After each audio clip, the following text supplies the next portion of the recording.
20. Golden cái gì quên rồi. Ôi, anh em mình tiếp thôi. Hôm qua chưa tới đâu người ta. Hôm qua đi với ông kia tới lo đồ bài kia xong rồi làm được cái phết chai ồ đúng rồi. Wow. Còn mèo không? Này mèo cũng mà.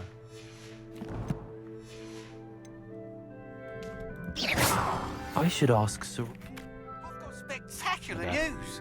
The broom upgrade's ready. Ha, stop by the shop when you can. Cái gì? Ông này là ông bán chổi I nè. hope you will come and see me about a Ông mới kêu là pressing có and update highly chổi. confidential matter at your earliest convenience. I believe that we may be able to help each other. Ông này ông nào đây? Giáo sư Moon. Who are you? Ông kia là kêu là chổi mình update hay sao? Đúng rồi.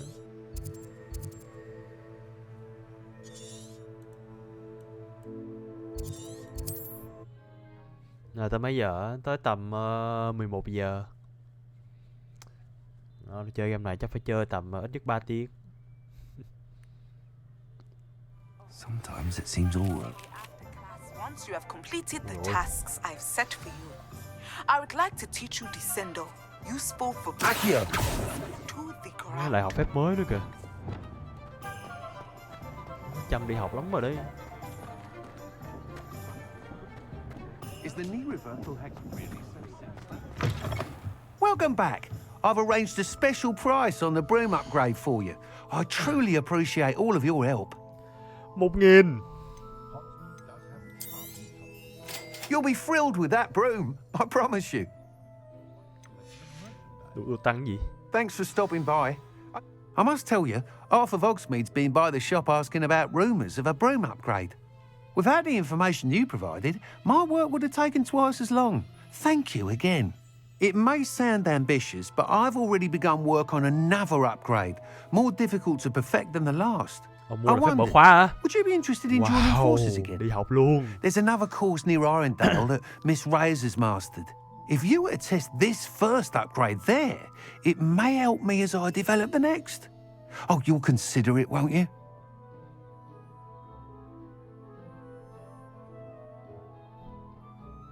Ok, chắc chắn rồi nhờ. Cái model Arendelle course. Cái này là gì vậy? What more can you tell me about the next course? It's just a jaunt from here, south of Hogsmeade. Beautiful mountain views. The course was designed to test flyer stamina. Some of your classmates mentioned they were headed there, eager to see what Imelda has in store. A bit surprising, considering many of them expressed reticence at the idea of racing against us all. I hope that won't deter you, and you'll give the course a go. At least think on it. Học trường này thú vị phết. Sounds as if you're really outdoing yourself. If I'm able to help, I will. Thank you. I know this recent success was only the beginning of what I can do for broom flight. Report back as soon as you can, and we'll be off to the races. Rồi kêu mình đi thử con chổi này. Off to the races then. You can't imagine how inconvenient travel was before I invented flu powder.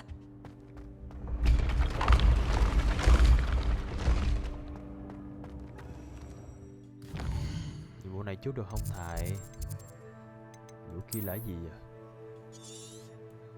Mẹ tận dưới đây á. Shit.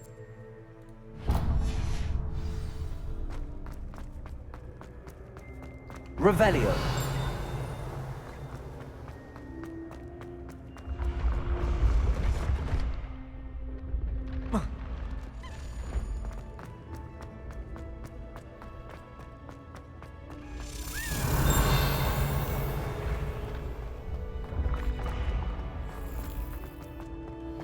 Bay đâu đấy?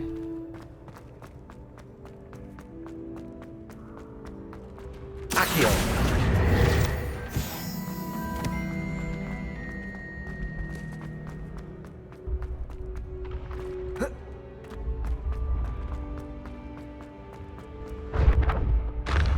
Revelio. Quê.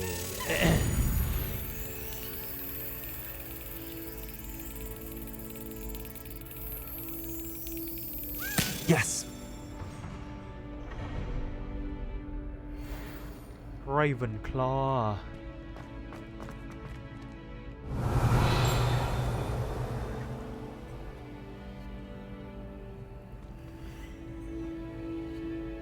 Hello, Rover. Glad you win moon. Hello again, Mr. Moon. Oh, I was hoping to see you again, my young friend. Gladwin Moon, Hogwarts caretaker, at your service. First, please allow me to apologize if I seemed a bit unsteady when we last met. I'm afraid I had a rather disconcerting encounter. Although I hear your visit to Hogsmeade was even more eventful than mine. I suppose you could call it eventful. I certainly wasn't expecting a troll attack. Oh, of course not. From what I understand, the village was lucky you were there. In fact, my recent visit to Hogsmeade is the reason I was hoping to bump into you. I could use your help with something. Do you see that curious statue over there? Watch what happens when that light changes from day to night.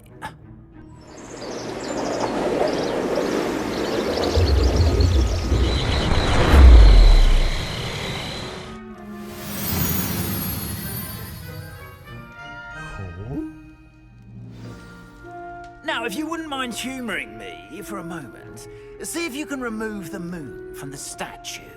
Ooh, odd little contraptions, aren't they? It seems the statue vanishes once the moon is removed. Which, incidentally, can only be done at night. Why don't you hold on to that one for now, and I'll explain more as we walk. Ever since that fateful day in the village, those curious statues have begun appearing about the castle. A fair number have been strewn around Hogsmeade. Someone, it seems, is trying to torment me. You see, that day in Hogsmeade, I turned a corner and came face to face with a boggart, or shapeshifter, if you will, which takes the form of whatever scares you most. This one took the form of a demigod. A demigod? As to the scoundrel also. You, however, have seen how they affect me. I'm at my wit's end, young friend. I simply can't bring myself to go near them. In fact, I know of two statues right here in the faculty tower. Perhaps you could start simply by removing them, so I can go about my evening duties.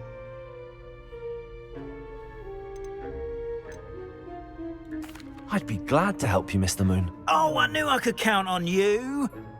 First, you know how to cast a disillusionment charm, correct?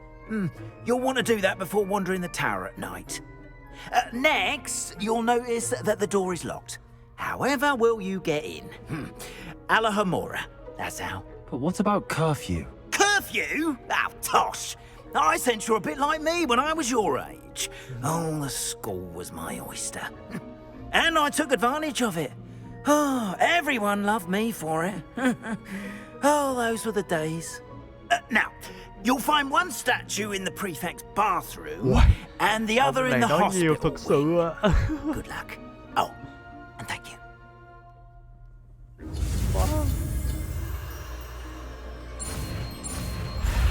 Phép lốc bích.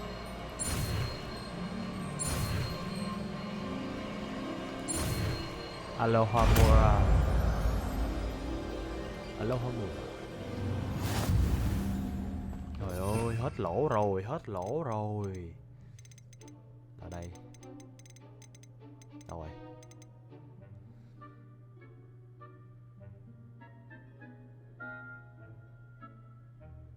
Ủa mình bị mù quá ta, đâu rồi?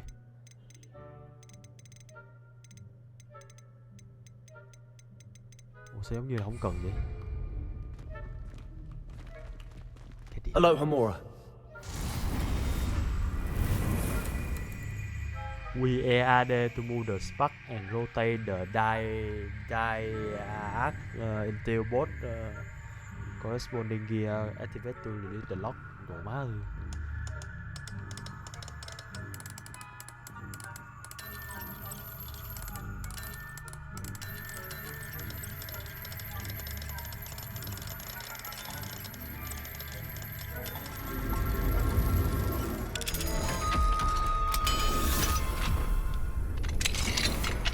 Well done! You're in.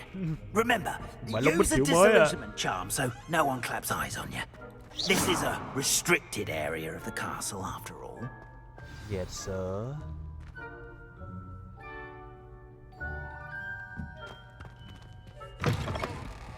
Giờ tôi phải đi lấy đá cho ổng.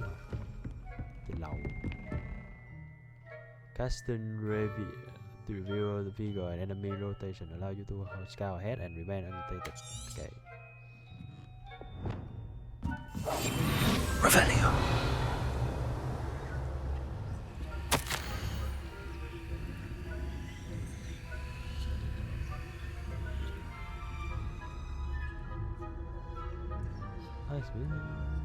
Rồi. Bao quan trọng. Hello.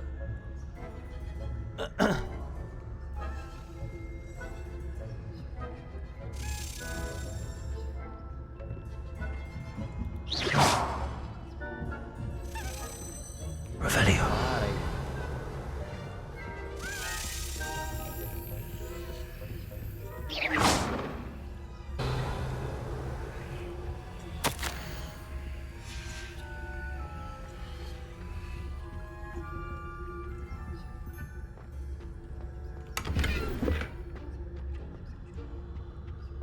Trời ơi, full rồi á. Chết mẹ rồi. Sao lại full? Flappers that can scarcely tell the difference between us. Revelio.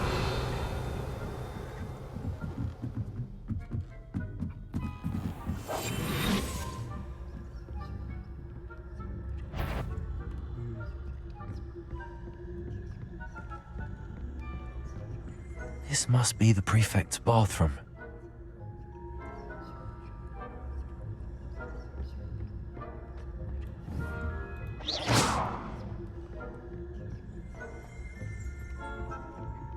Hello, Hamora.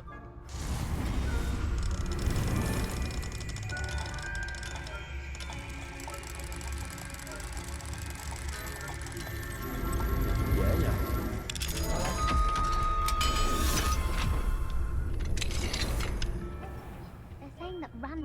Cái nào má phòng tắm nữ hả? Always mucking about, stirring up trouble. Perhaps Ranrock and his lot wouldn't be so combative if the ministry would allow them to have wands. One of those goblins comes near me, I'll hand him his hat. Or helm, I suppose. Anyway, I'm not afraid of a goblin rebellion. My marks in Professor Hector's class are superb. I think that's what that class is for. He's right. Why don't you leave goblins alone, troll? How dare you speak to a prefect that way? I'm a prefect too, you twit. That's it. 50 house points. You know you can't do that. Cái gì hết.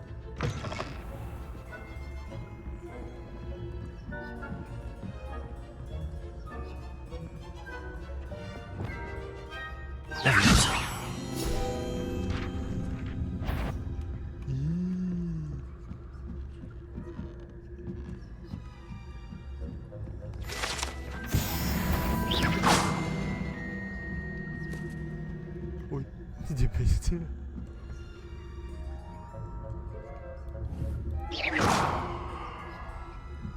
Handy resource indeed, your field guide. I hope there are no students in the hospital wing on account of my venomous tentacular. Not at the moment, no. Plenty of other perils and pitfalls to send them my way, though. Well, I suppose I should begin my rounds now. I suppose Professor Black knows best, but the students are terribly disappointed. Má return bằng cách tele được không?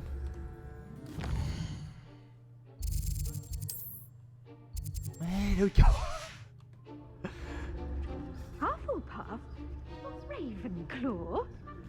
I know.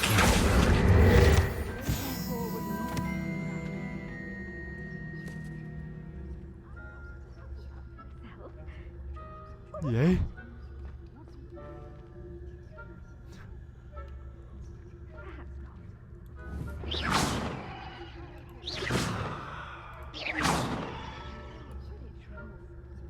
It's a majestic sport. Encompasses the whole of the human condition. Lộn Oh, rồi. how's that? Flying about and the golden snitch. Rather a lot. Oh, I suppose I should pay more attention at the next match, if there ever is one. I suppose you should.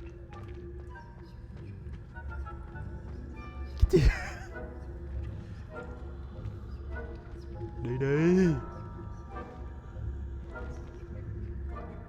Gì đây? Revelio. Không có thời gian đọc, không có thời gian đọc.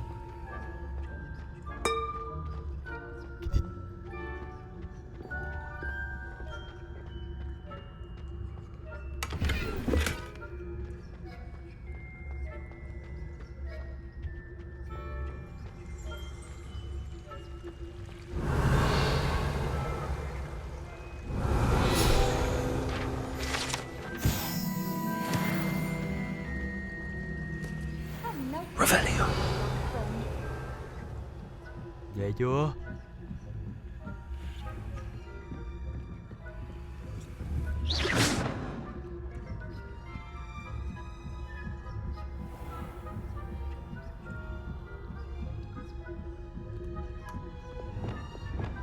Revelio.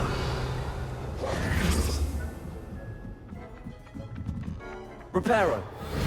Hello, Lina.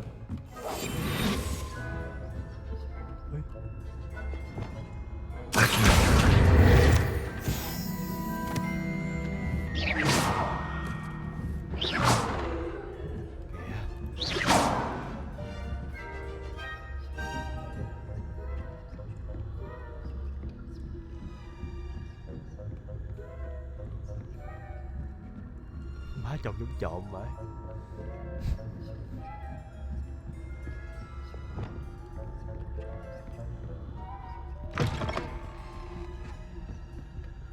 Ủa? Revelio. Biết.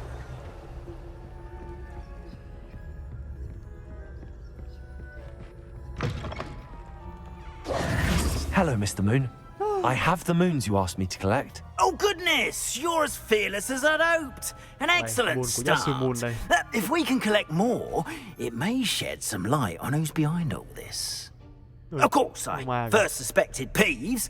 He drove the previous caretaker, Rancorous Carp, to an early retirement with his intolerable buffoonery.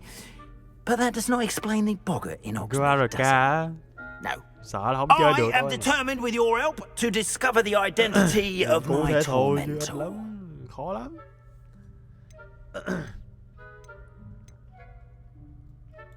It's definitely intriguing.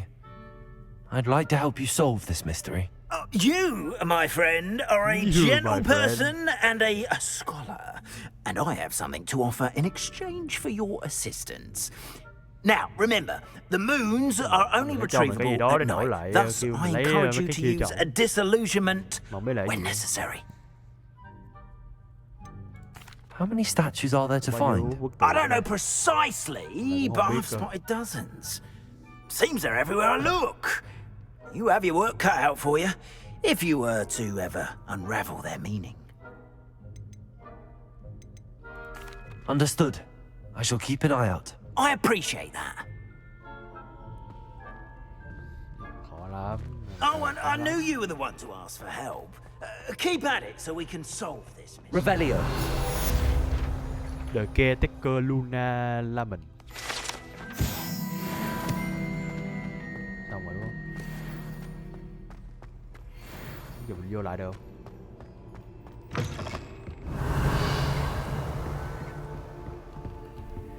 Aloha Mora. Từ đó giờ phi đi bán đồ đã quên đồ. Sao? Sao nó full nhanh thế nhở? Thề. Đời.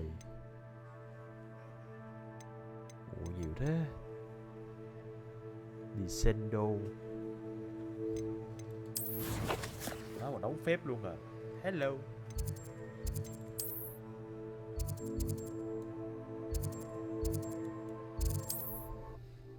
Quá nhiều thứ để bán.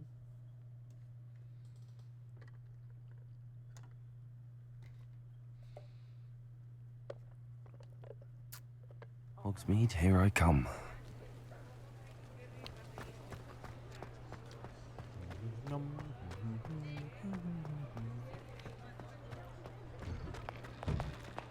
You're worrying far too much. Nobody's looking at you. Look at that boy. Why did you buy me a second pair? I hate these Novelty socks. socks at that price can't be passed up. Be thankful you have socks. I'd rather have no socks than be dancing like this. You're not dancing, you're exercising. Father, why is he dancing? Come See? in, look Angel around. said the And if child you've can been answer eating the chocolate wash. frogs, please refrain from You're touching them. just like your father. Anyone would think you had an affliction. Chưa Has he identify này been nữa à? cursed? Oh, please, Bạn can't hết. you take these socks back to Mr. Hill and get me some When you normal pay ones? for your own socks, then you get to choose. Until then, you'll learn to be thrifty and behave. You're starting to cause a scene. Papa, can we really wash charms out of things? Don't be absurd. That woman will say anything to avoid spending her canut. 46, 40, 46, 43. Từ đã, mặc vô đã. I've heard that our dear... Như là I hơi suspect you nhiều. have a sharp eye for fashion. Be sure to stop by whenever you're about. Mới còn là 15 tập RK, đỉnh vậy. Nói chung là chơi là vẫn thích thôi. Mà tìm được bắt chơi không mới là quan trọng đó chứ. Chứ không có mét là cũng không. Map nào mà phải hợp với tụi mình nữa cơ. Đấy mới là cái khó này.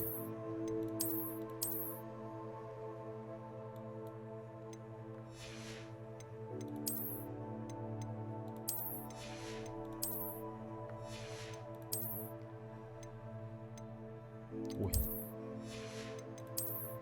lắm thế.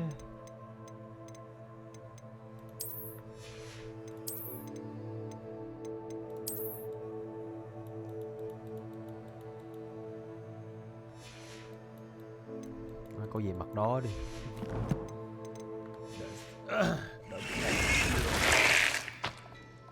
Kìa.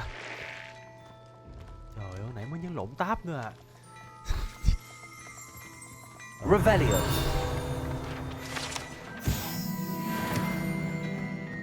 Fine now, demi-guys. Có cái moonstone này. Đấy, tiền luôn. Revelio.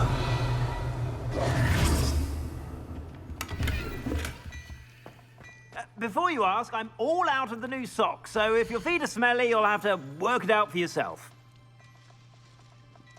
Mình tính review mấy cái lên của hồi đó không á. Nếu mà nó là DLC thì có thể chơi lại thôi, còn mấy cái clip hồi đó thì khả năng cao là không được rồi. Thì giờ nghe Elden Ring á, ngộ vậy.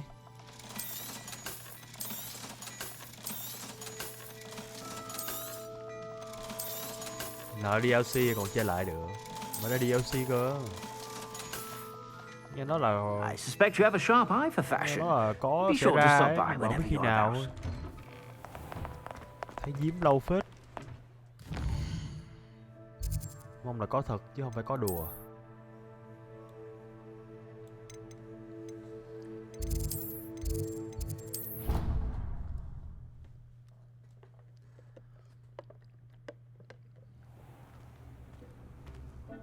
Lo. Nói chung là từ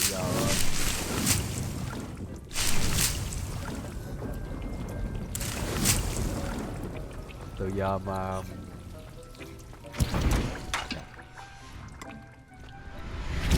lấy chưa lấy à? Từ giờ đăng clip lên là không lo. Hình như mình để cái này ra kia hợp lý hơn. Thôi kệ đi. He. Vô đây. Identify. Outland Dueling Glove. Không có vẻ xịn sò nhờ.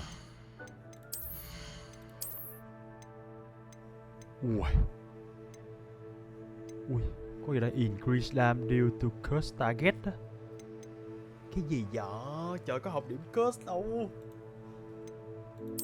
Outland Dueling Glove.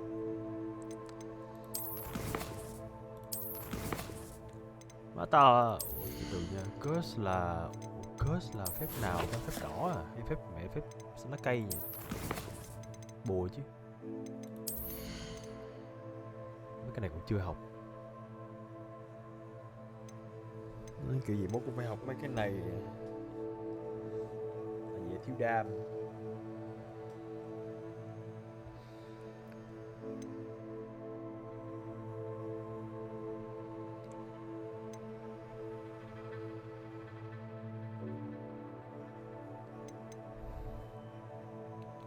Spellia must the same effect as a curse on enemy. Nếu mình đang hơi dùng nhiều điểm, hơi dùng nhiều vô co. Mà bố mình càng lên level mình càng ấy được, chắc không sợ lắm.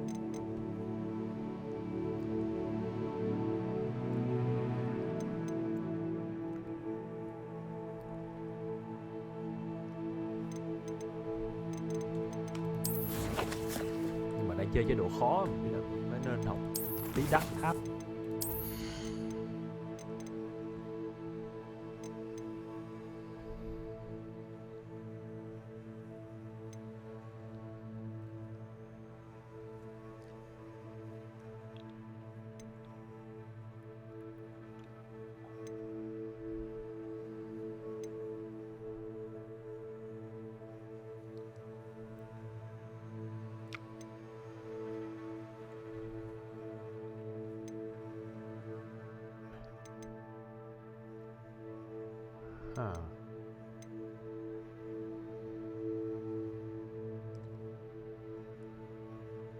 Max level là 236 à? Thế à?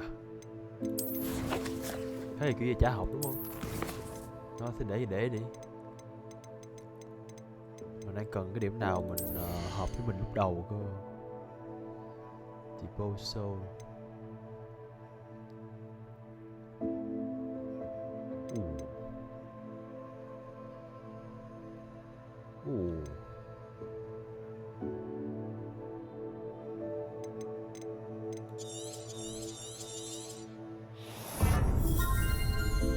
Thích mấy điểm kia hơn á, tại vì mọi người xa điểm bản kia hơi nhiều. Striking an enemy frozen. Thực ra muốn lạ mới build bản cuối này.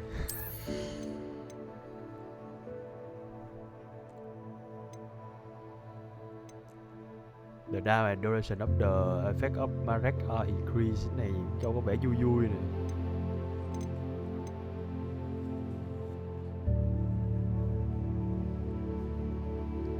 Cái này trong vui phết. Không biết bố có tẩy điểm không nhỉ? Có tẩy điểm thì đúng là game này đúng bài. Biết là đá gái có đam rồi. Cứ làm mấy cái kia trước đi không sao đâu. Về sau thiếu đam mình nâng lại được. Ở level chắc là mình nghĩ cũng lẹ, không có lâu.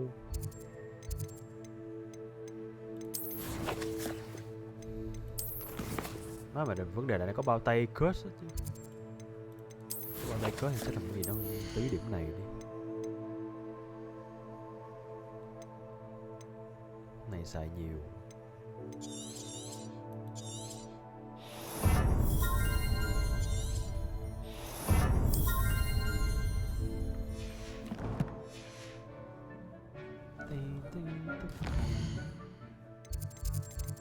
Giờ là với 9 nha.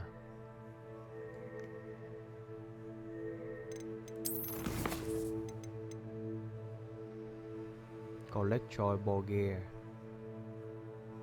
Cast the Fuso on a alleviated enemy.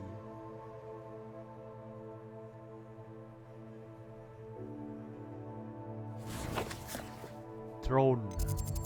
What?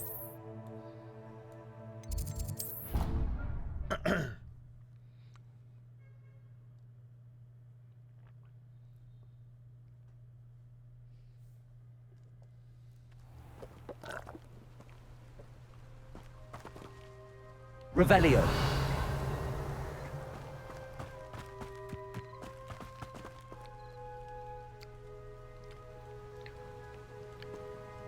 Wow.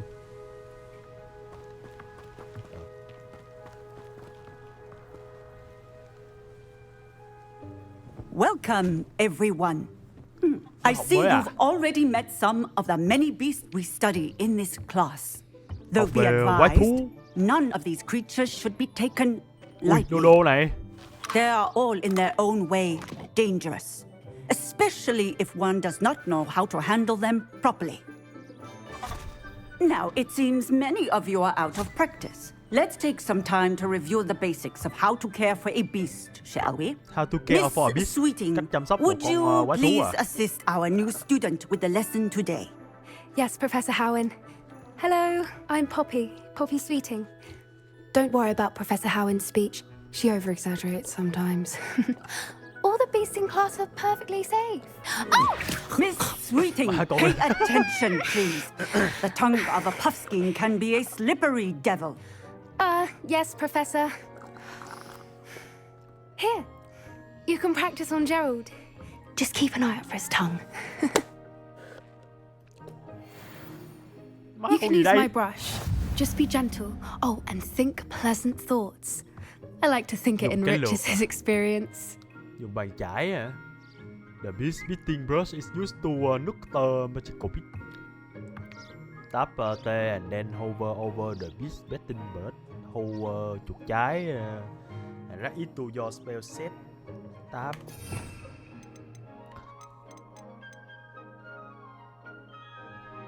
Ôi, mẹ con gì? Phải liền này bố ở đây à? Ui. Sau đó là dùng số 4. That's lovely. Nào, cái này I'm sure he feels much better. Ôi trời, nhắc đến tem thú thì thôi. I think he might be hungry. Would you mind giving him some beast feed? Tap T and then hover the beast feed. Cho thú ăn nữa. Liên. Xem nào.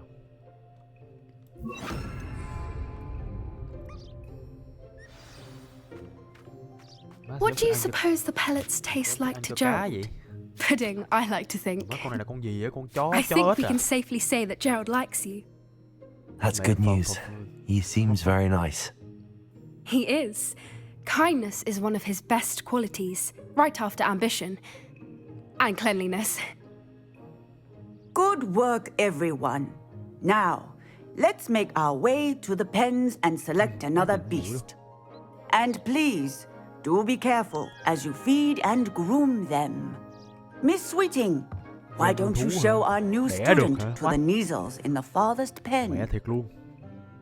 This way. The Neasels are over here. Con gì cơ? Rồi, con mèo à? Oh, couple of Neasel whiskers ought to get me a few canuts at least. Enough to buy something from Honeydukes.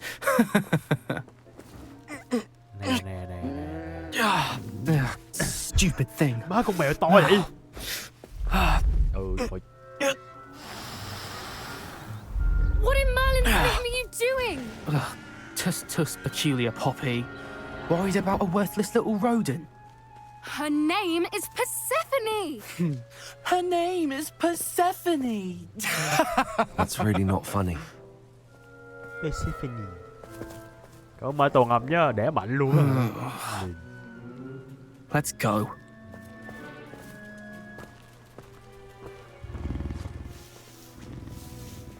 Ôi, mày con này có đẻ ra thú alpha các kiểu không?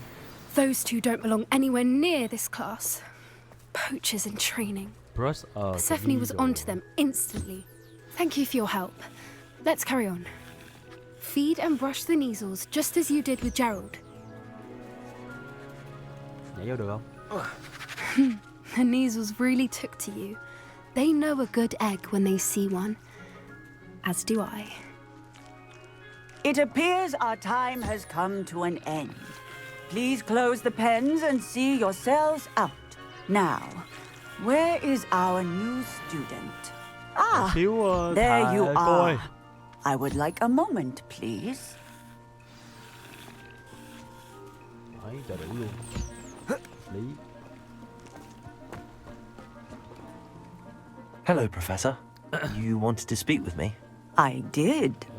How did you find your first beasts lesson? I enjoy it.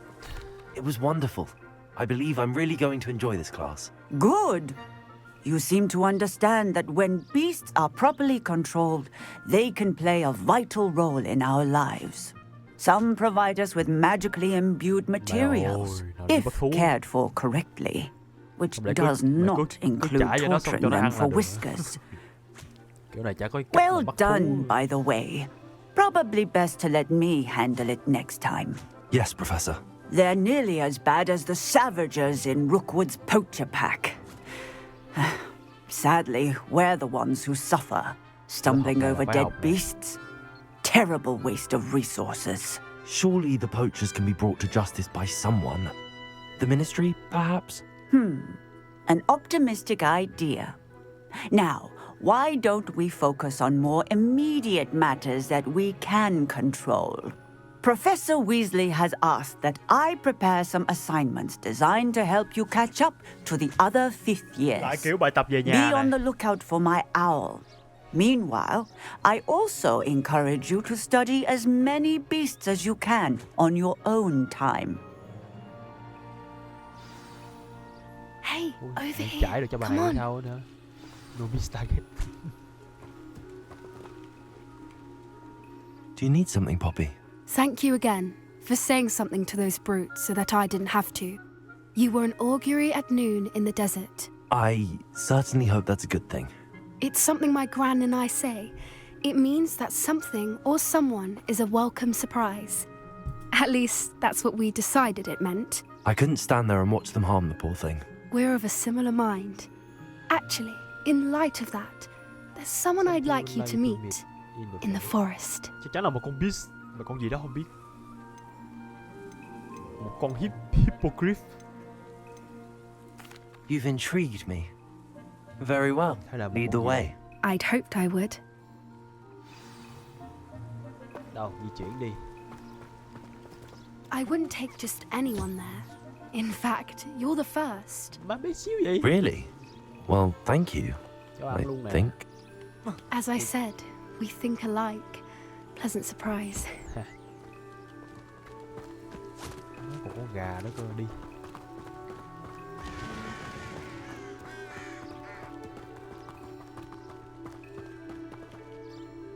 Ôi, mẹ cháu vẫn vải cứt lắm.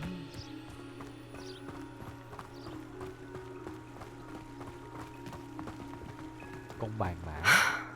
Quite the weather we're having, don't you think? Where are you taking me? It really is much better if I just show you. Này giống kiểu như vô trường nuôi lén.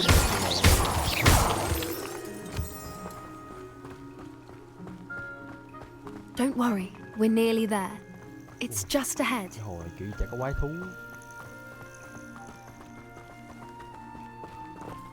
Chỗ này dự đoán là một con gì đó. Stand back.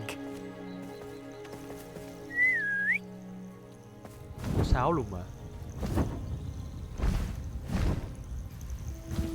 Mày hippogriff thật à? Hippogriff ta. Please meet Highwing. Highwing. Isn't she just magnificent? Hippogriff là phải là con cú. Go on, introduce yourself to her. But be careful. You must always show hippogriffs the proper courtesy before you approach them. Má có chổi bay còn có thú bay nữa. Má có Griffin không? Mà tôi chùm Griffin đó. Bạn cũ này cũng thuộc dạng gọi là bạn cũ ở chỗ khác á nhờ.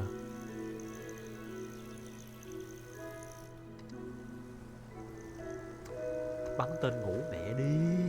Chào cháu. I knew it. I don't think I've ever seen a hippogriff take to someone this quickly.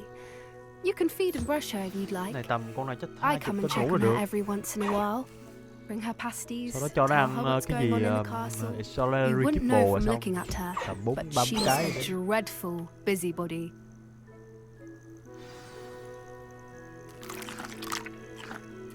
Này chắc cũng dạng kiếp bồ nè.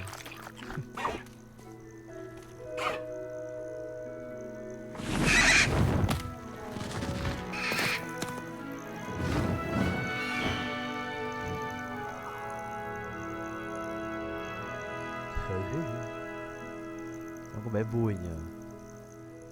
So, what did you think of Highwing? I thought she was brilliant. Can't believe you introduced me to her. I suspected you two might get along. Are you the reason students have been seeing hippogriffs flying above the Forbidden Forest? Perhaps. Did you know that once you earn a hippogriff's trust, they'll always be there for you? I've seen it firsthand with her. How exactly did you and Highwing cross paths? It's a longer story. but I rescued her from poachers a few years back. Got her to safety and, well, she was fine until recently. You may have noticed that poachers are something of a problem in the area, so I worry they could get her again. And I might not be there next time. Professor Howin mentioned the poachers as well. She seemed to imply that we couldn't rely on the Ministry to help. I don't often agree with Professor Howin, but on that, I fear she's right. The poachers' influence is growing. I see them every day in the village, lingering, talking to people. They're up to something. I'm just not sure what. That does seem strange. Sounds as if they're planning something. Exactly. I think I'm going to look into it. Find out what's going on, what they're doing. I think that's a fine idea. Information is power. And the more I know, the better I can keep Highwing safe. You seem undeterred. Will you let me know what you find out? Oh, very well. I will. I should be going, but we'll speak again soon, I hope. Nào cũng thích cái áo của con boss ghê, áo màu vàng. Nó lại kêu là một khi đã được đồng tin của con Griff thì khi nào cần nó sẽ có mặt luôn. Nghe có vẻ thích.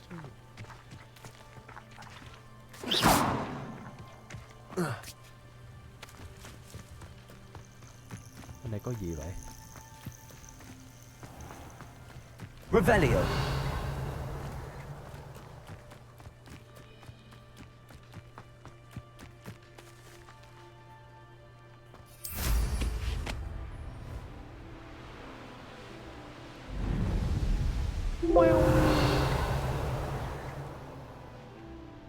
Có một cái hang này phải không? Cái gì vậy? Tiếng gì vậy?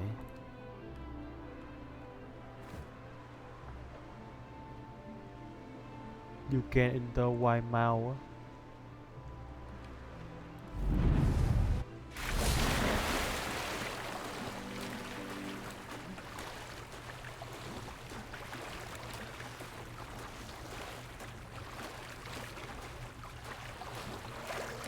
Revelio.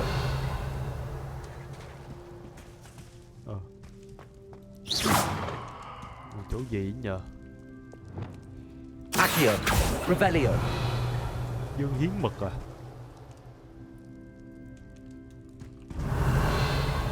Cái điểm gì đó mà chắc là một là nhiệm vụ là sẽ ra. Hai là cái gì đó đặt ở đây. Levioso. Expelliarmus. Confringo. Accio. Ủa? Muốn có cả thú cưỡi bay và cả thú cưỡi ở dưới đất cơ. Oánh liền thật. Thích phết nhờ. Có cái bệ kia khả năng là quét chính à. Trong khu này bí hiểm nhờ. Nên đáng nhớ nhá. Nhiều khi tôi chơi tới đây chơi hết mà không có cái này ấy. Nhiều khi có một cái gì đó ẩn ở đâu đây. Chỗ này chả có gì chứ.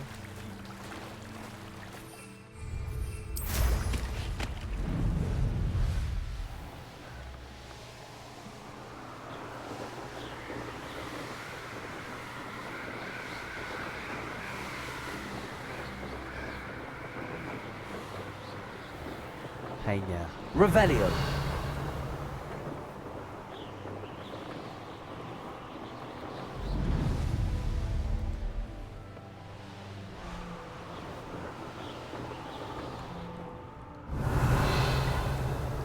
Cái nhiệm vụ ở đây à? Xem nào.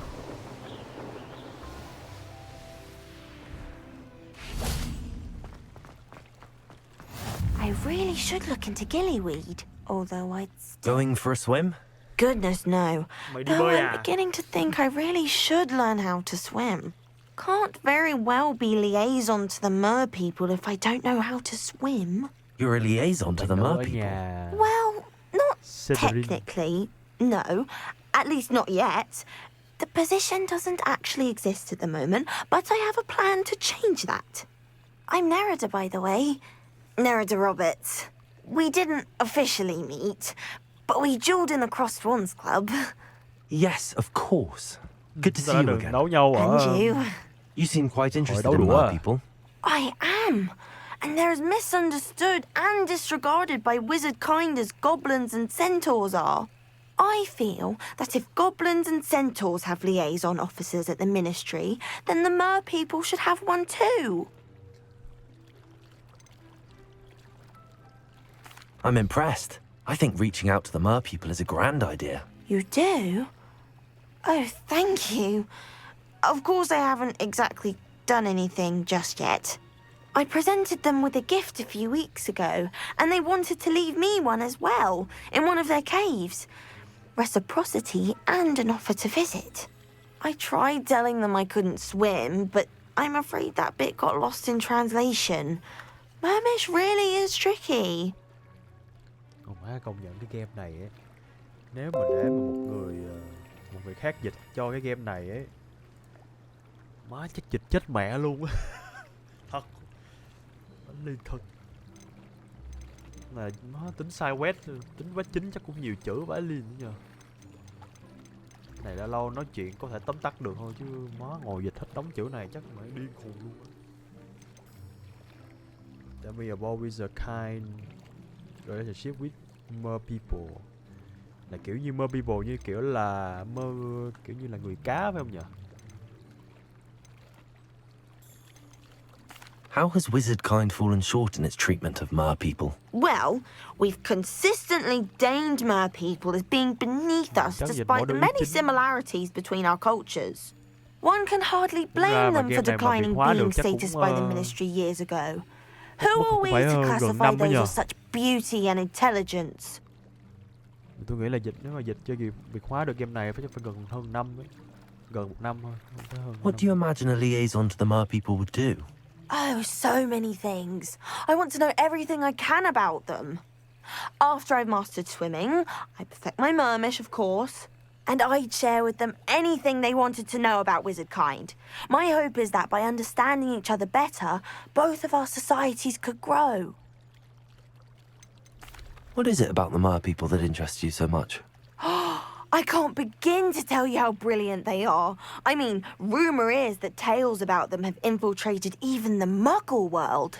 The oldest known mer people, Sirens, come from Greece. And of course Scotland has Selkies and Ireland is home to Merrows. I could go on for ages about them. Their glorious underwater communities, domestication of sea life, their art and music. It's a travesty how little is understood about them. I could go for one. Well, I can swim and could help you if you'd like. You'd really do that? Oh, thank you. Thank you. The last thing I want is for them to think I shunned their gift. Diplomacy is a delicate dance. Now, if I'm not mistaken, I think you can dive down to their cave from just there in the water. Chưa kể là mỗi nhà có I can't wait to hear about what you find. One day soon I'll see for myself. I just know it. Dịch hết cả 4 nhà luôn ấy. You can't Mặc dù là imagine có how thể là nhiệm vụ nó inconvenient sẽ giống travel nhau nhưng mà was chủ nhiệm vụ nó sẽ khác và có vài nhà sẽ có nhiệm vụ riêng của nó. Nó ngồi dịch hết đống này chắc. Mà dịch hết đống này chắc phải nể lắm luôn thật. Ủa thằng này làm gì đây? Cái cây cho mình à? I think like a stone.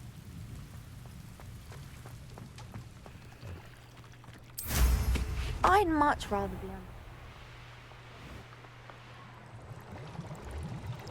Nó bắt không đi xuống à? Kìa.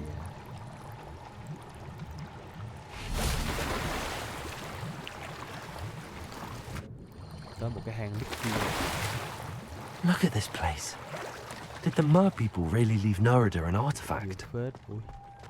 Revelio. Confringo. Hello there. You good? Luke. Now then, I'll need you to come with me.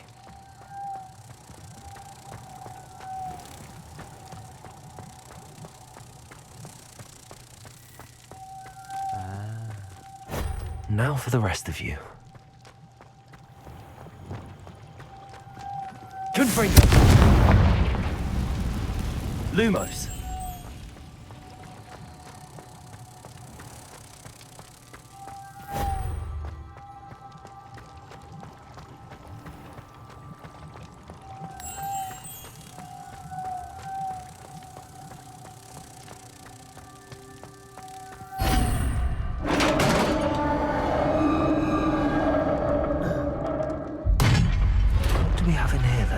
thầy chơi thẳng bóng tối vậy. Đâu, đang chơi hướng thiện. Narada will be happy about this.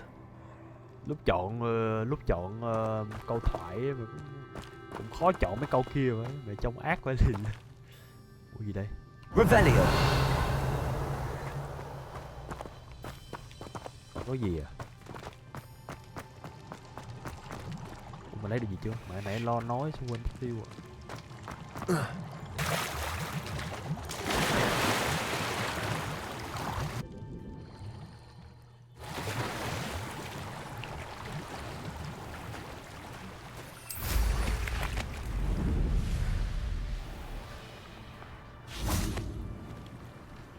Your gift from the Mer people was exactly where they said it would be. Oh, that's wonderful news.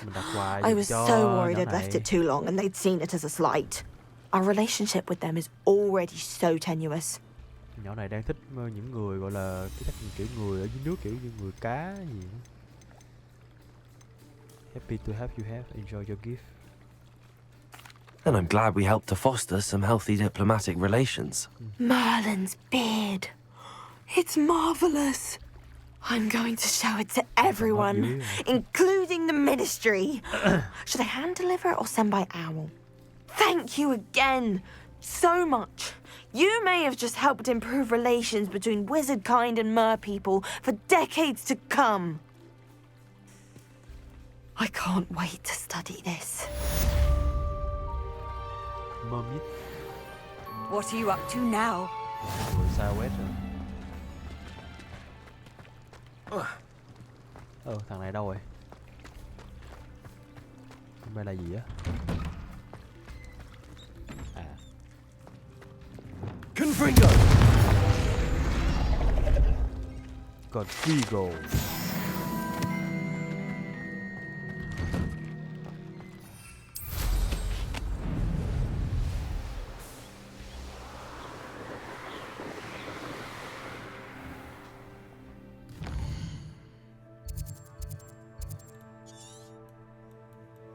Từ nha, làm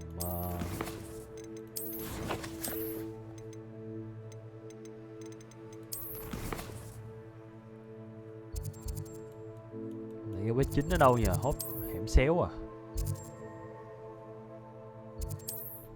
Làm vết chính phát.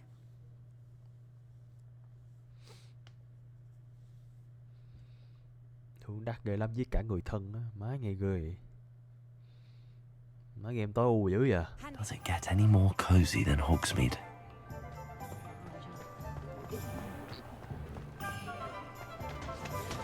Revelio.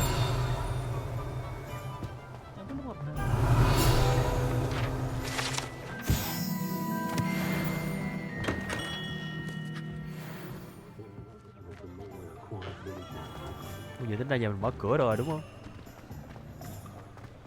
Cái cửa là lóc giờ mình mở được rồi. Gì? Ha! I have no tolerance for thieves. Hand them back. Hand what back, sir? We've not took a thing. Hand them back. There's nothing to give, sir. It was only the one. That's all of it, sir. Thử mở cái ở đây xem. Level 3 á. International Moon to Black Moon in order to learn higher level of the Alohomora spell. Ủa, còn thế nữa. Vậy luôn. You just wait till I see your mother. Gì ông kia đi mét mẹ. Hello there. Nice to see you. Revelio.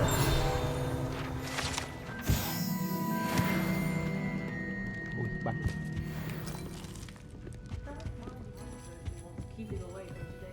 Hello, Miss Ryan. I wanted to thank you again for your help with Rookwood and Harlow the day of the troll attack. Sirona, please. And I was happy to help.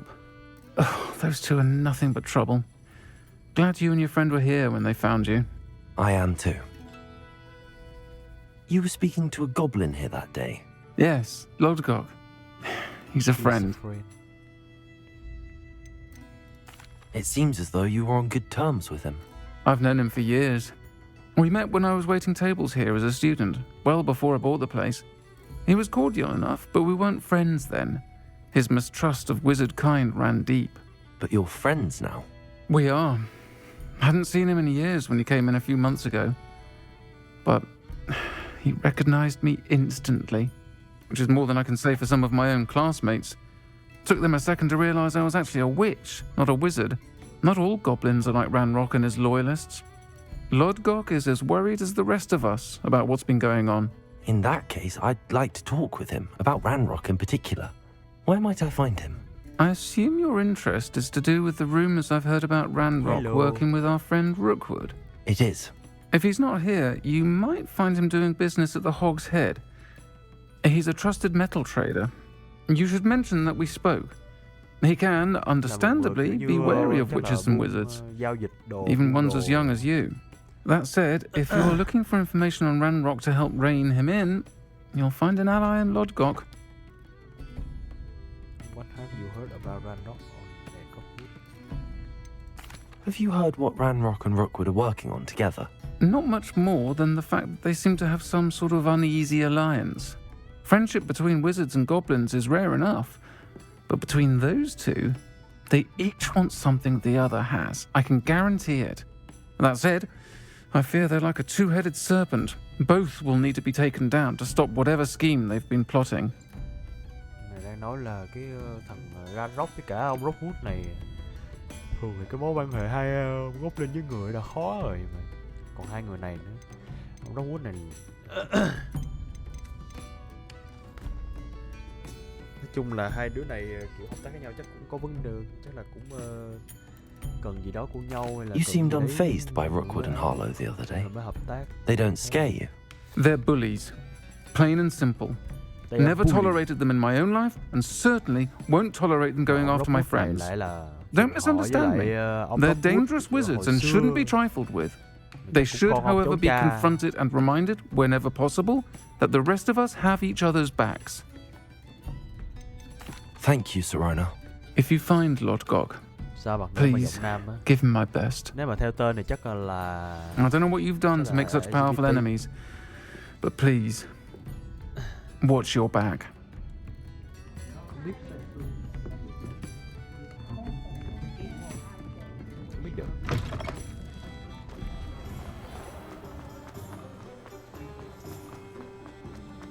Oh, spout her fun. Revelio. Nothing warms the body like warm dinner. Hello. Good to see you outside the castle. You two are meet. Ai vậy?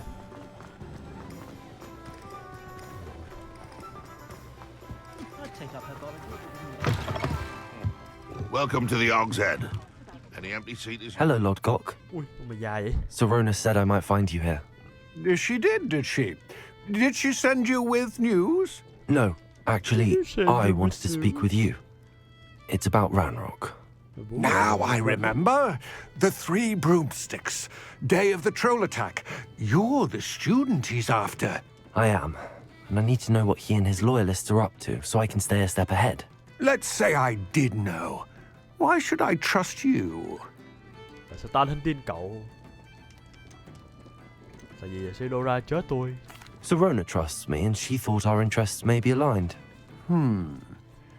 Well, if Sirona trusts you, very well. I may know of something that could help us both. A way to get Ranrock to confide his plans to me. I'm listening. Years ago, a heinous witch stole a sacred goblin relic. Rumor has it that it now rests in her sarcophagus, in a tomb accessible only by wizard kind. Ranrock and I had a falling out a while back. The relic could well repair the chasm between us.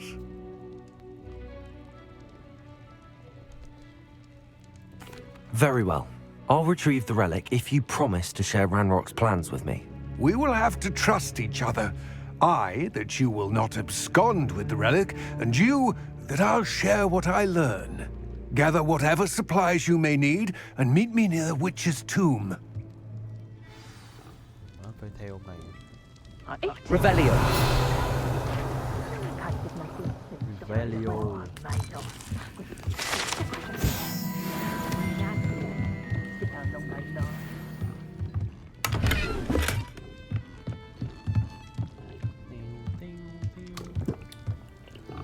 Uống bia. I thought I wanted pretty well. Tooth's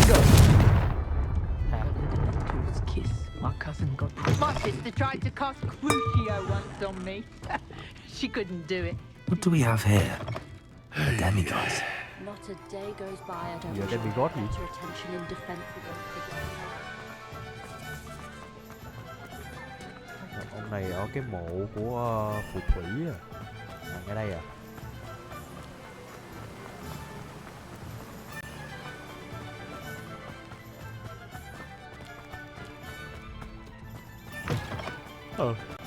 I'm ready. Good. There's no time to lose. What precisely is the relic I'm to retrieve? A valuable heirloom known as the Helmet of Urtgott. The witch considered herself a collector and purchased the helmet as a trinket. She cared not what pain she caused the goblins.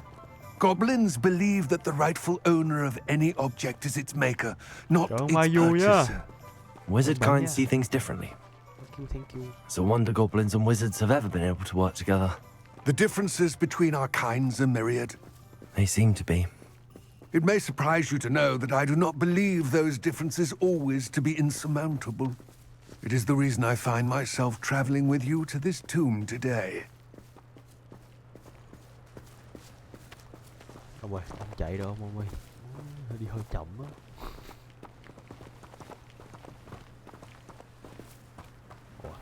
Má mình chạy là ông mới chạy à.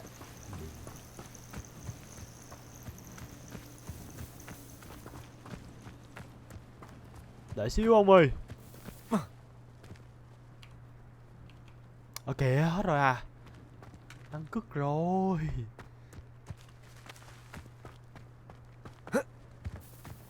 Trời ơi.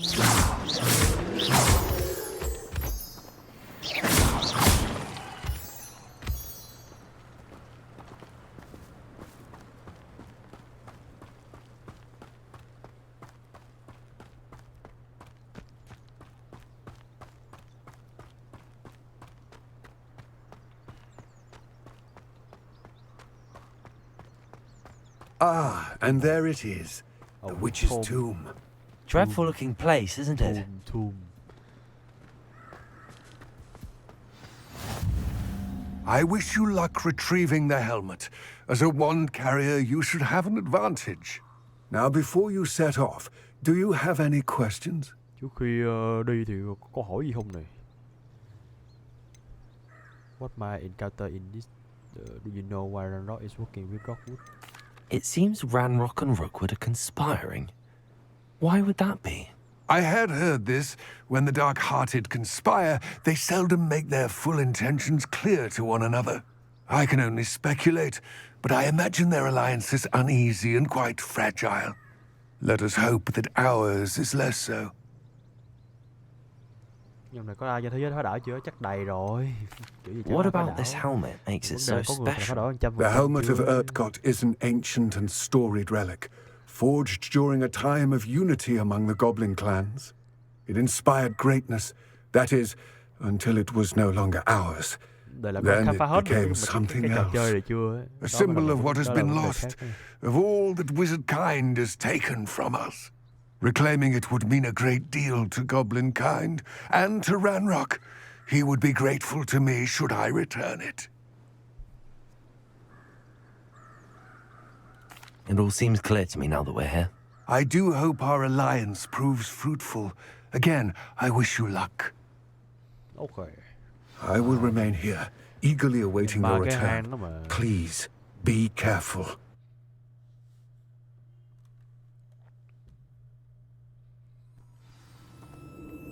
Lâu lắm, chưa kể là 4 nhà nhá, chưa kể 4 nhà là 4 dãy chuỗi nhiệm vụ khác nhau nữa, mà có vài nhà có cả nhiệm vụ riêng của nó nữa cơ, còn có hướng đi khác nữa. Nói chung là để khám phá hết được cái này cũng phải liền đấy. It's sealed. Lumos.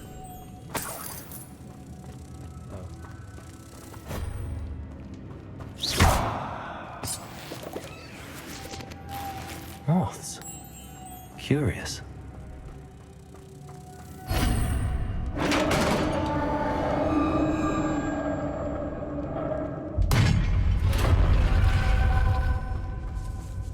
Merlin's beard. Mà thằng này cũng nhiễm Merlin bia rồi. Lumos.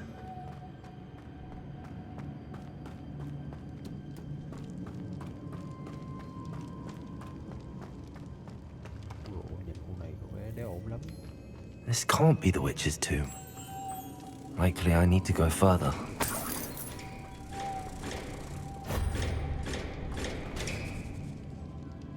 Gì nhỉ? Confringo. Accio.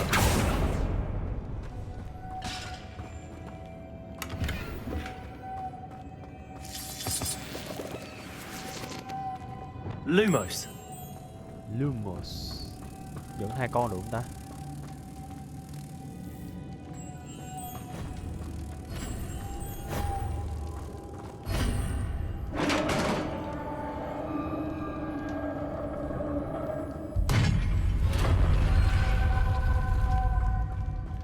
I have a feeling I'm not alone here. Đúng rồi đó, tao cũng cảm giác giống mày đấy.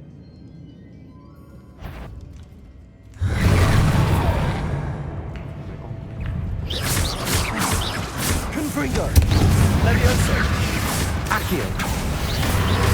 Expelliarmus. Stay back. Places. Incendio. Arresto momentum. Window. Levioso. Accio. Confringo. Expelliarmus. Levioso. Places.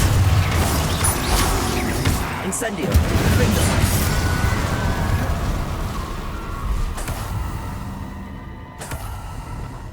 Những cái bộ F2 của tay.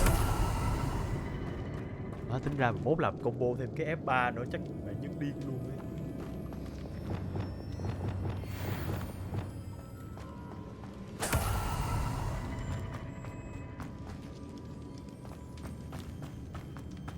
Confringo. Revelio.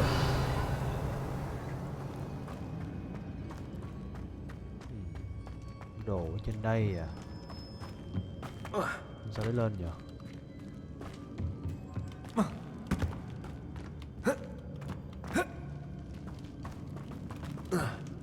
Thuộc phụ nó nút chuột á cũng không đủ nữa, tại vì nó tầm nó 4 cái lận mà.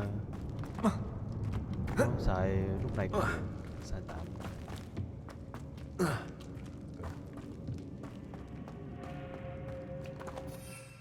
Không bay được. Revelio.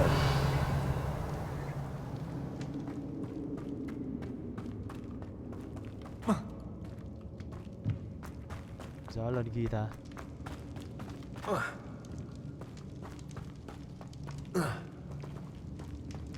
Accio.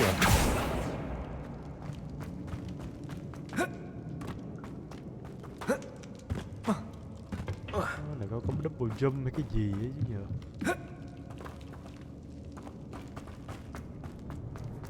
Có cách lên chứ.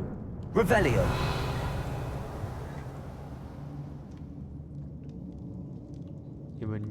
Thì mình nhấn nút bấm mà, nhấn F3, F1 tới F4 này. Lăn chuột thì nó kiểu lâu lâu lăn lố. Nên là bắt buộc phải xài cái này. Confringo.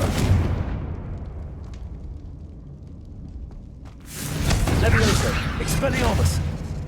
Này sao lên trời. Confringo.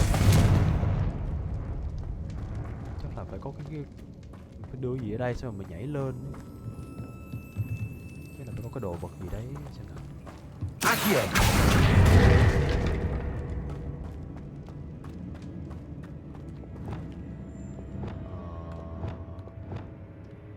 Phép dịch chuyển đồ vật của mình là thế nào nhỉ? Má nhấn nhầm qua cái kia ra rồi, đậu xanh nó chứ.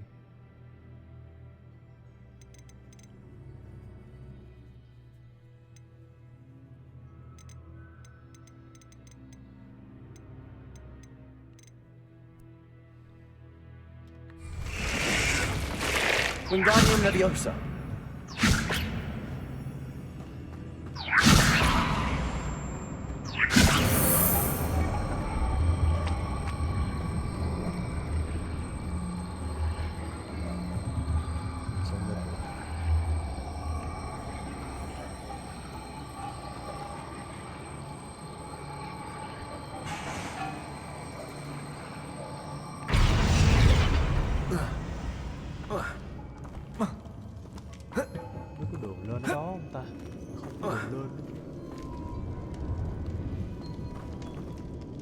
Wingardium Leviosa.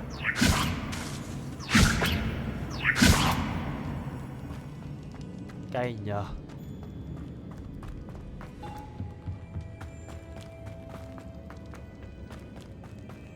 Revelio.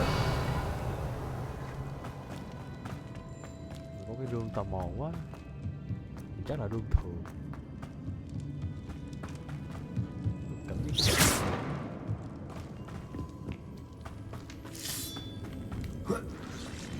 Revelio. Lumos.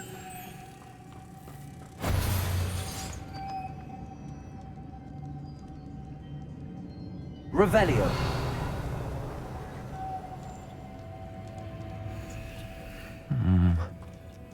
If I could power it somehow, it looks like it could be rotated.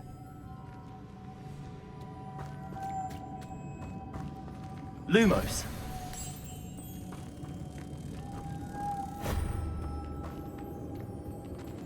Cái này rổ tay để làm gì nhỉ?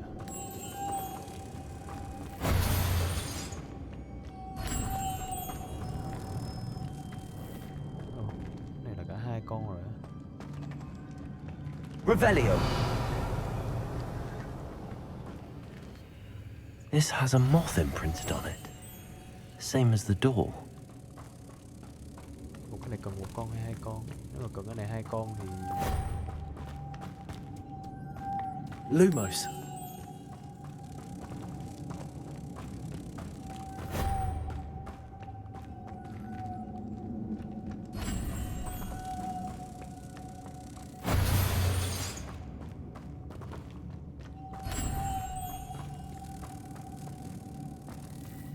cái này hai con sẵn rồi mà.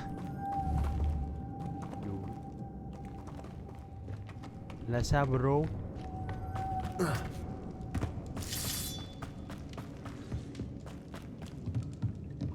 Revelio.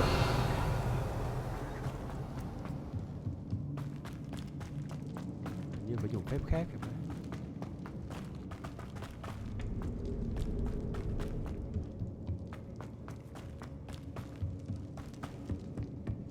Kéo con bướm được nhỉ? Accio. Levioso. Accio.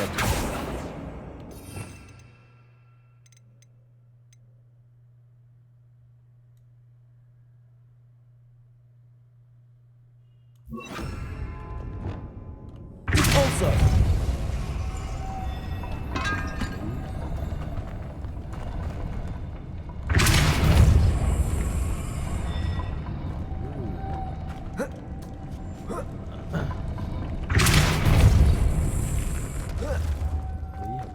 Expelliarmus. Lumos.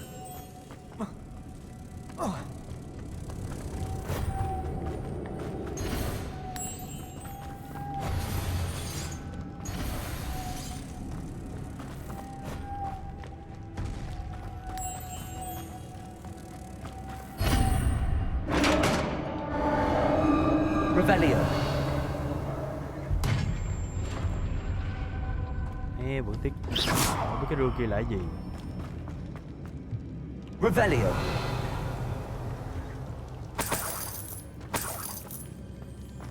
Đây cũng có đường nữa à.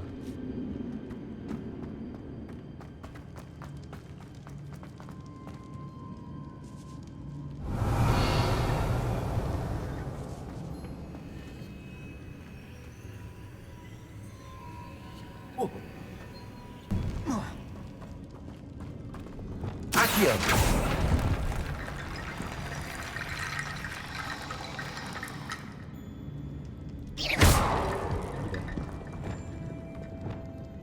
Hồi xương lại à?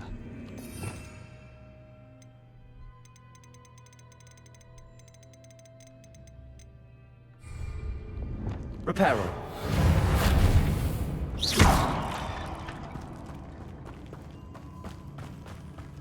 Kéo xương à? Accio.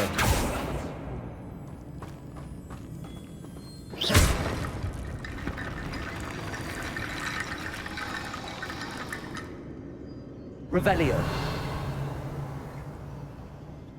Accio. Guardian Leviosa.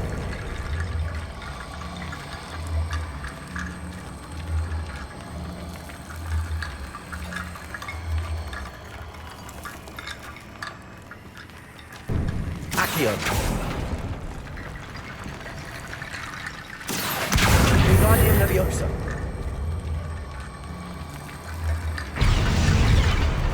Revelio. Accio.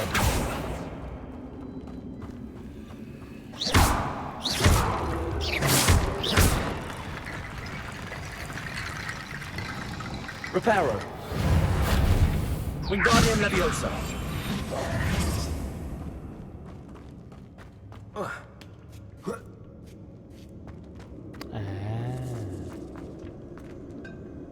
Revelio.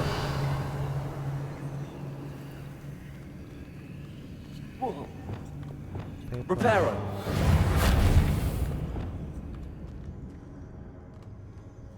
Need to get that plan. Mùi nó nhiều trò thiệt đấy.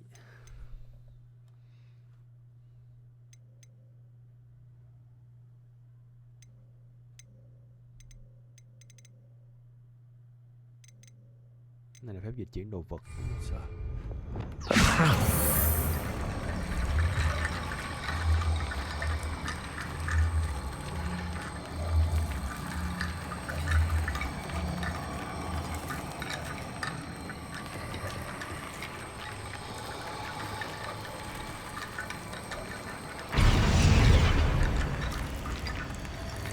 Phải thả ra. Accio. Guardian Leviosa.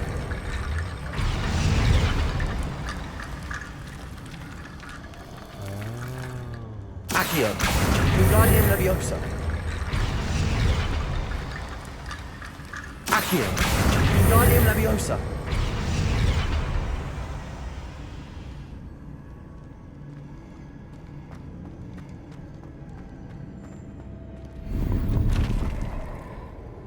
Mở được cái gì đây? Mẹ bao tay mà dưới cấp nữa hả? Revelio. Thế thôi đúng không? Tôi còn phải đéo gì đây. Accio.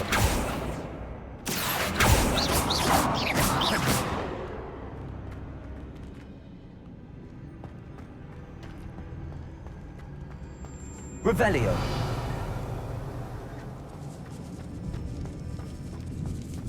Hình như cái chỗ kia nó cũng giống vậy thì phải. Mà chỗ kia mình thấy không có chỗ nào mình đáp xuống chứ. What's that hanging there? Looks precarious. Này khúc giải đố. Confringo. Accio. Revelio.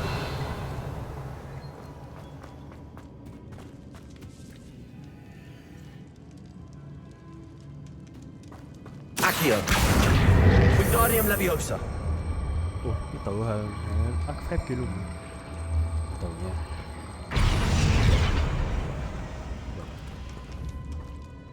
Accio. Confringo. Down I go. No other way.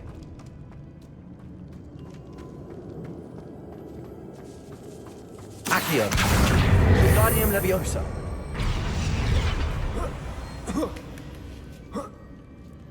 Revelio. One up to do play card. No. Confringo. Accio. Wingardium Leviosa. Chính là phép này nó hỗ trợ cả hai luôn đỡ. Ngon. Cái này hơn này. 22 á. Sắp 22 rồi.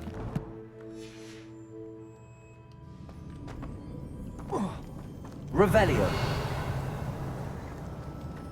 Tính ra cái đó không mang theo được. Cái là It's gì sealed shut from the other side.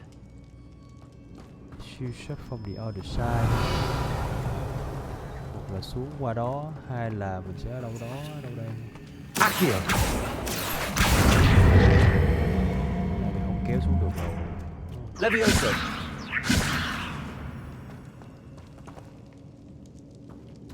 Này đường nào ta? Bên kia đường gì chưa biết đâu. Xuống. Xuống không? Oh. Nhiều đường thế.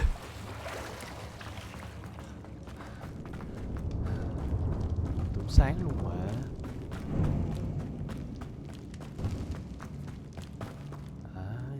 Accio.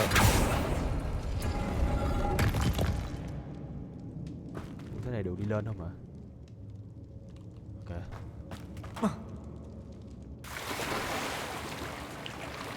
Cái cà lú.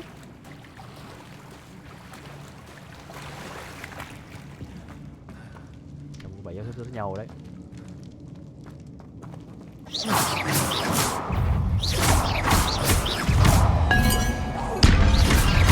Levioso.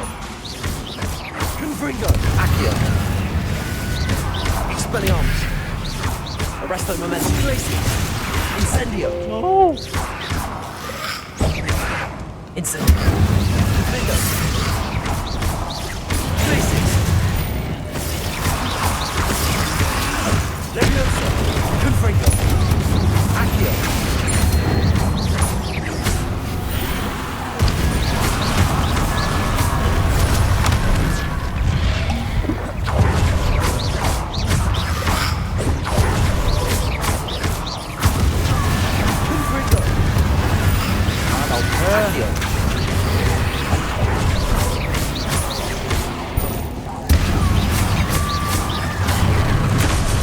Larry không được rồi. Kìa. Chết luôn à.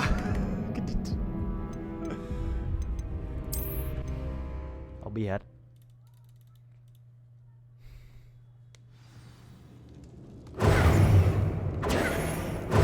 Sao cái pháp siêu này còn yếu nhờ? Có như không? Levioso. Accio. Confringo. Levioso. Expelliarmus. Confringo. Accio. Incendio. Arresto momentum. Defender. Glacius.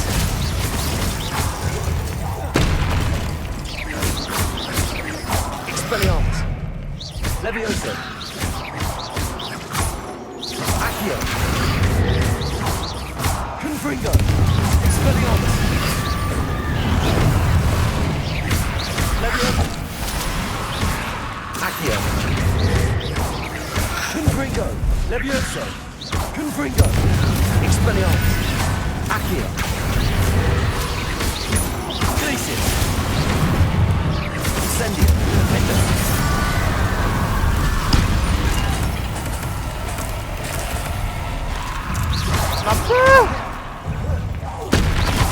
Glacius.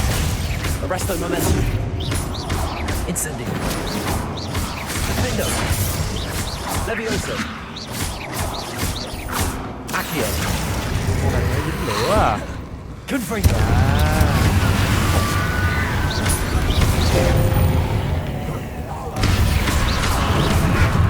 Levioso. Confringo.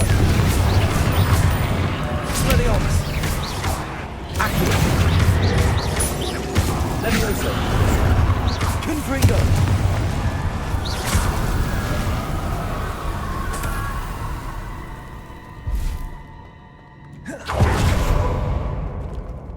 Đồ má, mình có Ancient Magic luôn chưa xài. Lumos. Lumos.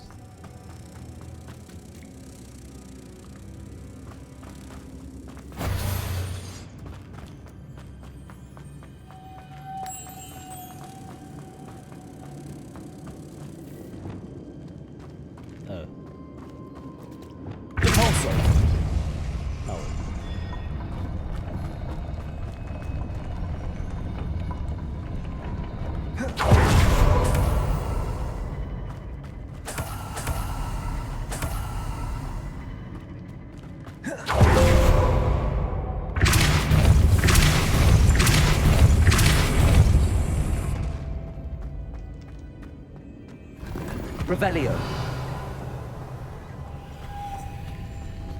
Bên kia có một cái gương. Này đồ gì đây?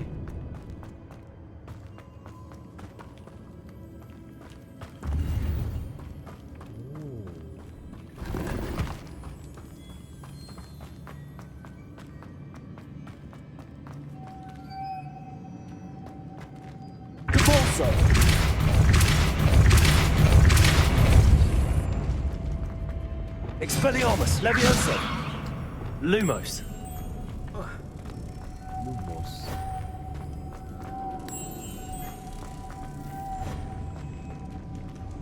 Repulso.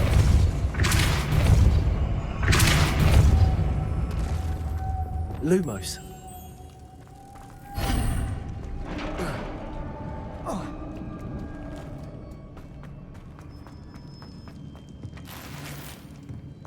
Revelio. Nhiều gương thế. Lên. Lumos. Lumos. Repulso.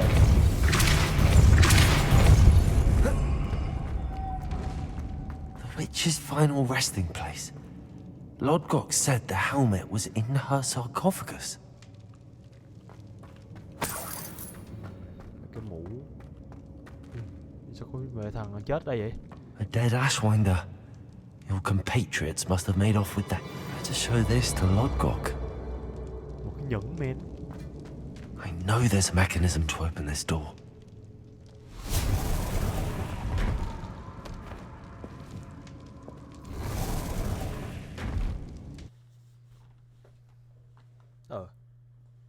Thế là ra à?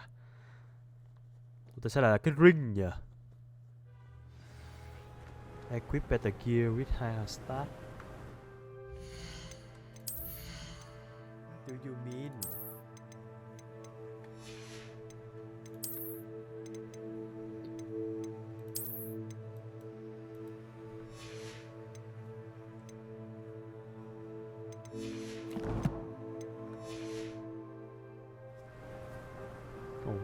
Mình tưởng vô lấy cái mũ chứ. À, như là cái mũ bị mất rồi.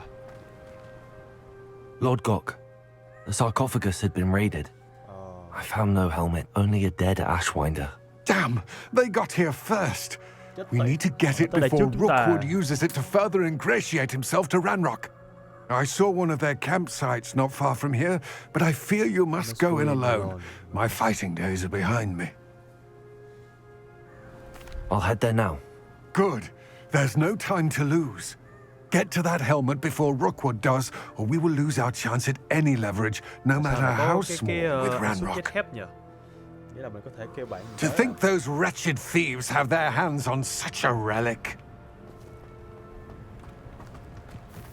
Giờ phải đi qua cái trại mấy thằng kia để lấy trước khi mà nó tới tay của thằng Goblin kia.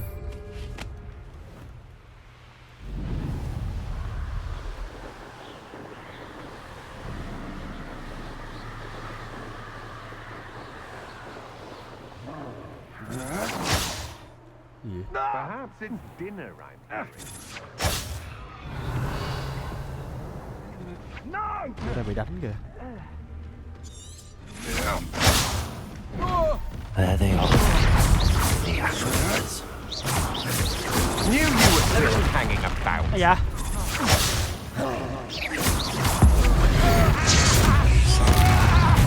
Cậu thế á.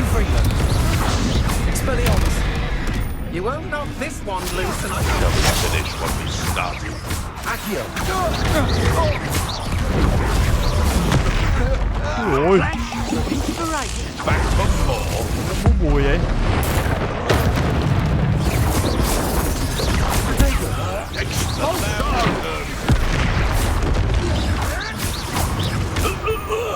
Accio. Levioso. Expelliarmus. Confringo.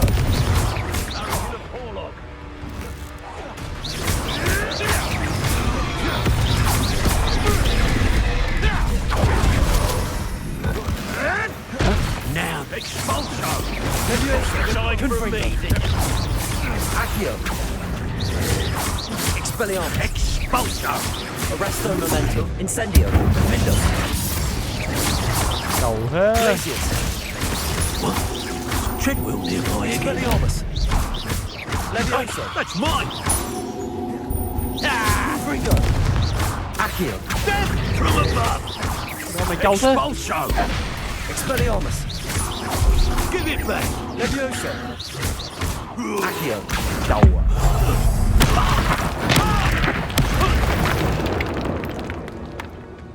I did it. And an Ashwinder, no less.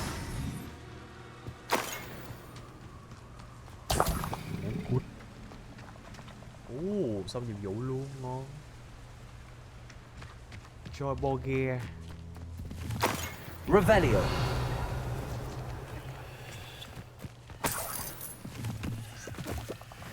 Không có quyền đâm tính bé.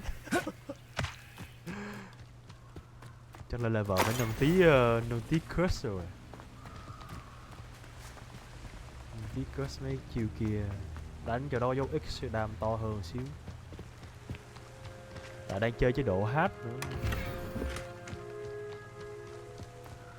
Nên là tụi này nó còn trâu hơn. Recover the hamlet from the thief. Revelio. That's it. This is for Rookwood!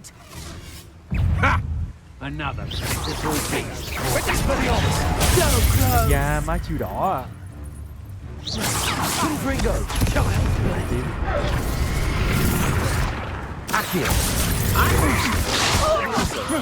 Expelliarmus. Dare humiliate me! Incendio. I've had enough.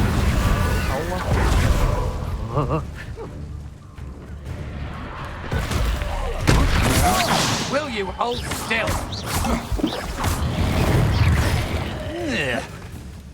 Is that all? Reducto!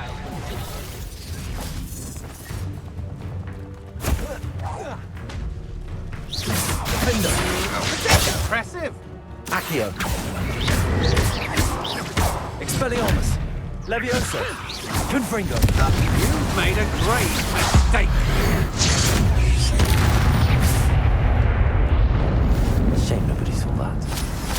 Nó xấu quá, sủi luôn.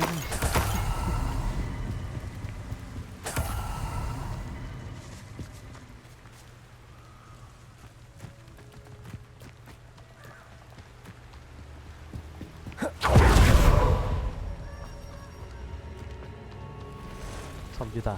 Revelio. Biết còn gì không? Confringo.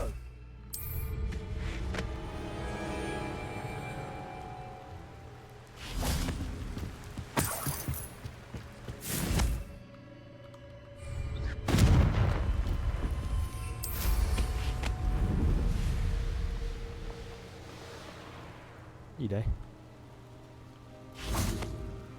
Revelio. Landing platform.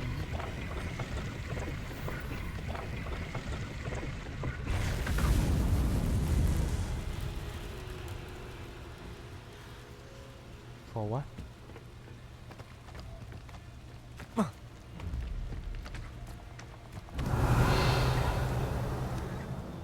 Kích hoạt là cái gì đấy mình không biết.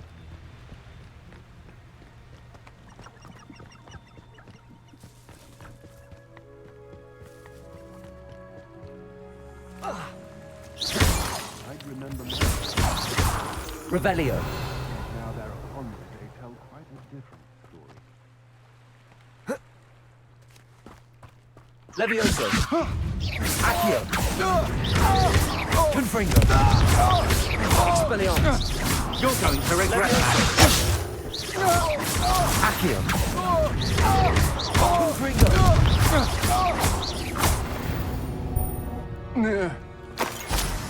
And no one to share in my victory. Không có ai để chia sẻ cảm giác này. Nghe nó buồn vậy. Revelio.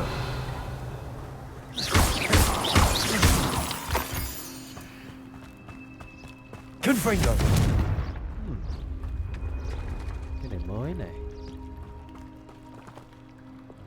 Defender, Incendio, Crisis, Arresto Momentum, Wingardium Leviosa, Lumos. Này là cái gì nhỉ? Convulso. Cái này mới này.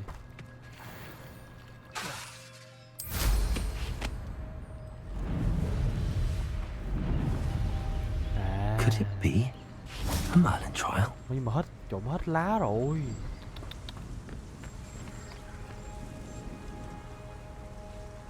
Nó phải đi lụm lá. Thôi, nào đi lụm lá rồi làm lại.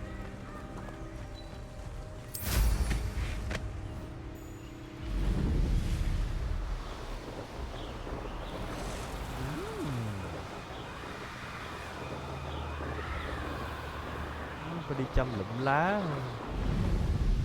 hoặc là phải mua. Revelio.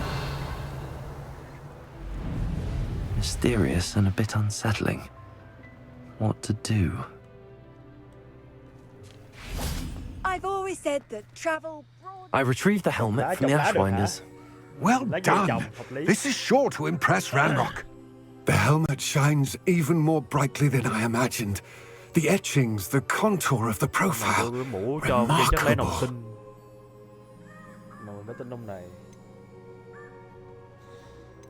It looks stunning, Lodgok. I see why you wanted it back. You did the thieves a service by recovering it. I know many a goblin who would have killed for it. Then I'm glad to be rid of it myself. Thank you. This should earn Ranrock's trust. I will take it to him immediately. It may distract him from his search. His search? It is merely an inkling.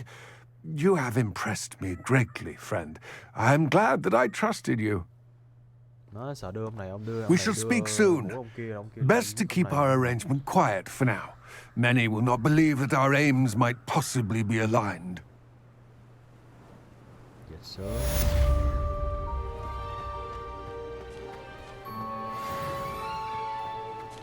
Let's lock. Prepare for your search for the final keeper.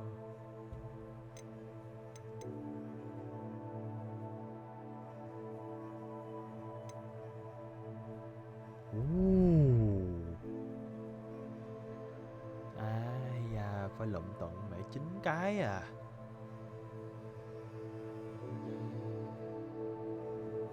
Ở trong HOGWARTS à. Ủa, bắt mình đi tìm mà. Phải liền. Nhưng mà tìm được 9 cái là mình sẽ học được cả khóa 3 luôn cơ.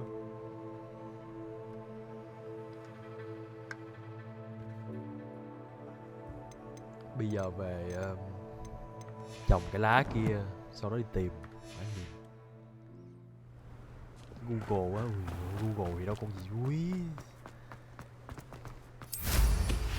Hello, friend. I wonder if you might stop by the Three Broomsticks when you can.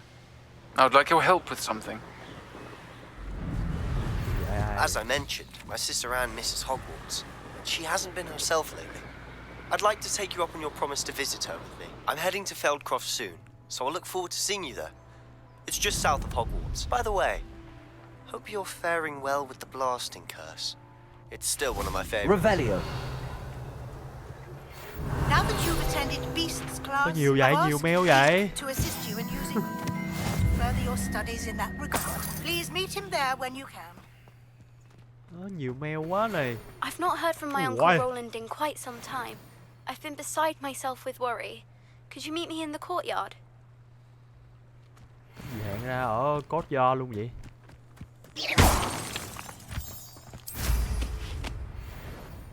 Mẹ hết lá mới ghê chứ trời ơi. I know a Merlin trial when I see one. Revelio. Là mua hay là phải trồng? Ủa, gì đây?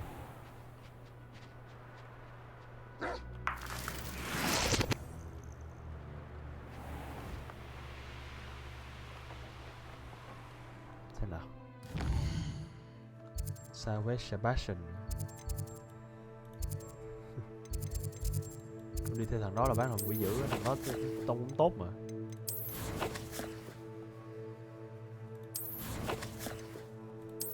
Talent sắp 22. Ghi thì mấy cái này bé hơn. Ngon. Lại cái kính này. Mấy cái kính này vãi liền. Ôi.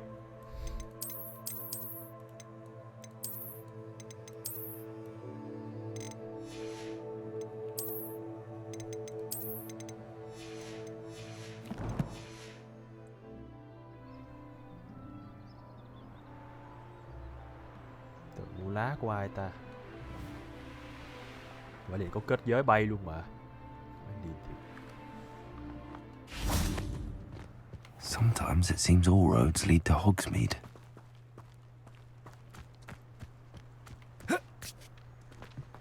Welcome.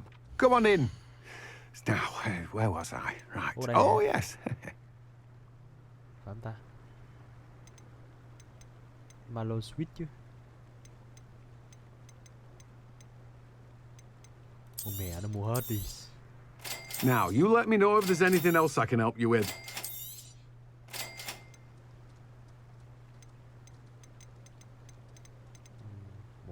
Mà mua tạm được nhờ. Mua tạm làm hai. Now you let me know if there's anything else I can help you with. No one can say I don't keep a stacked shelf. Rồi đó bạn, nó là Malo Sweet. Hello, be with you in a bit. Đúng cái rồi đấy. Làm sao cái kia là đi theo Nguyền á. Nguyền thì mạnh hơn không sao cả. Ta mạnh lên chả sao đâu. Revelio.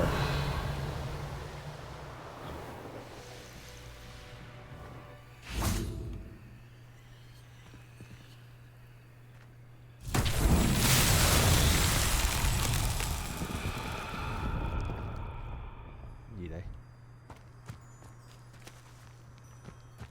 Không có vẻ như là phá nó đi hoặc là di chuyển. Confringo. Expelliarmus. Levioso. Accio. Vâng, không có nào được luôn. Incendio. Defendo. Glacius. Arresto momentum.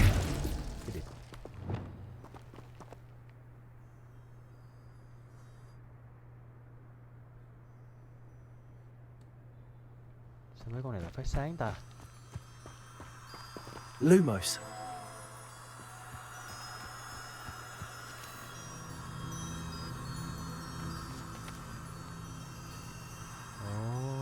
Nó sáng lên rồi.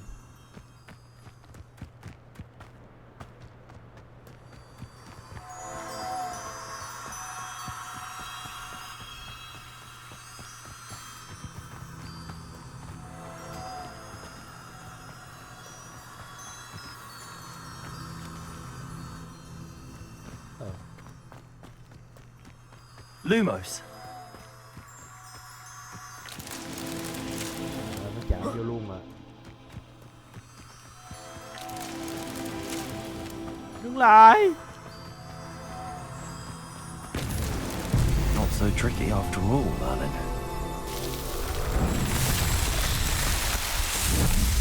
Merlin.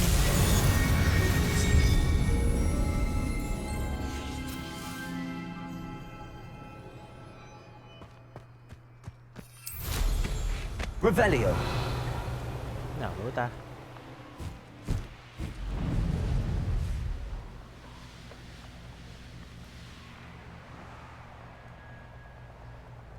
Abandoned long ago, no doubt.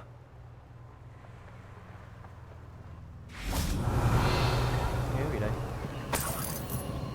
Confringo.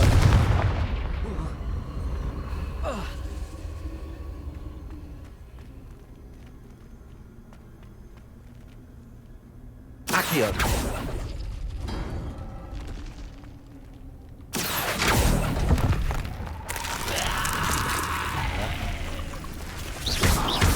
Confringo.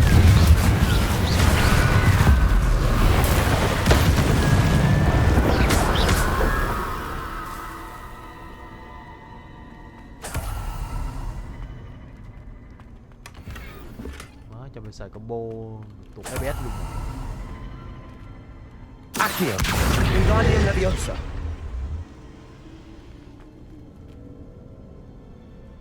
Accio. Wingardium Leviosa.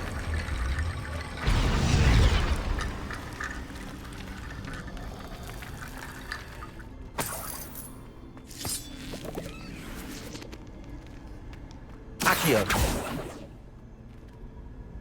Vậy thôi á.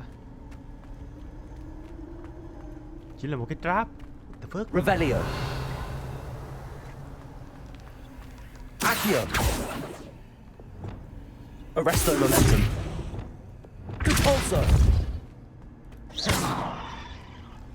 Revelio. Có cái rương thôi á. Đây. Accio.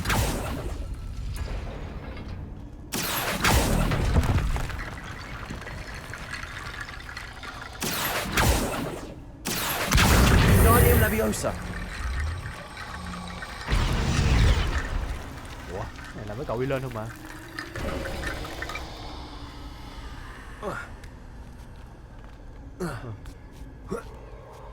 Revelio. Cũng rảnh dữ. Confringo.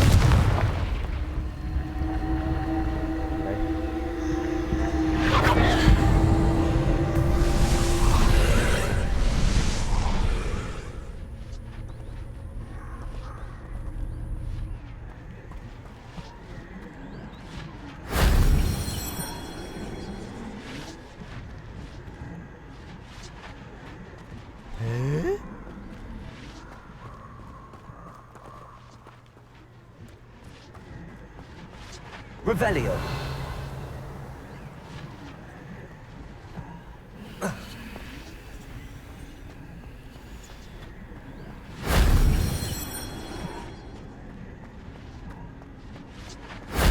If only Professor Fig could have seen Cover that. more Asian magic spot. Complete their challenge to increase your Asian magic meter. À, tăng cái thanh của Asian magic lên. Nhưng mà chả thấy tăng được bao nhiêu vậy.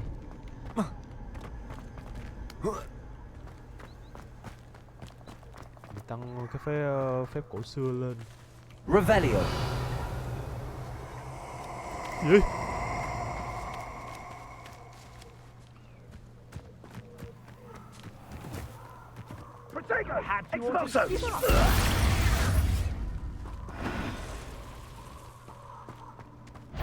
Rookwood, don't you there!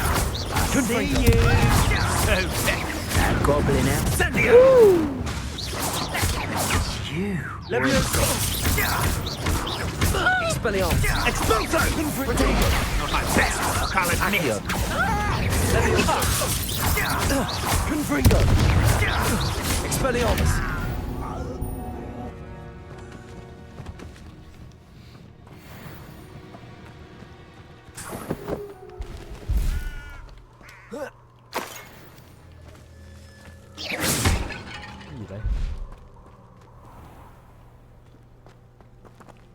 Revelio. Confringo.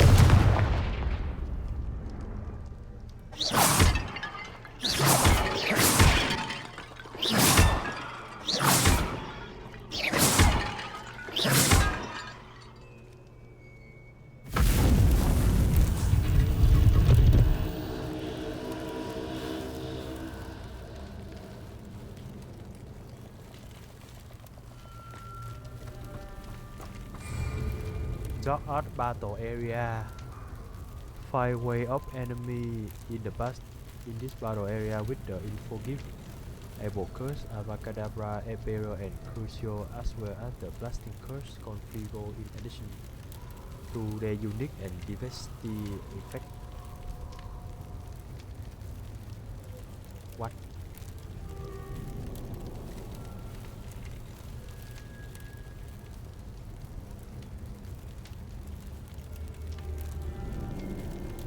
Khu huấn luyện Dark Art vậy. Thử nhờ.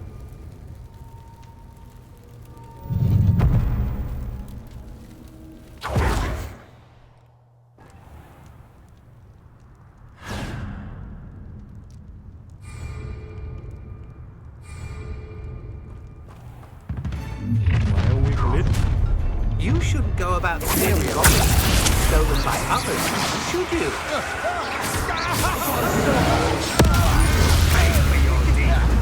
Ha!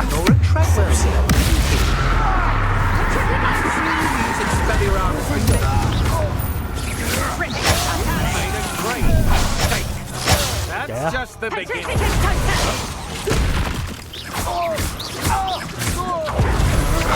I'm just warming up.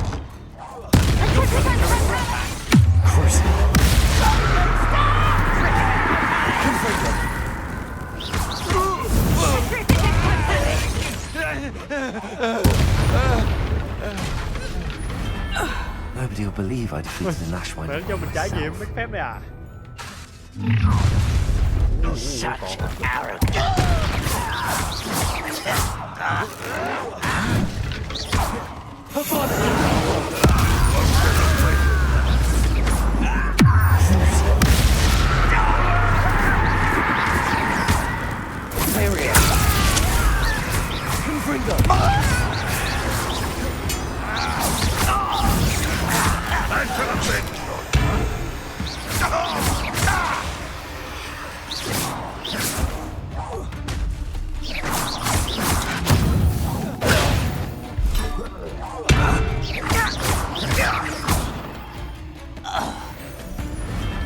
Ranrock has fooled you all to your demise. Avada Kedavra. Nữa hả? No more.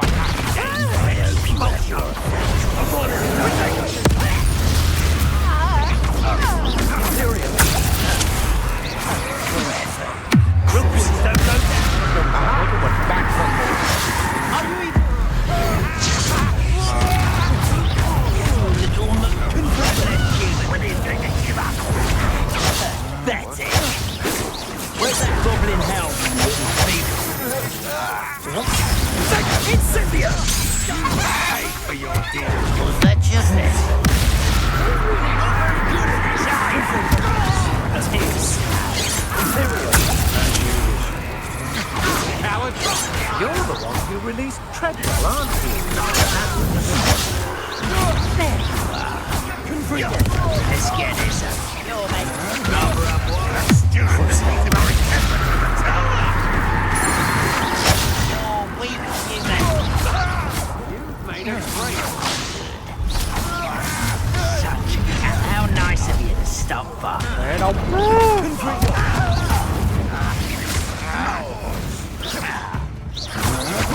Don't think you're going to get out of this alive.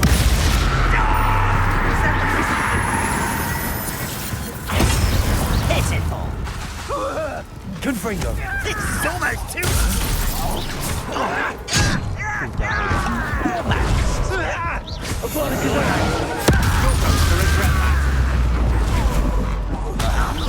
You almost had a lucky shot.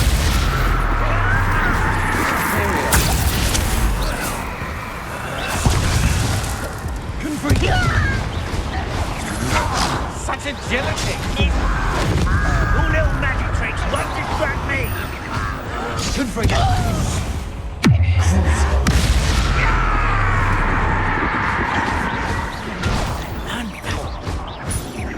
Pitiful. Truly. Yeah. Try again, I beg you. Imperial.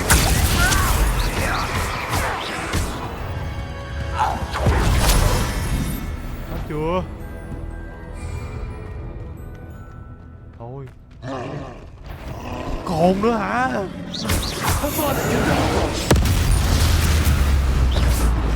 Chết luôn mà.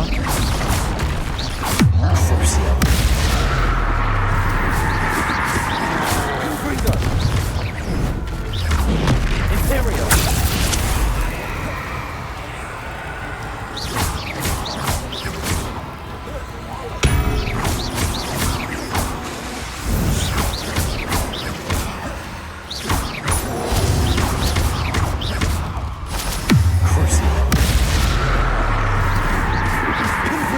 Đánh nó 19 máu à.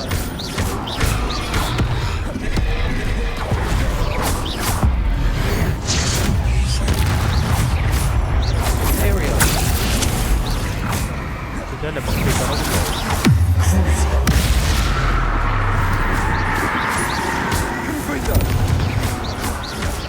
bốn phép này.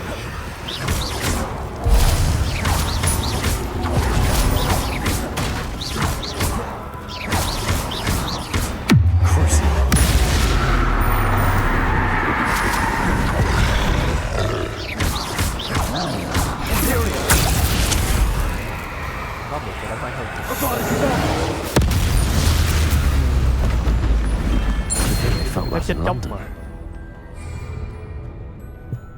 Such arrogance, thinking you could wrest. You're the one who stole our goblin. Imperial.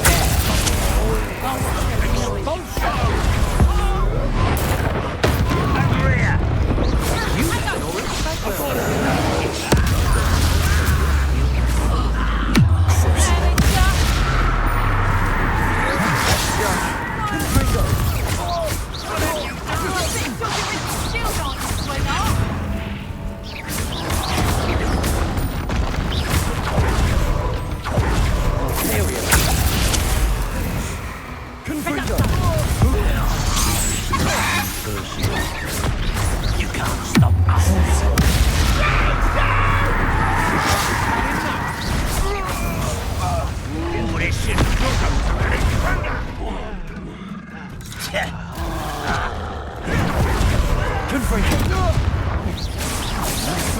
Petrificus totalis! Imperial.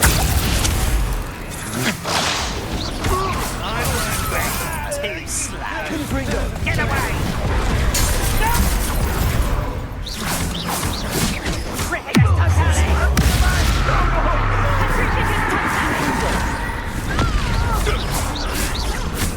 Won't get away with that. Petrificus totalis! Imperial.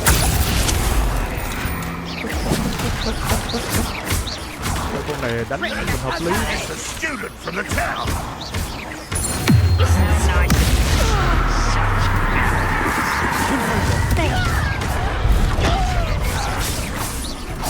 Rather unwise coming back this way.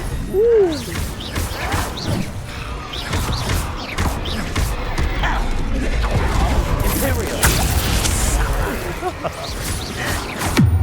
Câu kia làm đệ mình nè. Dạ.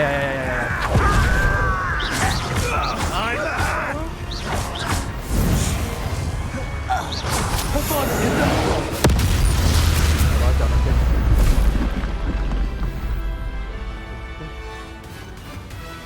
Thôi. Tự nhiên vô đây vậy trời. Mẹ vô đây thô min à. Nằm mơ à. Đúng kiểu one hit chết luôn. Ok, mốt biết mấy này là đi chuẩn bị huấn luyện. Đánh luyện là xong bây giờ mấy cái phép này. Ôi. Cái phép mày cái làm để mình mày cũng hợp lý phết nhờ. Mày hiệu nghiệm vãi đái.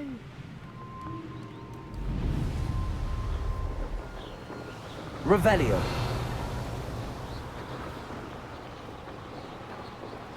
Bao hiệu nghiệm luôn.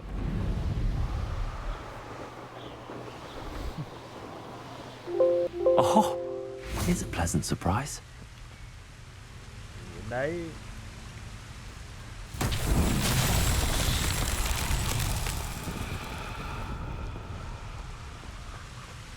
Confringo.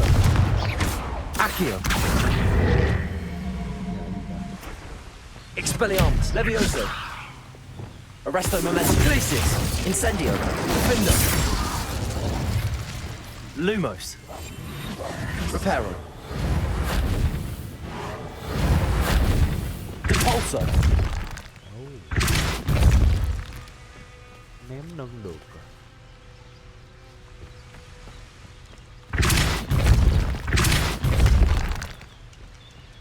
Revelio.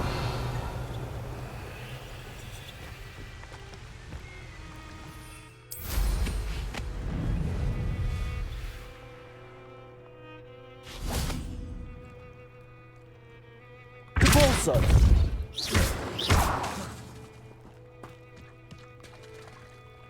Mấy cục này sao ta? Giống như mình chưa xài được vậy. Hay là flip nó?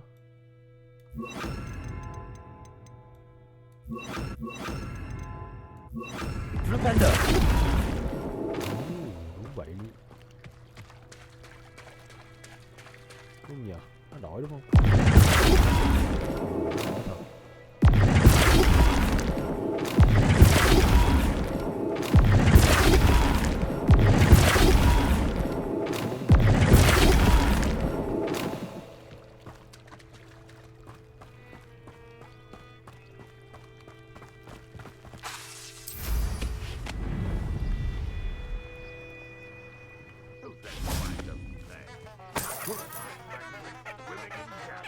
Propender.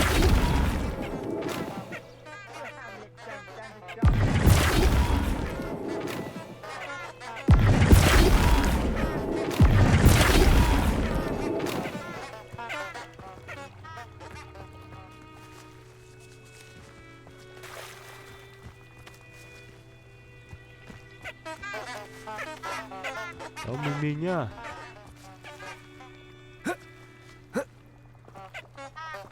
Kẹo luôn. Nó phải có cái đáp án gì chứ nhờ. Nhìn nó so sánh với cái dưới này, nó so sánh cái gì được.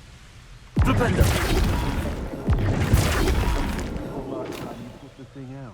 Revelio. Likely we'll need more wood if we're to not freeze. Seems harshness has her mind set to follow us. What the fuck? Propender. Propender.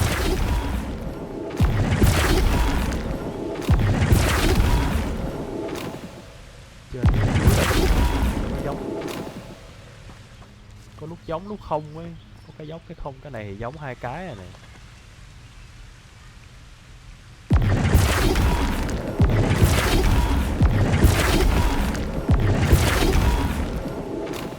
Chỉ có cái này thôi, còn hai cái bên kia thì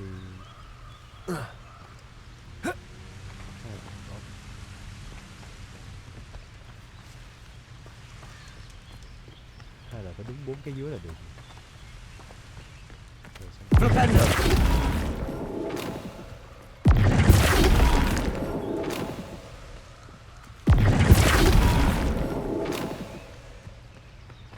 Dương cầm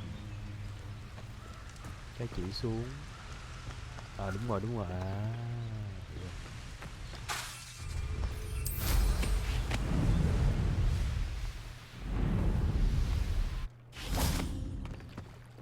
Propender.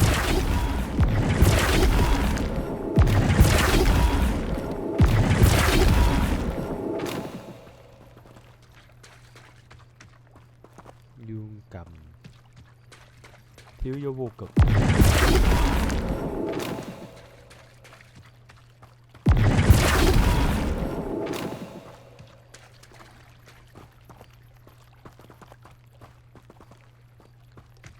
Có cái hướng điệp ở đây. Propender. Có này nhức đầu nha.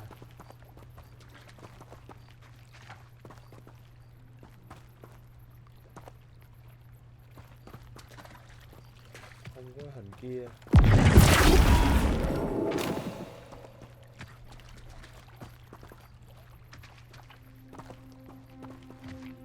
Vô cực dương cầm chỉ xuống. Để thấy giống luôn vậy trời.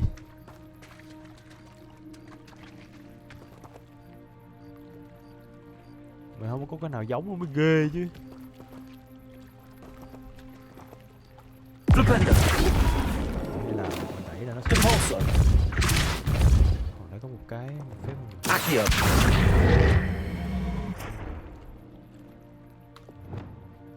Repulsor.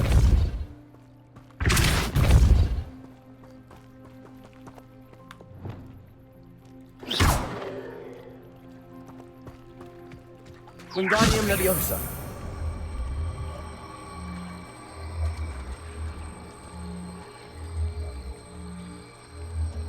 Preparo.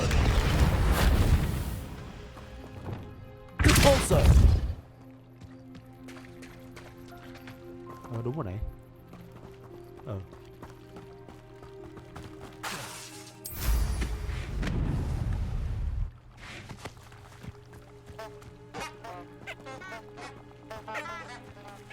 Propender.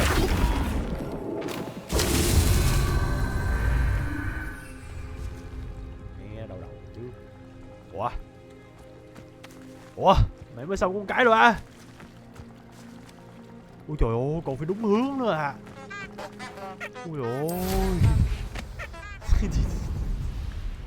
Còn vậy nữa. Repulsor.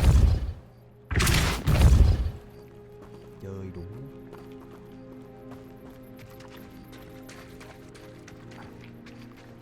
Xem nào. Cái này đúng hướng rồi này. Cái này thì đúng rồi nhưng mà phải khớp. Vậy thì phải dùng phép phép nâng. Wingardium Leviosa. Đó là đồ tay nữa.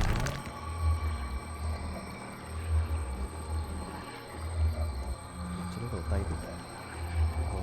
Lumos. Phải đúng khớp nữa chứ. Accio.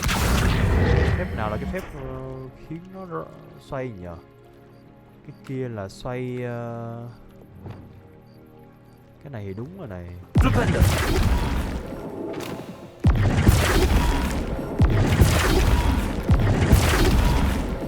Là đúng rồi này, làm sao quay ta? Không phải nâng. Repulsor.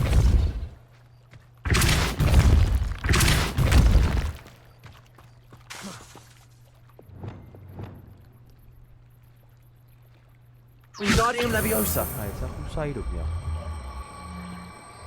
Cái này phải xoay được chứ nhỉ?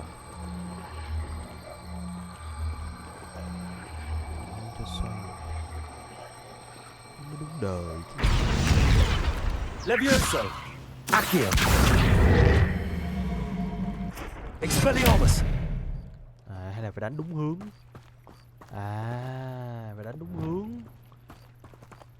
Cái này trội bắt mình xoay à. Từ từ nha, nếu mình đánh hướng này thì Flipendo.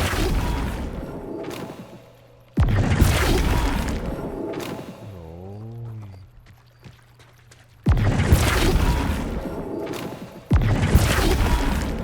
Cái là ngửa lên đúng không?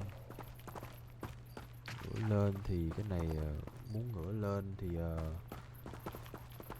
cái này phải đánh qua đậu xanh cái trò bùi này. Nó còn chơi Rubik nữa.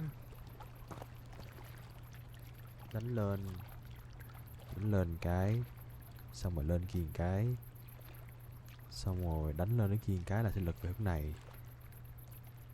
Flipendo.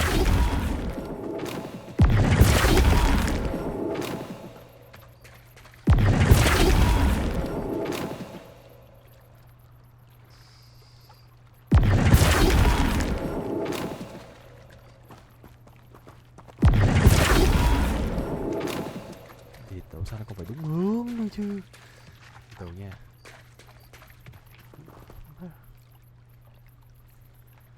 Leviosa không cho xài, nó đâu cho xài đâu. Nó chỉ cho xài cái này à.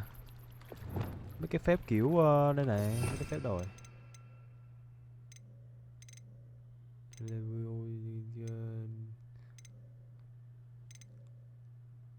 Leviosa này đúng không? Không cho xoay, nó không cho xoay mới ghê, thế mới mất dạy. Wingardium Leviosa. Nè xài nó không cho xoay đâu. Ewi. Nó không cho xoay, nó cứ ngắt luôn ấy. Thế mới mất dạy chứ.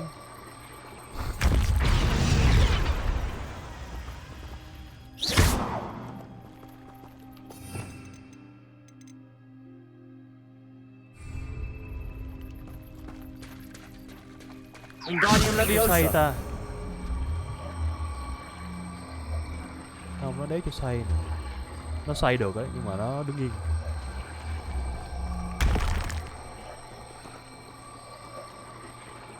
Không cho xoay. Cái gì cũng không cho xoay. Nó cũng ráng nó xoay qua rồi chứ. Rồi biết cái kiểu nó rồi. Prepare. Nó xoay mới gớm. Cái này hơi tốn thời gian tí thôi nhưng mà cũng khá nhanh. Flipendo. Thế cái này là đúng này. Bây giờ làm sao cho nó ngược qua kia là đấy, cái này.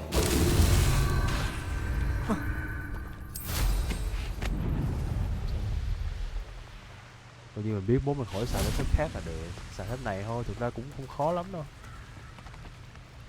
Này cũng khá dễ. Flipendo.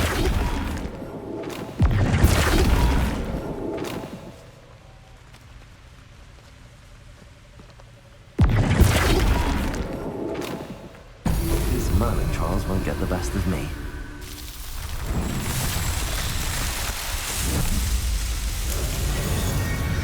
Cái kia nó cho xoay nhờ, mẹ xạo thiệt.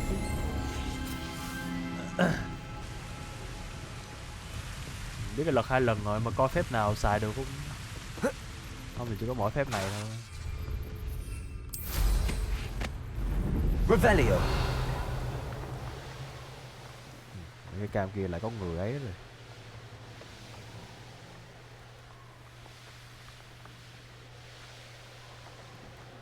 Về trồng cây đi. Về trồng cái lá kia mốt phải khỏi mua.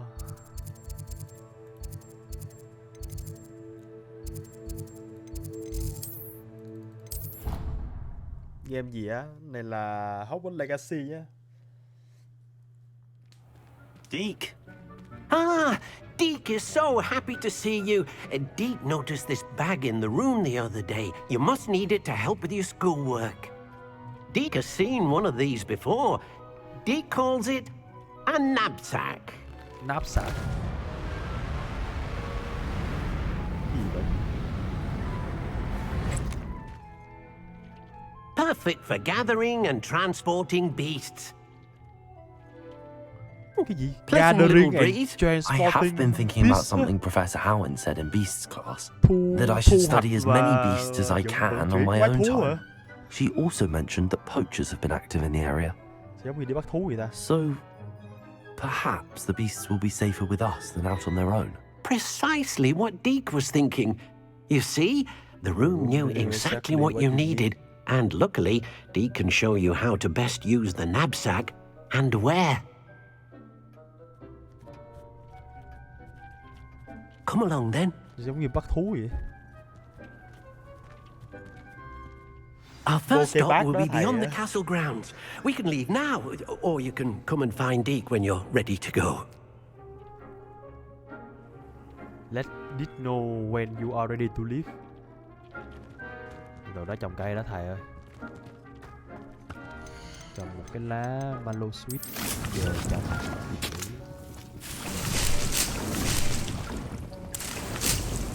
Giống mốt có cây nào nó trồng hết này. Lúc về chỉ cần lấy thôi. Đi. Giống như đi bắt thú vậy. I'm ready to learn how to use the knapsack. Perfect. I'm ready to learn. Deke loves an outing. Và đi nào luôn.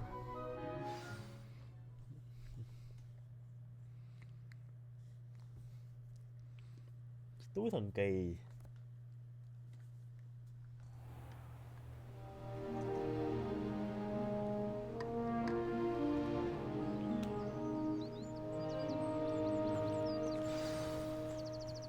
A nasty poacher. Deke hated working for him. He did horrible things to beautiful beasts. Oh, it was during those days that Deke first saw a knapsack. It'll be nice to see one used for good. Mình tưởng làm như mấy kiểu mấy thằng poacher, mấy thằng đó hay hành hạ kiểu mấy con thú, mà nhìn thằng này cảm thấy rất là đau. We have arrived. Deke enjoys coming here to watch the beasts, especially the puffle of puffskeins nearby. It will be nice to keep them safe. All you will need to do is get close, direct the open knapsack toward the puffskein, and in it'll go. All right. All right. Nào, bấm tê lên đúng không? Bấm tê, hold a knapsack.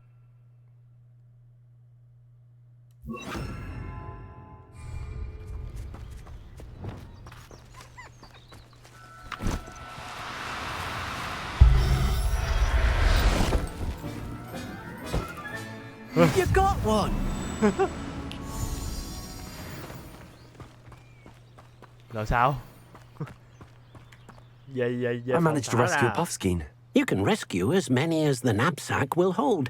Poachers capture puffskeins and, well, Deke isn't sure what they do with them. Deke is certain they will be safer with you. Now, not all beasts will be as simple to rescue as a puffskein. Deke suggests you next find a beast that can fly. A jobberknoll, perhaps. All right. Where would I find one? Deke knows of some to the west, nesting in a large tree overlooking Hogwarts. But we must be careful. Deke has seen poachers in the area recently. Deke will meet you there whenever you're ready. Ui, đi theo ông này làm nhiệm vụ thú bay à?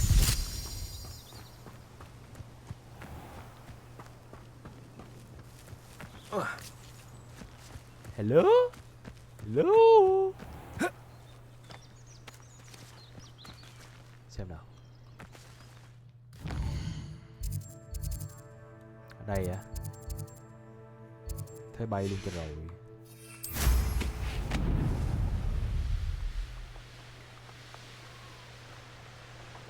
Cảm ơn bít ngọt nha các bạn nha.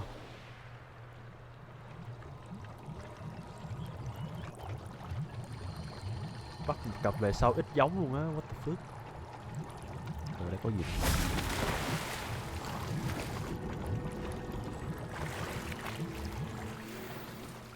Wow, identify hand item. Lại hand item. Đời.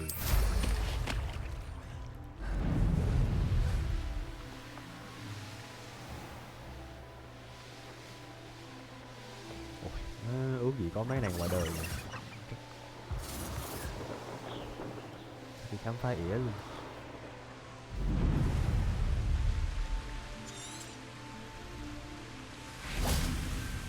Hello, Deke. Shall we continue? Oh, good. Deke was worried about you, what with all the poachers in the area. Perhaps we should work quickly. The jobberknolls are just here in this large tree. If it's helpful, Deke has seen Levioso used to slow flying beasts. Easier to get in close and use the knapsack.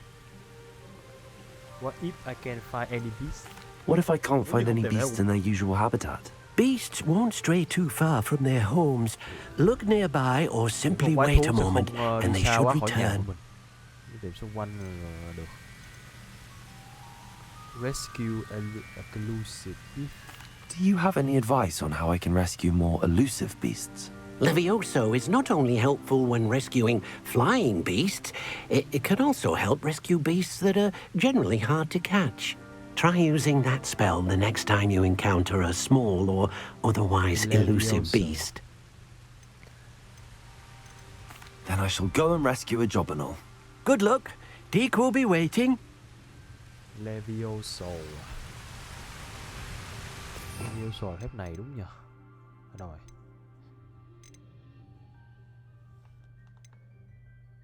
Levioso là phép nào? Quên mất tiêu rồi.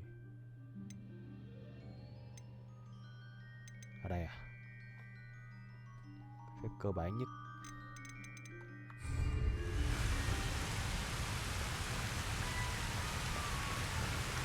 Thế là phải để chung cái này thì nó sẽ hợp lý hơn.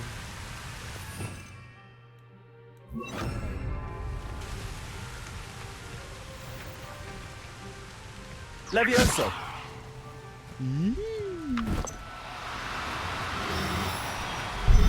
Còn nhấn 2 lần nữa à? Liền. Everything's all right now. Sao lại đã cứu nhỉ? Thế không mà phóng xanh đó rồi. I rescued a jobberknoll. Deke hopes your jobberknoll finds the knapsack nice and cozy. Poachers want them for their feathers and are not kind when they gather them. Are there any other beasts nearby? Just one that Deke knows of, a herd of moon calves. They live in a clearing of trees up this footpath. Deke will see you there. Bắt thú nữa. Nó có cái tiêu kia.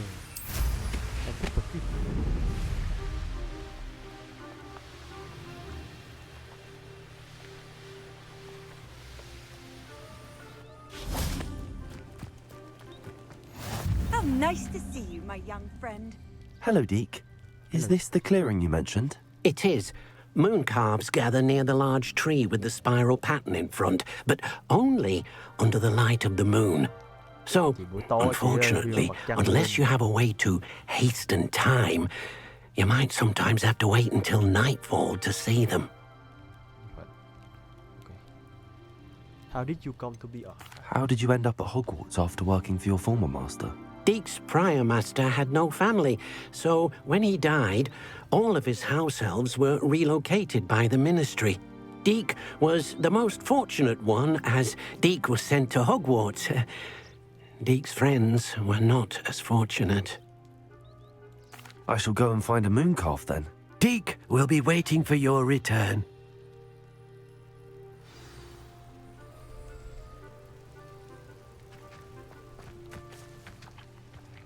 nè man.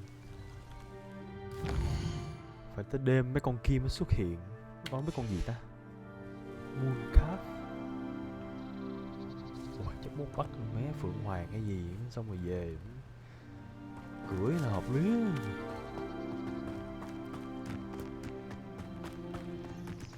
Leviosa. Ui. Mẹ mấy con mắt tròn hoe này á.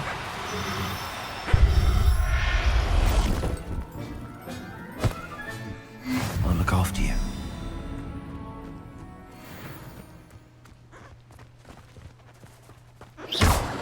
Chạy đi. It was a bit trickier than the others, but I have a mooncalf now. Another beast, safe and sound. Shame we didn't see the mooncalves dancing. It's a marvelous sight. Deke supposes you're finished here.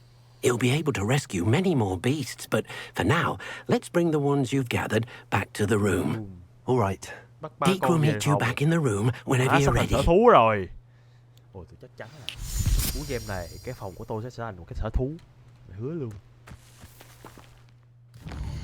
Trở về phòng yêu cầu này.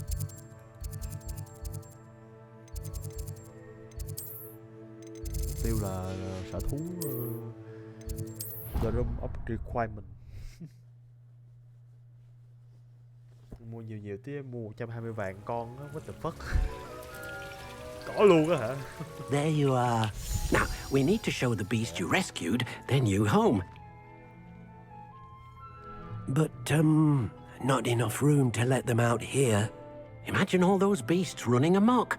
That wouldn't do at all. Đừng nó bỏ thêm phòng nhé. Perhaps if you focus on what your beasts need, the room will provide.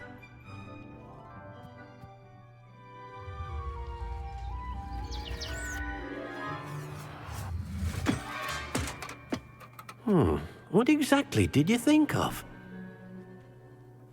Gì đây?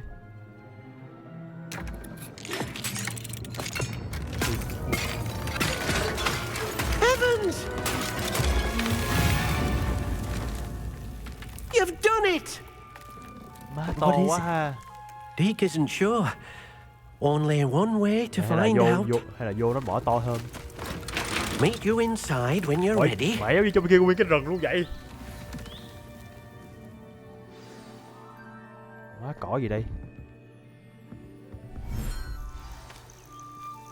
Chơi đủ.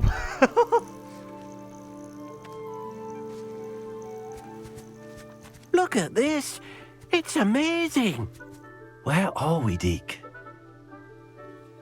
It seems to be a place for your beasts to live, a vivarium of some sort. Oh, your beasts will be quite comfortable here.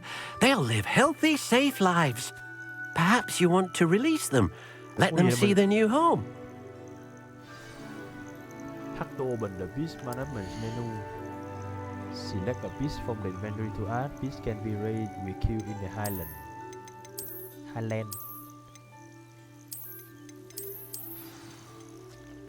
Má Pokemon mẹ rồi.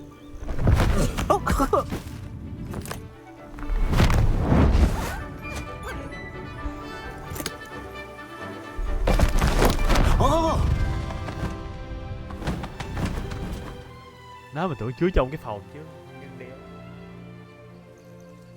Deke thinks the vivarium will be a fitting new home for your beasts. Indeed. I only hope we'll have enough space for all of them. Deke hopes so too. But if you do run out of room, Madam Peck at Brood and Peck in Hogsmeade will help to find safe homes for them. Any beasts that the room can't hold?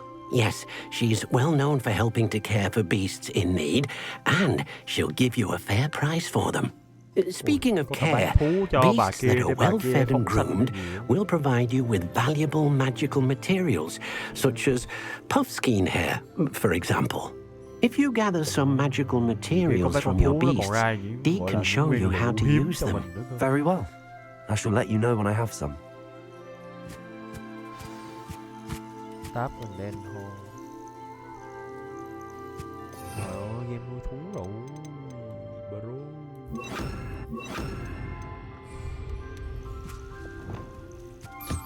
Wonderful.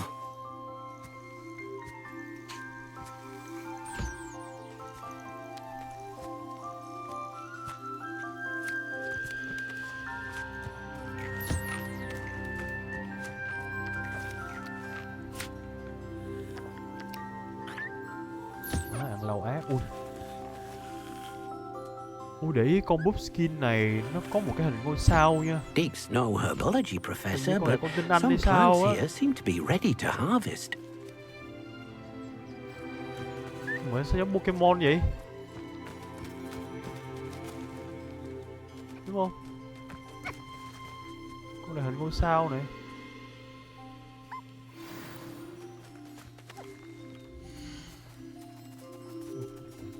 Còn đẻ ra mẹ da cho mình nữa. Khỏi mua. Hợp lý. Người lẽ mình bắt là con tinh Anh nè. Đâu rồi? Này con này con tinh Anh này.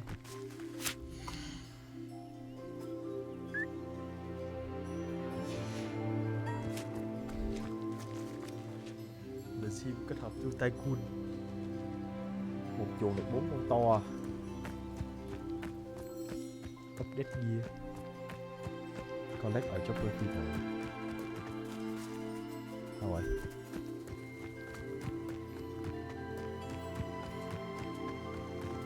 Quả game hợp lý nhờ. Thì chứ game như thế này nhiều khi nhưng mà ăn gấu đời dia rồi. Zelda không có tuổi.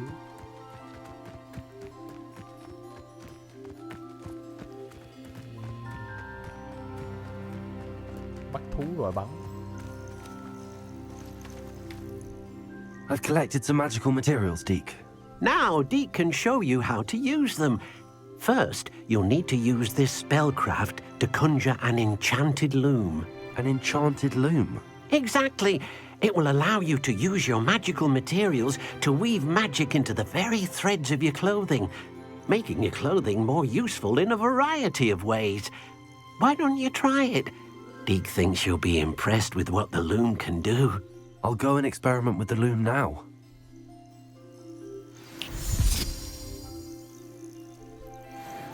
Cái gì máy dệt à? Zelda fan đông nên chưa biết được. Ôi dồi ôi. Fan đông á, nhưng mà đã được vote vô 5 cái Game of the Year là 90% là các nhà kia người ta vote, mà 10% fan vote thôi. Để game như cái này thì thật sự là Zelda không có tuổi thật. Zelda đâu có gì mới đâu, nó chỉ là một cái game nhiều người biết tới, game tuổi thơ. Mình thấy Zelda nó không có gì mới. Này về phòng Zelda fan đông nhưng mà có 10% fan vote thôi. Nhưng mà thật ra nhìn vậy chứ nhiều khi tôi nghĩ Harry Potter còn đông hơn. Thật. Thiệt.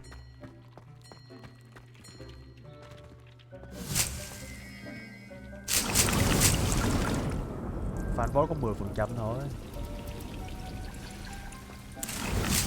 Sao mình đu được?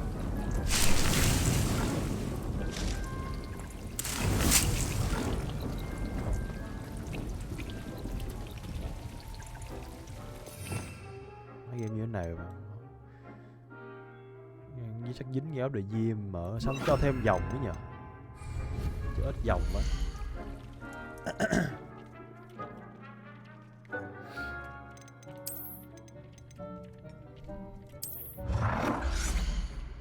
Mấy giờ nhiều thứ ghê á.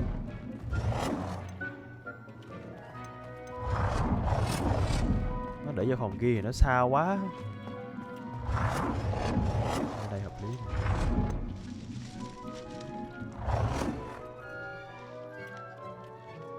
Để tạm đi. Vì nó cứ lệch lệch vậy thế.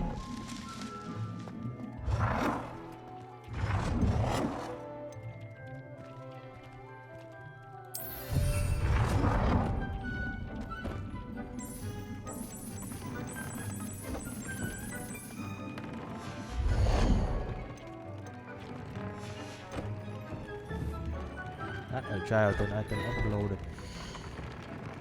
Upgrade an item update à. Xem nào. Identify gear cái.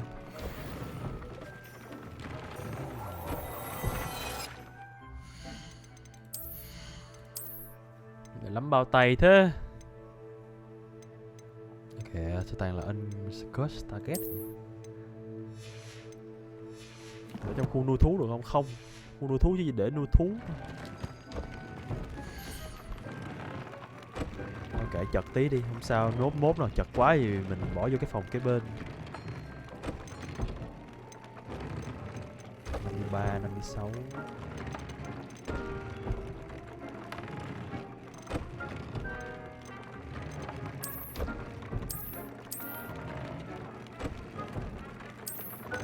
Child. Child to an item. Phải view update à? View update.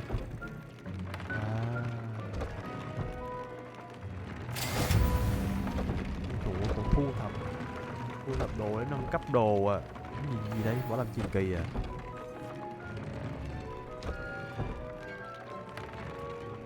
Đồ đây các kiểu luôn.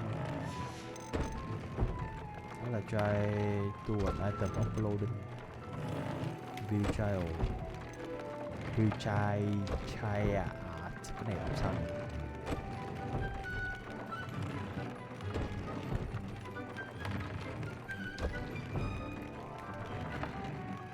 Traits. Traits. Có thế. Traits. Okay. Nãy giờ đọc sai rồi. Increase with incendio. Increase with the curate.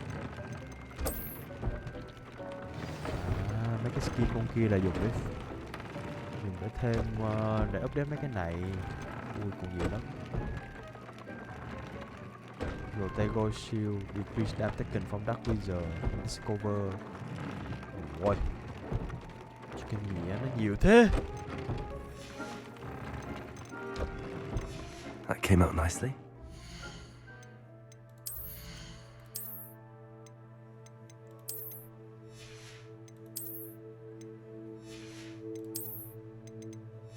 Mà nhiều khùng luôn á.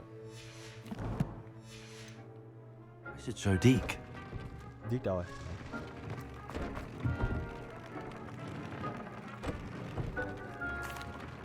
I used the enchanted loom, Deke. Wonderful. Will I be able to weave even more powerful magic into my clothing with the loom? You will, by rescuing even more powerful beasts. For now, however, Deke suggests you explore the vivarium and get to know the beasts you've already rescued. Can I use the loom to enhance any item of clothing? The loom will only enhance clothing of a certain quality. Deke suspects you'll find more valuable clothing as you explore. Deke also knows that some of the shops in Hogsmeade can provide you with a variety of clothing for you to enhance. Thank you for your help, Thú là Deke. càng hiếm thì nguyên liệu càng hiếm. Nguyên liệu càng hiếm thì ép được cái dòng càng xịn. Có thể hiểu là như thế à.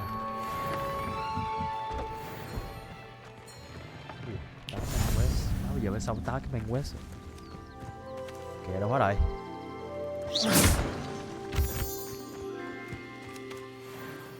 Mấy thài đâu hết rồi mấy thài.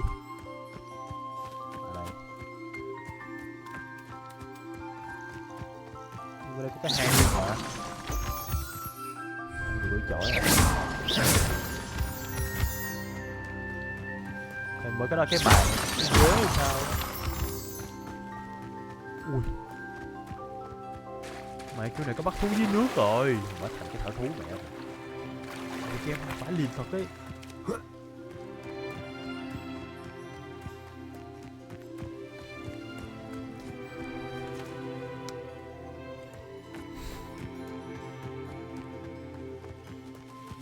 Tôi không.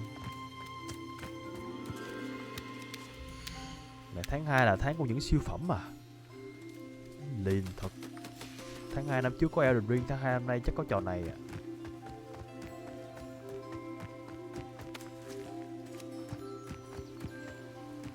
Trò quá liên tục.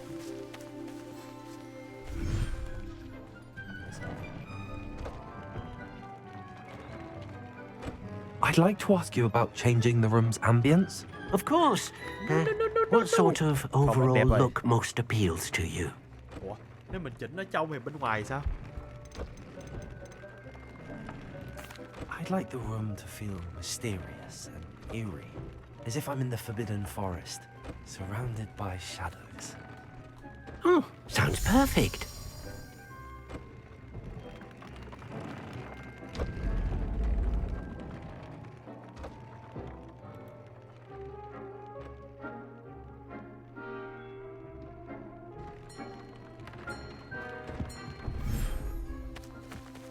Ngoài đây vẫn thế.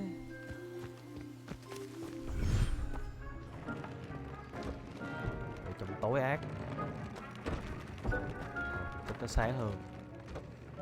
Màu này cũng hợp gu đấy, nhưng mà không hợp với cái lúc này nó điếc à. I'd like to ask you about changing the room's ambience. Of course. What sort of overall look most appeals to you? I'd like the room to feel natural and earthy, as though I'm outdoors. Oh, sounds perfect. Ui, mẹ mốt bắt được nhiều cái tống thú. Nó có tối đa không ta? Mình nghĩ chắc không, có khi là bắt được hết luôn ấy. Để màu xanh như hôm bữa. Thì đó, màu xanh đó. Đó là màu xanh mà. Cũng cao và cút. Nữa luôn. Mỗi của game luôn á.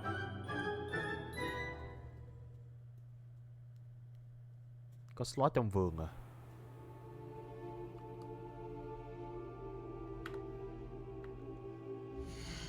Nó nhìn là thấy chỗ đó rộng mà nhiều khi bắt được bao nhiêu á. Một update. Mình chơi hát một phải up rồi đấy. Chứ không mà thở không được. Revelio. Rồi nha, bây giờ học lóc 3. Học lóc 3 trước mấy cái cần thiết, mốt để đi khám phá. Deposo, chưa Deposo ai à? Alleviated enemy, sử dụng Deposo trên một thằng kẻ thù đang được bế lên.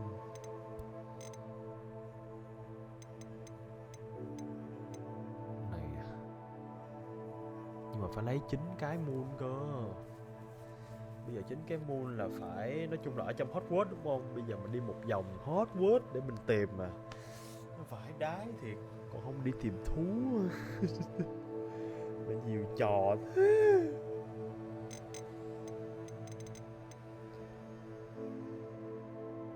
Mới gặp thằng Sebastian trước không nhờ? Thôi, gặp thằng Sebastian trước đi. Chắc quét.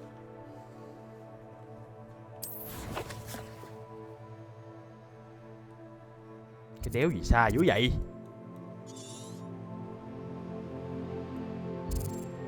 Lại cả cướp.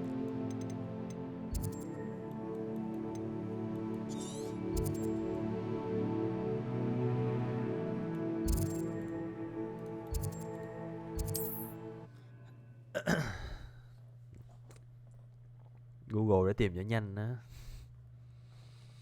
Cũng muốn đấy, nhưng mà cũng không muốn cơ. Không sao, để lâu nào tôi off stream tôi tự đi tìm cũng được. Nhiều khi mấy cái này stream nhiều quá sợ các bạn xem chán ấy. Mấy cái chắc tôi off tôi chơi. Tôi đi mò mấy cái này. Mà đi mò cái hết cái đống game này chắc phải phải hơn 200 tiếng ấy. Mò biết đâu ra điểm ẩn này kia các thứ. Mày nghe là thấy sướng rồi.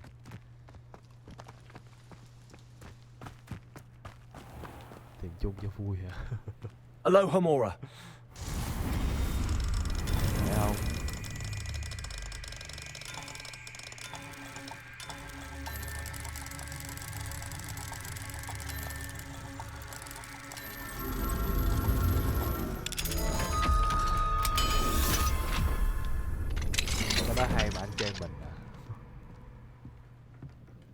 Mine now, demiguise. Ngon, một cái.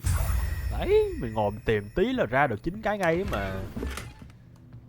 Mà em biết Trình của mình thì cái gì? Revelio. May Mày ghê, tiện tò mò vô đây à, tiện có con cái à, hợp lý hết. 9 cái hả? Còn 8 cái. Ui, thực ra cũng dễ, không khó lắm. Chắc vậy.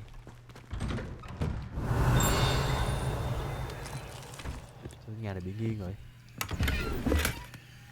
Cái nhà này bị mọc cây à? Đúng không ta? Cái nhà nghiêng trong và cái vít gì?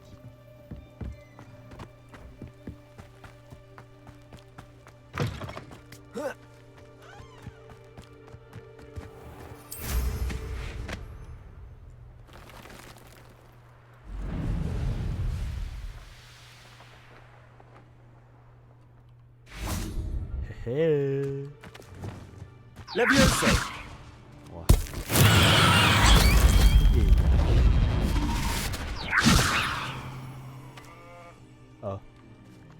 Mà con này không tính là con thú à. Con này tính là con vật bình thường. Không phải tính là quái.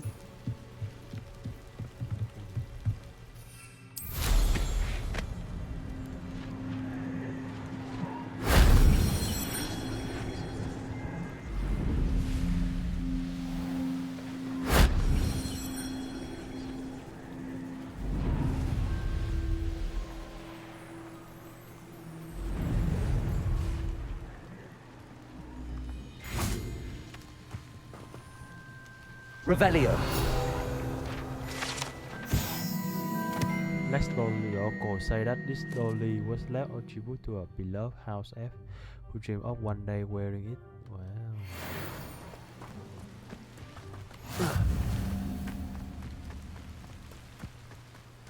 Thú vị. Confringo.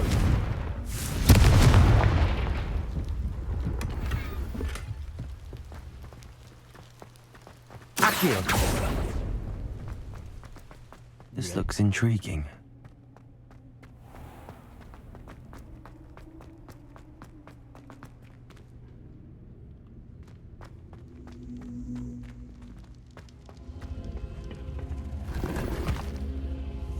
Face item.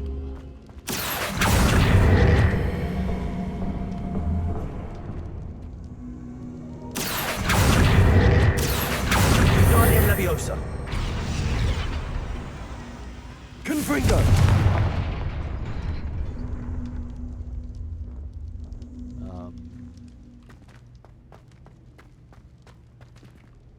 Revelio. Ủa vậy thôi à? Cái này đặt xuống thì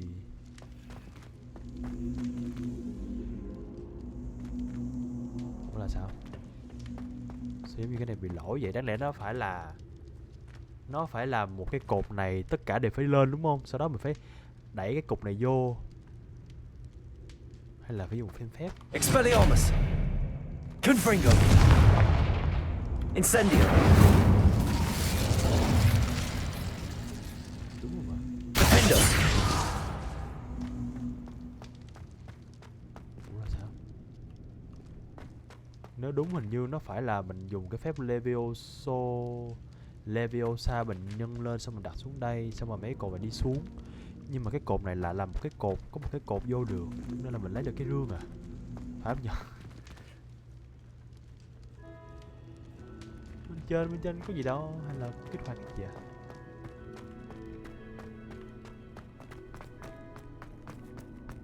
Who lived here, I wonder? Rất là buồn cười. Revelio. Nghĩ đúng rồi, nhiều khi chỗ đó bị lỗi á. Có lẽ là tất cả cái cột đó phải lên. Tất cả cột đó đều phải lên đó, xong rồi mình phải nâng cái cột đó qua kia, xong rồi bắn lửa thì nó mới nâng cái cột xuống, sau đó mình mới vô mình lấy được cái rương đúng không? Thế nó mới hợp lý. That solves that. Thế nó sẽ hợp lý hơn.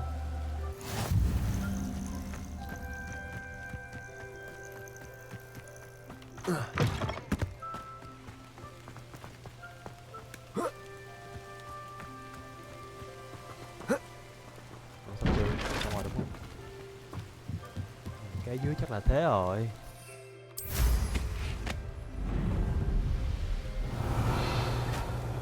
bướm.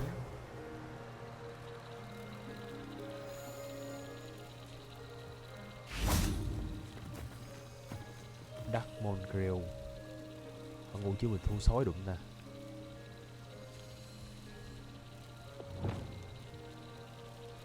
Levioso. Accio.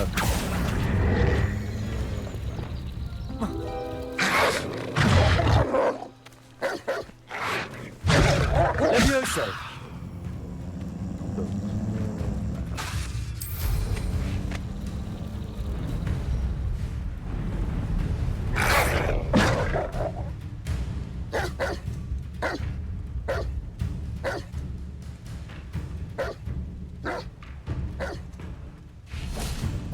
Từ đó, đứng đó đi. Vô xô đâu rồi.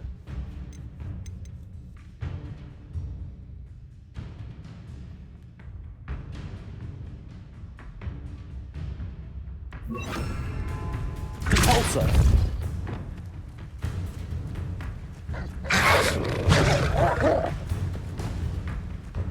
Phải đẩy dính con kia.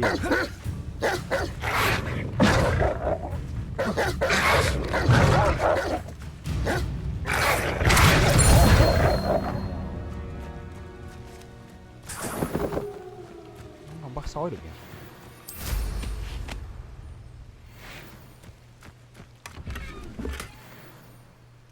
With the equipment shelf.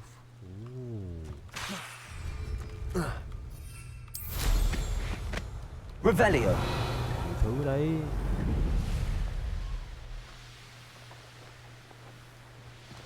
Cái gì có hình má hai cái đầu lâu kìa. Trông sợ thế nhỉ. What do you have in store for me this time?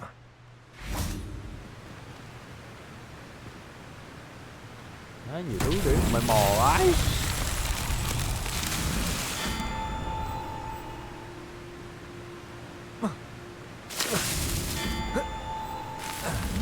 What's that? Settled. Vậy thôi hả? Một cái hang ở đây này. Tò mò đấy. Có kết giới luôn cơ. Revelio. Kết giới thì đúng rồi, vô hang chắc chắn là không bay được.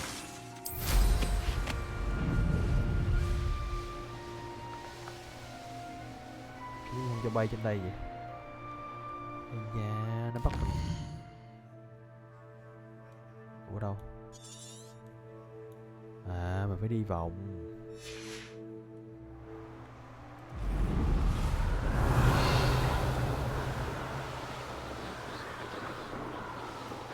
Con gì kia?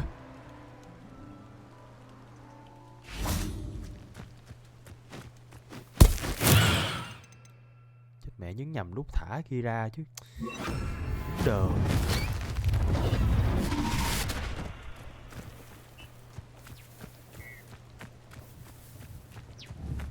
Đời luôn, có con tím hồi nãy cơ. Con tím như con hiếm ấy.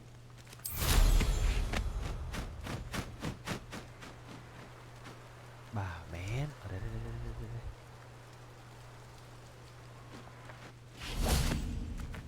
Ở đây phải à? Có nhiều màu.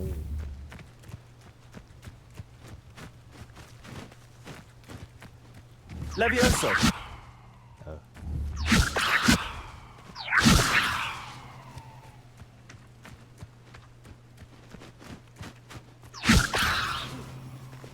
Accio. 4 lần.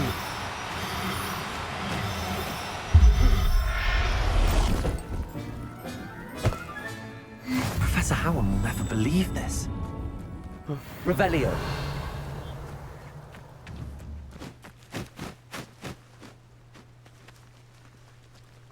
Mỗi lần có bắt con thôi nhờ. Mốt có bắt cặp thì tính sau.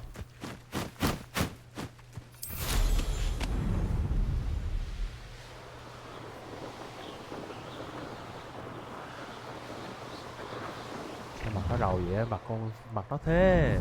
Nó thế. Trời ơi, sao mà đi đây?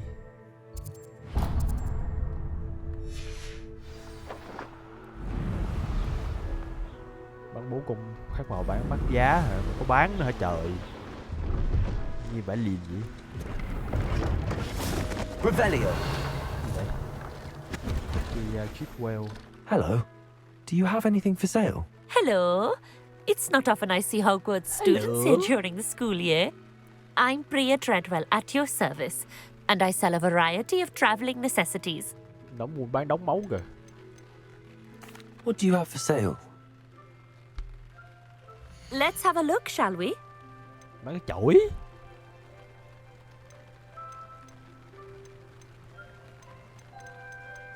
Sao cần đâu. So nice of you to stop by. Revelio. Nhiều đom đóm thế.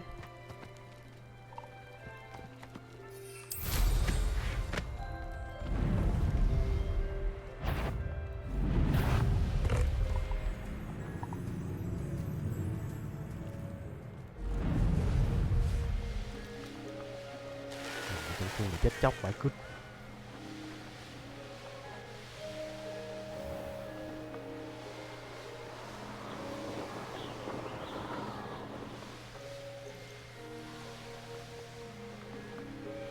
This could prove dangerous if I'm not careful. Let's see what's up your sleeve this time, Merlin. Hello.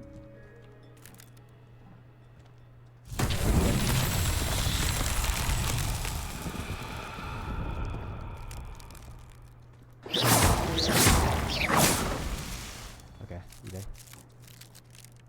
Nhi.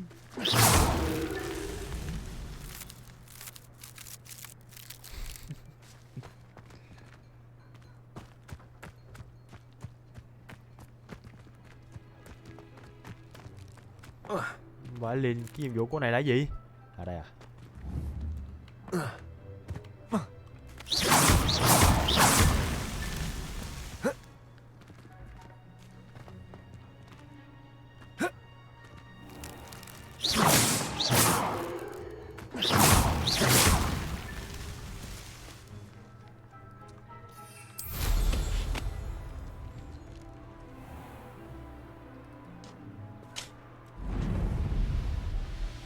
Xem nào, 3 cái trên đây, 3 cái dưới kia, 2 cái trong phòng bên kia.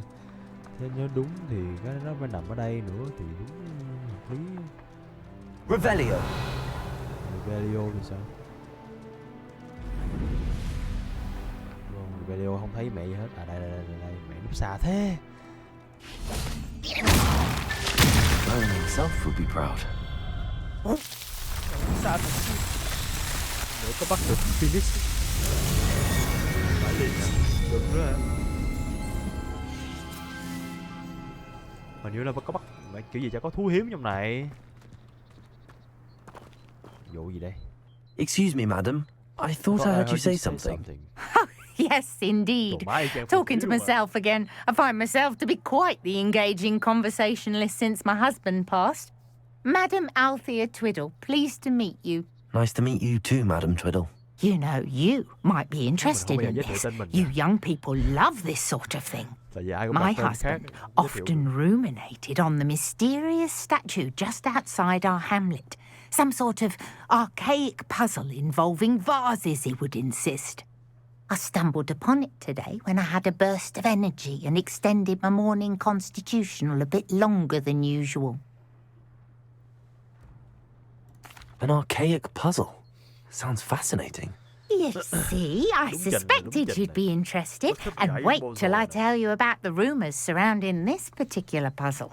My husband Greville insisted that solving the puzzle would reveal a magical challenge of sorts. The man was intrigued by everything. He was about to try and solve it himself when... Perhaps you could take a look. I'd be rather interested to hear what, if anything, you find. If I happen to see it, I'll have a look. Ah, the spirit of youth. I do hope you'll be able to solve the puzzle. If not for me, then in Greville's memory. What do we have here? A demiguise.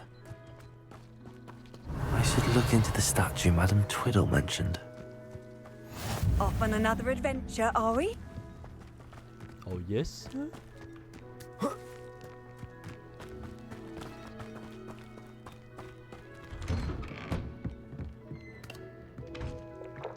Revelio. Bình máu.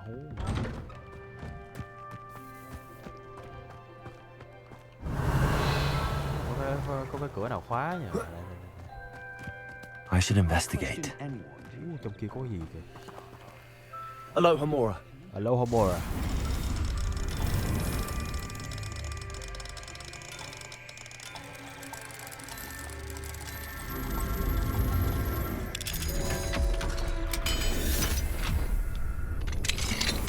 Hello.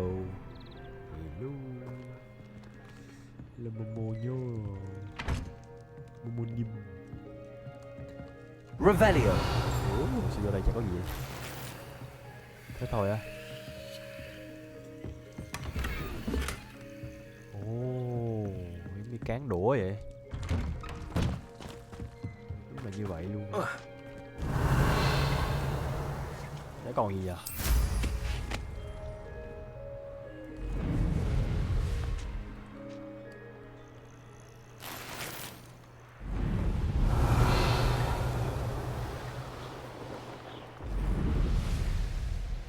Lại thêm lá.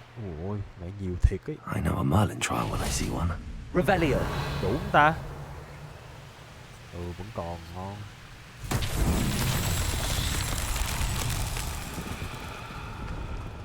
Confringo. Còn Frigo. Cái này giống như trên God of War nè. Bắn lửa.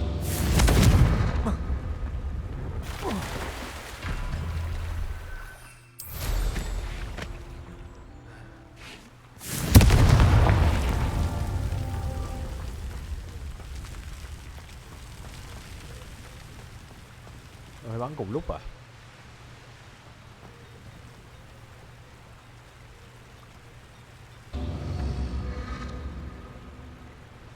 Confringo.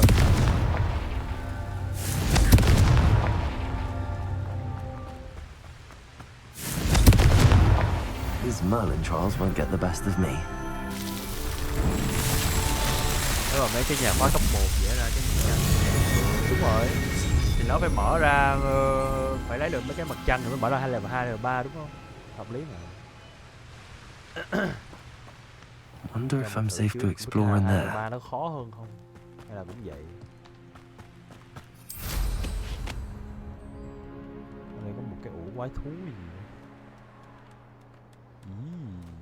Có con gì lạ lạ không nhỉ?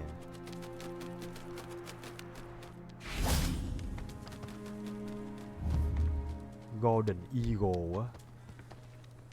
Mọi nghe là có vẻ là hợp lý này. Levioso. Không phải con này trời. Accio.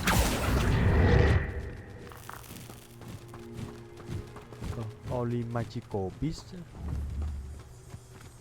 Con này không tính là con Magical.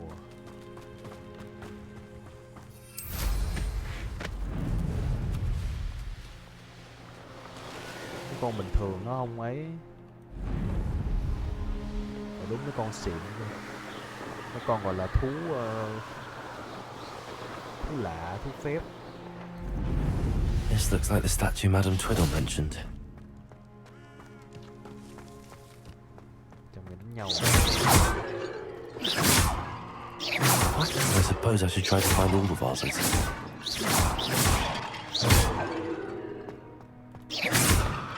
20 bình nữa. Mẹ phải không vậy?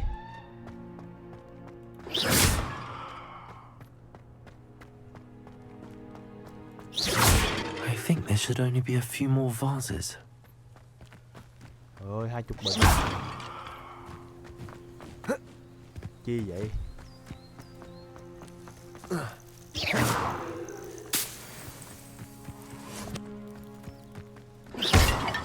Còn giấu nữa chứ.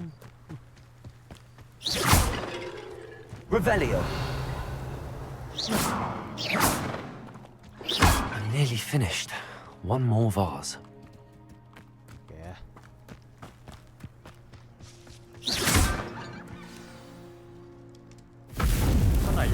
gì ta? Nó vô nó cắt át nữa chứ. Đó, đừng nó vô đó, nó đó rồi đấy. I should tell Madam Twiddle about what happened. Vậy xong đúng không? Nếu mà mình muốn vô thì cũng được.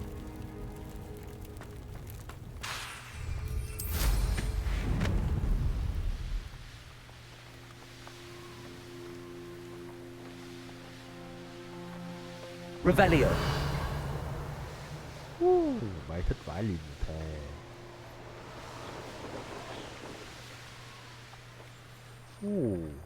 Rồi đó. Just because you know Lumos doesn't mean you can't get lost. Alohomora. Alohomora. I think that plenty of times myself. Rather used to yourself, though.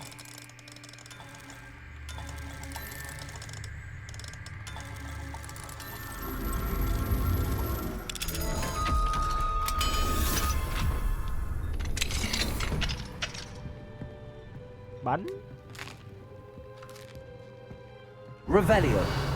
Rồi mỗi lần vô nhà là có một cái bánh nè, đã thiệt chứ.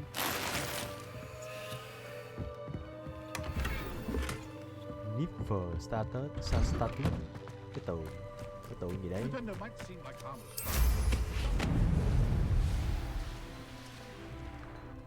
Game cho cái game này thì chứ mỗi thứ đúng điều. Nó đều. Mrs. Twiddle, nó đều hoàn hảo. your husband was right. The statue was part of a puzzle. Oh, really? Giờ không biết cần thêm gì không? How exciting! Yes, cần thêm chơi I had to destroy a number of large vases, and that seemed to activate some sort of charm on the statue. Well done! Oh, I miss having someone like you around with a thirst for knowledge and a quick mind. Well, my curiosity has been satisfied. Thank you for that. Who knows what I'll encounter on my next constitutional? Oh, my husband would be so pleased to know he was right about that statue. Revelio. Revelio. Chúng ta có rừng to thế nhở? Hold on. Cái gì?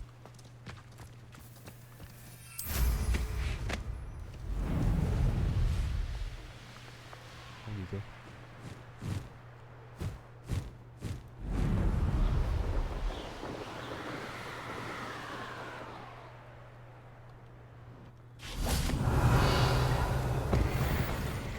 And collect reward available. Có những thứ chúng ta chưa có, những cái phần thưởng chúng ta chưa thu rồi. Trong những thử thách. Mình không biết cái này là cái gì. Cái gì đây? This place has seen better days.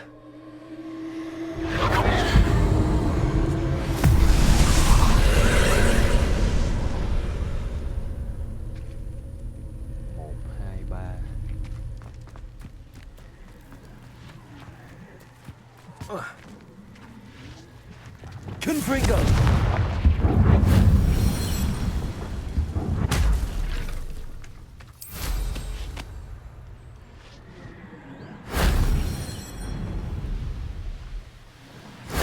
That wasn't so difficult. Nhìn giống như có một cái hang ẩn ở đây.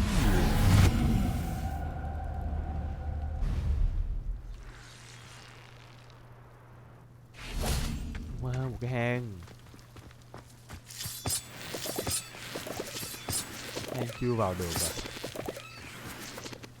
Hoặc là phải dùng phép. Accio. Revelio.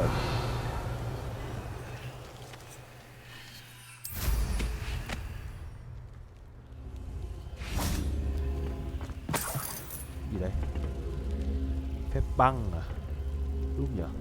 Glacius.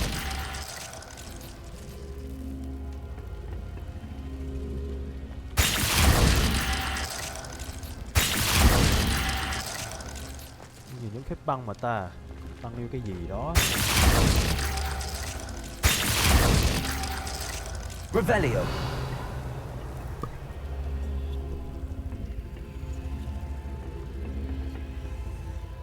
Glacius đúng không người ta? Nhìn nhớ không? Hoặc là phép băng xịn hơn.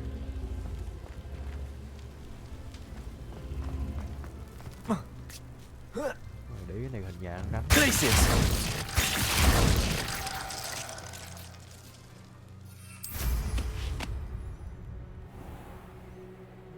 Là đi học muộn 5 năm xong còn đi chơi như thế này à. Nhưng mà game nó nhiều thứ mò quá, không đi không được á. Thề. Revelio. Kiềm chế được, ngộ.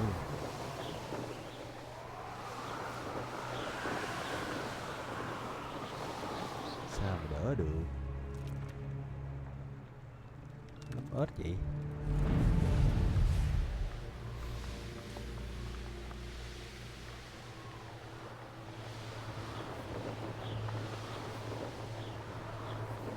Má nào đây? Vẫn là má này. Ủa? Let's have a look, shall we? Đúng rồi, vẫn là má này. So nice of you to stop by.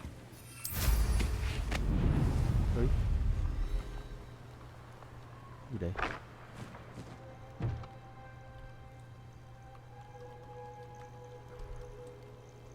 Kìa, phải vô xuống đây mới.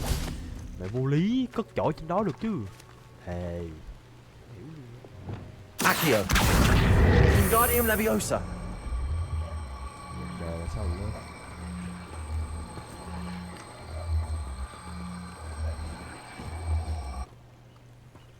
Như này à?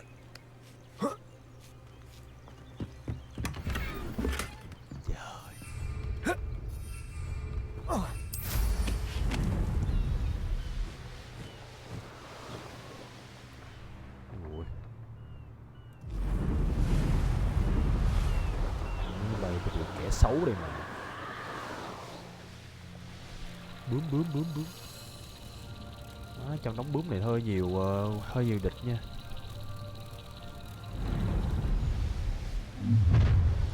Up for a bit of dying, are we?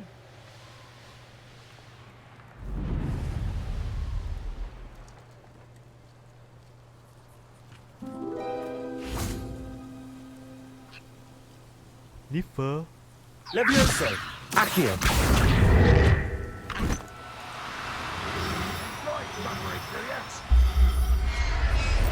Ha! There. I'm not going to hurt you. Ý? Bắt thêm thì sao?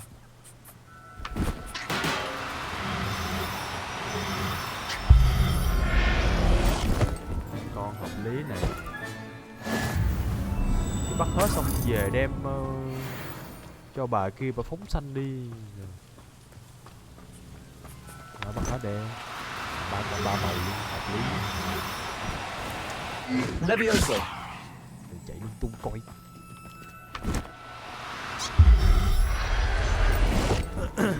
Về đem thả vô phòng mà đẹp. Everything's all right now.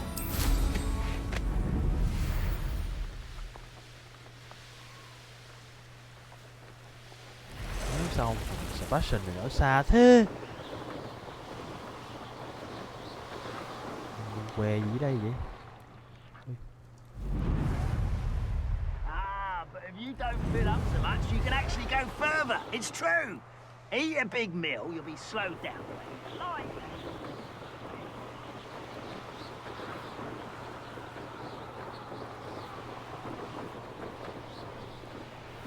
Seems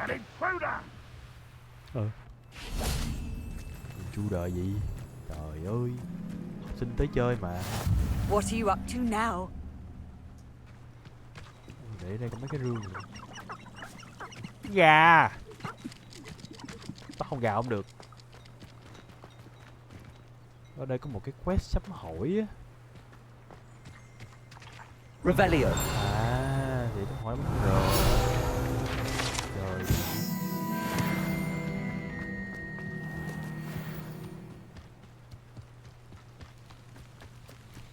Đồ.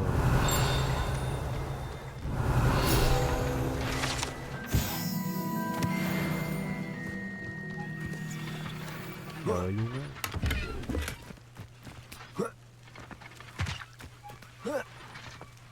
Chịu khó xa tí, chịu khó mà. Mấy cái này thì không ngại. Cái khám phá này thì thoải mái. Revelio. Hôm đây có một tờ giấy gì đấy.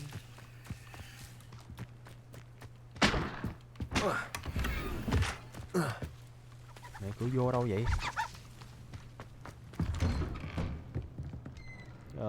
Không gì đâu chú ạ. Nhà Sebastian ở đây à? Ở xa nhờ. Revelio.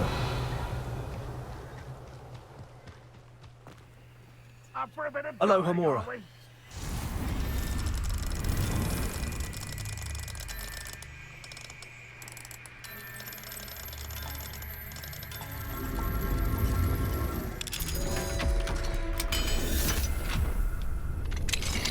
Cảm ơn Huy nhá. Cảm ơn bạn nha, cảm ơn bạn nhiều nhá. Ông này đứng im. Do clear shot of full. It's like a place right out of a story. Trời ơi trời. Má rương rộng lắm rồi đó. Vẫn full. Đời thì thêm mấy slot vậy, hình như thêm mỗi cái được thêm 2 slot thì sao? Giờ mà còn full nữa. Thì phải bán đồ luôn. Hogsmeade, here I come. Không phải bán ở đâu cũng được đúng không? Hay là bán cho ông này?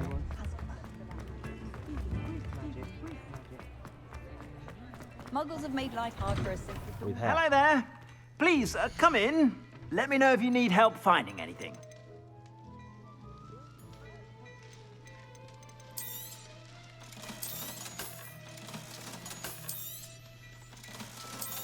Cho nhiều, không cho đóng slot thì hợp lý hơn, bé hơn.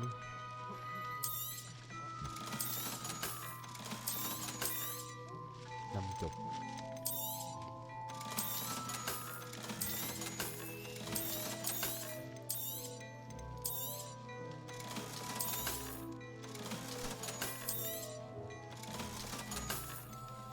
Còn có identify chưa xài đây này. I suspect you have a sharp eye for fashion. Be sure to stop.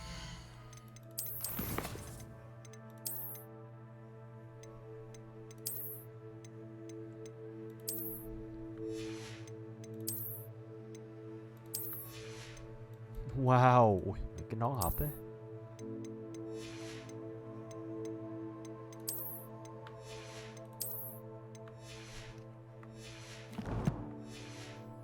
Whenever you're about. Plenty for your perusal today. Take your time. Ủa? I suspect you have a sharp eye for fashion.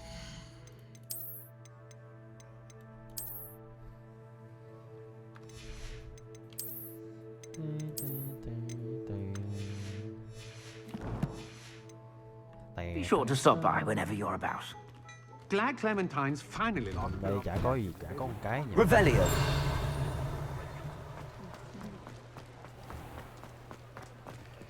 Ba. Phủ ở đây này. He'll see it was a mistake parting ways with me.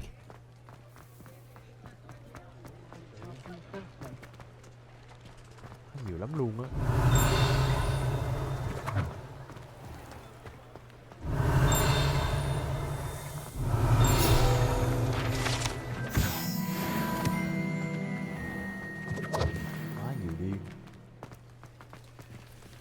Aloha Mora.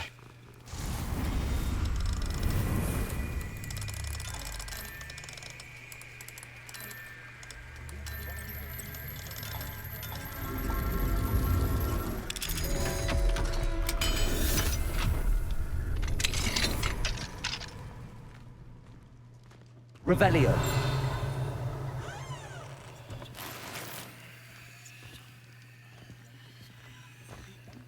Cái tiếng nào cũng phải trong nghe ghê ghê vậy trời.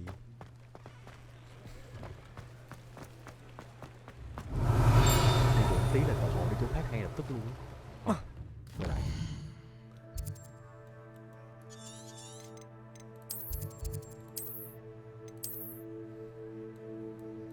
Má mọc ra nhiều side quest vậy.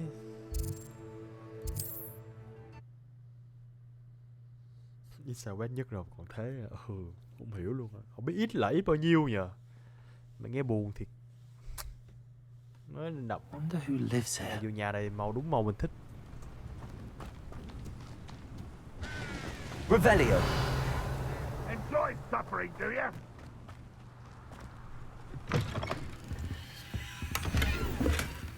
Emerald Boomscraft. Trinket House Craft. Chồng của bắp lại.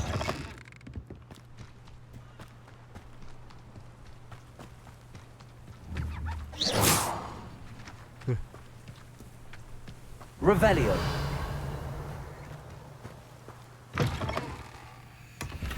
Ai chồng giống chợ bãi đái.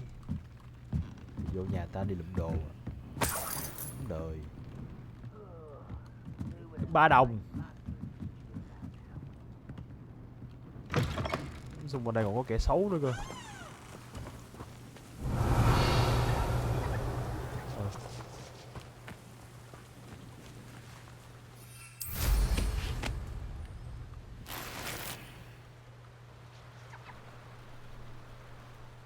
Cut back on pudding. Mistook you for a troll the other day.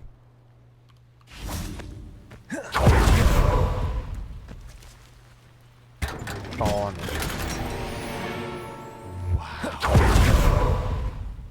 Unidentified head item luôn. Revelio. Còn 2 rương ở đây. Mà nhiều rương thế.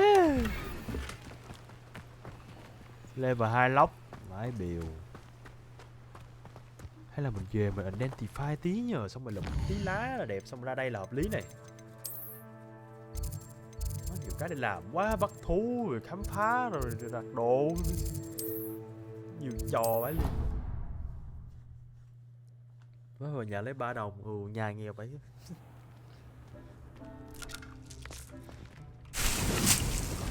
I'd like to ask you about changing the room's ambience. Of course. What sort of overall look most appeals to you? Never mind. Actually, perhaps another time.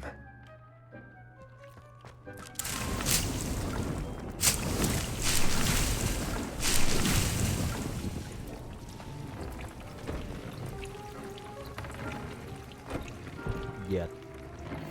Dệt. Ui. Có vẻ xịn sò này. 53 hả? Này khác gì này đâu nhỉ?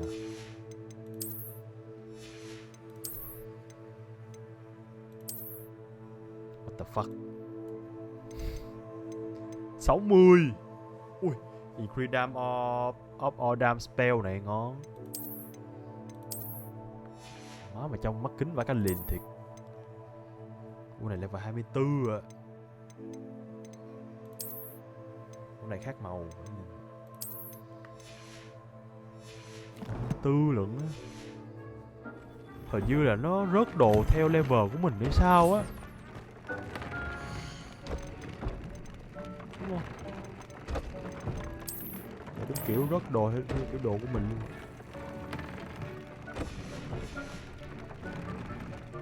Thực ra là đồ lúc nào cũng sẽ lên nên sao biết lúc nào cần update trời. Rớt theo cấp à. Nó sẽ rớt một là món xịn thì có thể là hơn cấp mình một xíu.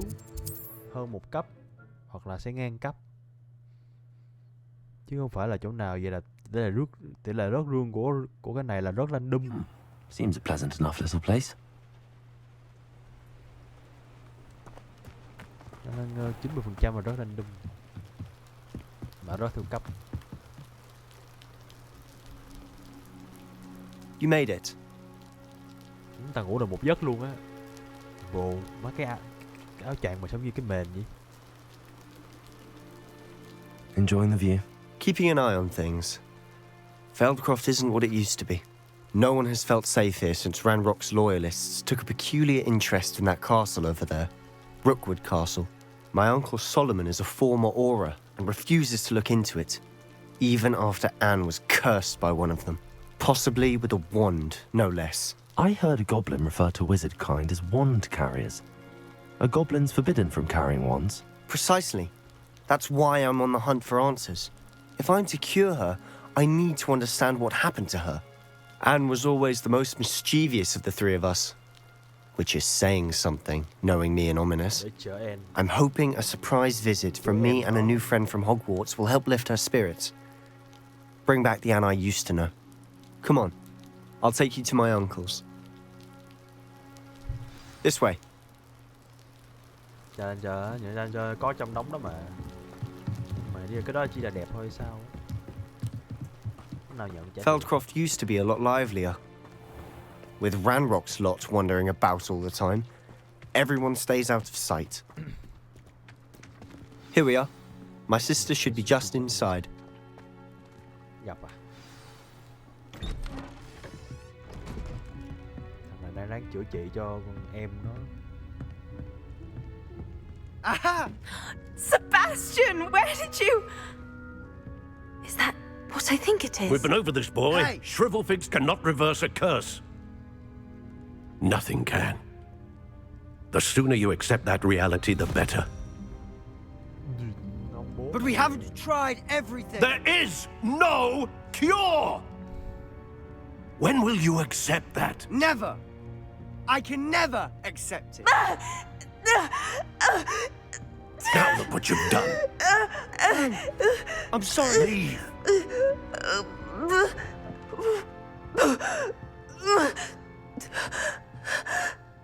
Mẹ mà cái mắt kính kia nó có tiếng giọng. I'm sorry you had to see that. If you don't mind, I just need a moment alone. Chỉnh lại cái quần kìa. Sebastian. Not the visit he'd hoped for. Khác đéo gì cái váy đâu. Bây giờ nói chuyện à. That boy will fray my last nerve. Excuse me, Mr. Sallow. Oh, yes, Sebastian's friend. I apologize on behalf of my nephew. He doesn't know when to stop. He thinks he can help Anne, but nothing can be done for her.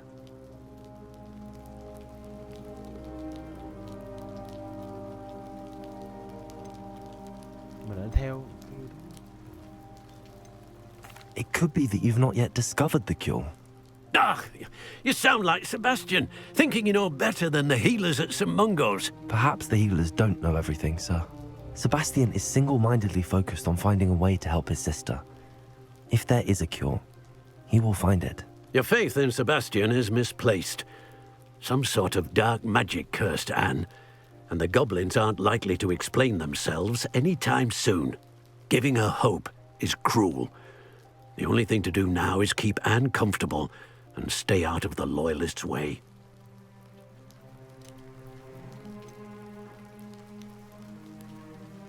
Nó nên cãi nữa không? Ông nói vậy rồi, mình nên nói bình thường. I understand what you're saying, sir. Good. I know what's best for Anne and Sebastian.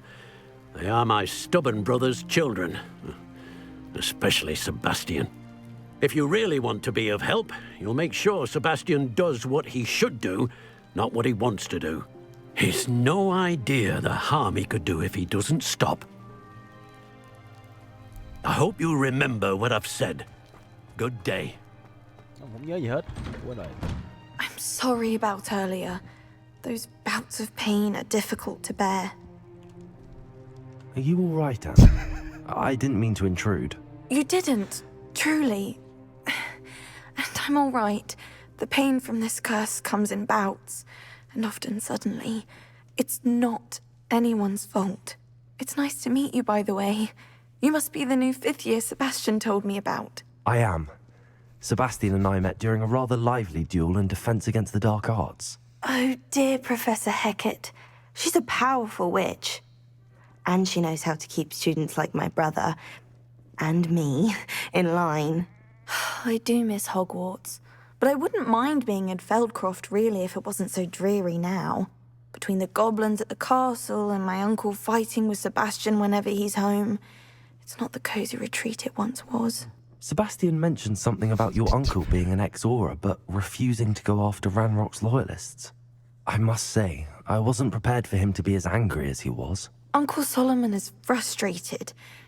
by what happened to me, and by Sebastian for thinking he can fix it.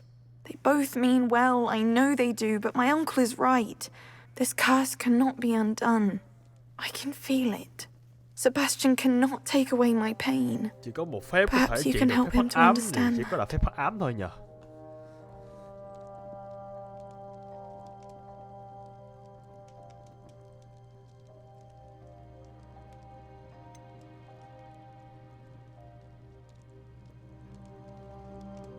Nói như thế nào nó sẽ hợp lý hơn. Mình sẽ cố gắng là thuyết phục thằng Sebastian để nó hiểu được cái này không chữa được, hoặc là mình sẽ theo là thằng này có thể chữa được. Thật ra mình thích an ủi cái dưới hơn. I'm afraid it's really up to Sebastian, and his mind seems to be made up. I can only hope he realizes the futility of his search for a cure soon. I'm getting tired. I should probably rest. Thank you for stopping by. I wish you well. I ought to see how Sebastian's faring.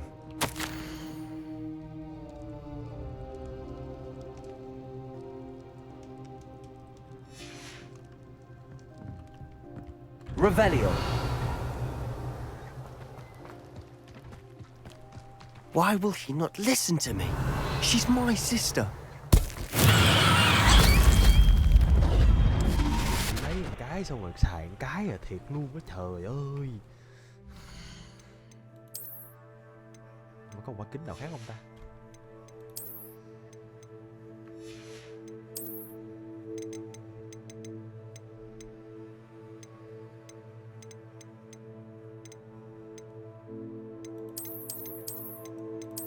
Và liền quá mặt.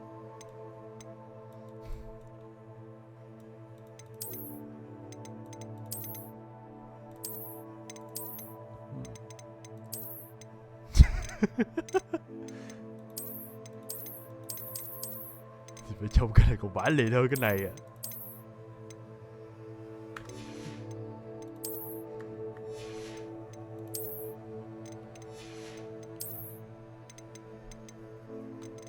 Đâu giờ challenge bao nhiêu cái rồi.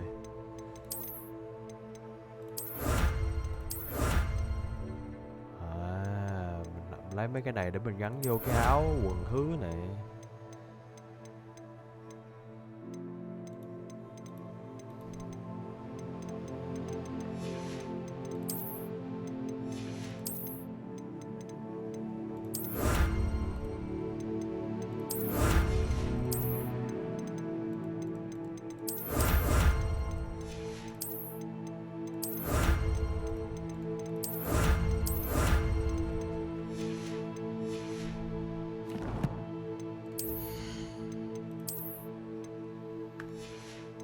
Có cái mũi giáp gì nhờ?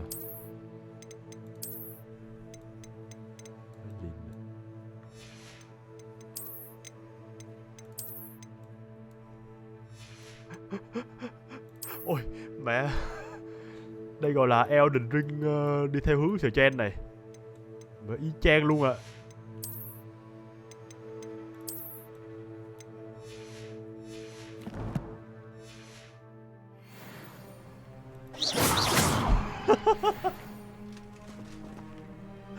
Mặt giáp nặng. Ui, Trên chắc đánh đầu lắm này. How are you doing, Sebastian? You got a first-hand glance at what I'm dealing with. I apologize for my uncle. Mẹ thêm cái kiếm nữa là đổi về cách chơi luôn á. First-hand glance là hết vô rồi.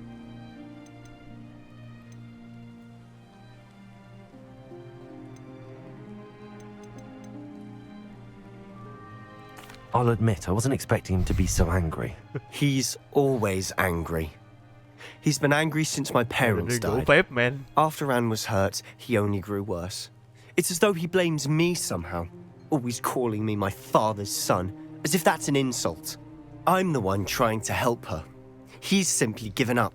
Both Anne and your uncle seem genuinely convinced that nothing more can be done for her. I refuse to believe that. Anne's pain is more than physical. It has changed her entirely. I miss my sister. And I'm going to get her back. Come with me. I need to show you where it happened. Ranrock's loyalists are capable of so much more than people realize. Mà nhớ mình đi học. They should not Mẹ be với Hành nhớ thôi. underestimated. Má bạn giáp là chắc chắn phép mới đúng hợp lý này. All the debris you'll see is from whatever's going on at that abandoned estate. They've been digging bộ for đồ full something. Trên. Máu cộng chắc phải mấy trăm. Má có tiếng Up there, cách luôn. on that plateau, is where they cursed Anne. Này lại giống như trên đó còn đó cơ. This way. Đúng thiếu cây kiếm luôn, có thể đúng cây kiếm luôn á.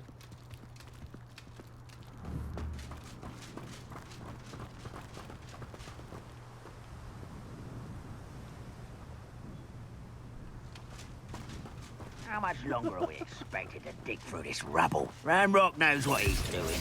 It's an honor to be a part of it. Leviosa! Accio! Confringo!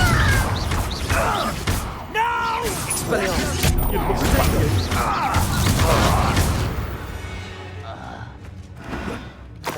Nó lên.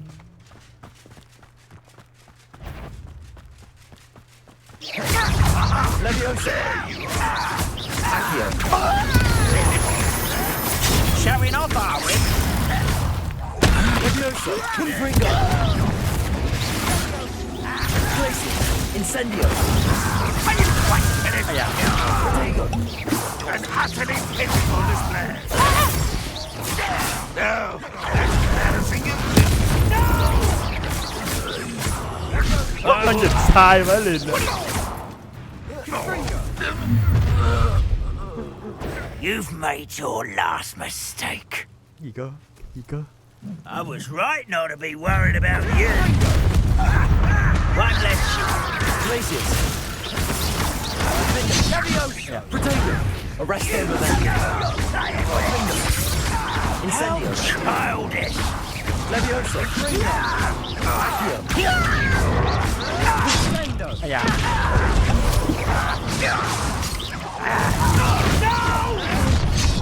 How nice được. Trời ơi, bằng giáp này bị cách chiêu chậm rồi.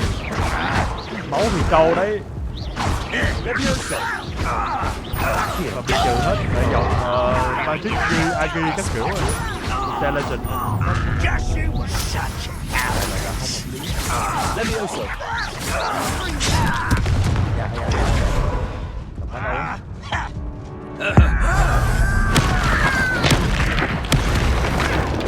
Protego! Leviosa! Accio! Confringo! Expelliarmus! Places! Cách chiêu chậm thì cái thao ấy.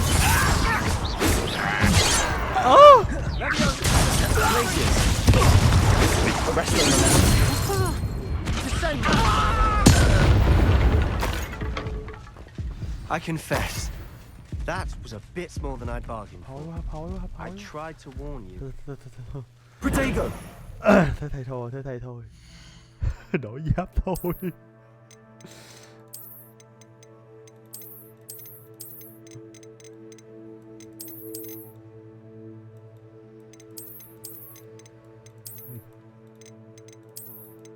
Bộ này trông vẫn đẹp. Trông nón ba cái liền thiệt.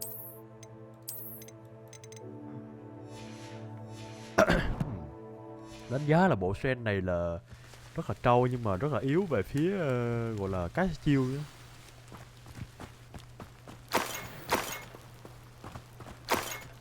Cộng Trên hơi nhiều, mất hết mẹ intelligence. Revelio!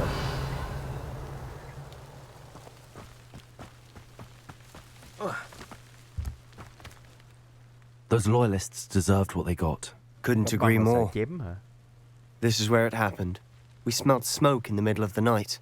When we looked outside, flames were shooting from the estate. Before my uncle and I could stop her, Anne rushed out, racing towards the fire, worried someone had been hurt. She came face to face with a horde of goblins, frantically trying to stamp out the flames. Suddenly, an icy voice drifted out from somewhere in the smoke. Children should be seen and not heard. A blinding blast followed. They didn't even give her a chance to run.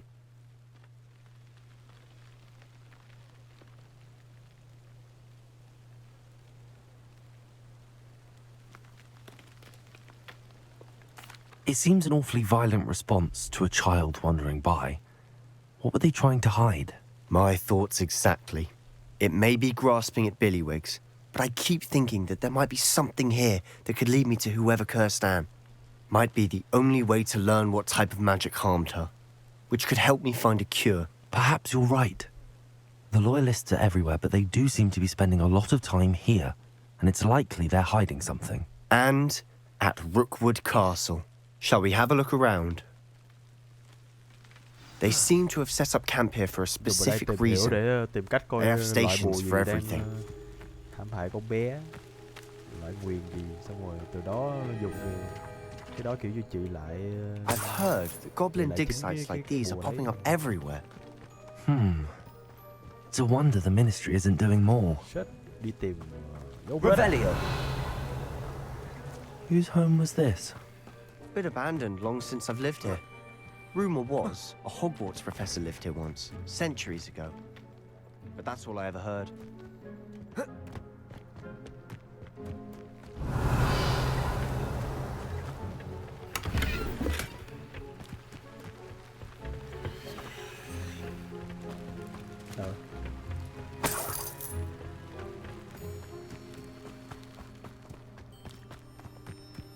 This well looks familiar.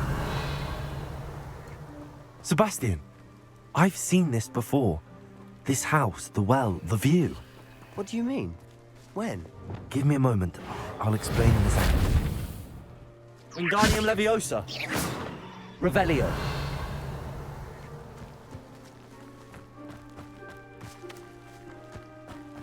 Nó đã nhìn thấy cảnh này rồi. Sebastian, over here. Do you think that this was damaged by the fire the night that Anne was cursed? Could be. But it looks to me as though this was intentional. Sebastian, this house did belong to a Hogwarts professor hundreds of years ago. Who? What do you... I found a pensive that day in the restricted section with a memory that showed this house. There was a little girl and a drought. The keepers have shown me other memories as well. The girl became a Hogwarts professor. Her name was Isadora Morganach. She was one of the keepers. The keepers? Like in Quidditch? And you found a pensive in the library? I'm not following you. I realize it's a lot to take in. I'm not even sure I understand it all yet. And no, not like Quidditch. They call themselves keepers because they're protecting some type of knowledge. It has to do with the vault at Gringotts. Let me see if I've got this straight. You have Ranrock and Rookwood after you because of something you found at Gringotts where you ended up via a portkey. You can see traces of an ancient magic that you think Ranrock is trying to harness. And now you've been witnessing memories left by keepers. Oh, and this house belonged to a Hogwarts professor who was one of these non-Quidditch keepers hundreds of years ago. If I didn't know you, I think you were pulling my leg. It is all a bit much, isn't it, when you put it like that? The point is, we both have good reason to search this house. You for answers about what happened to Anne, and me for answers about the keepers. Tình cờ giúp thằng này là Look at this. Phát hiện ra cái nhà này là thuộc Someone piled this here for a reason. Is it blocking something? Only one way to find out. Bốn người kia được. Trùng hợp. Incendio. Confringo. Trùng hợp. A stairwell.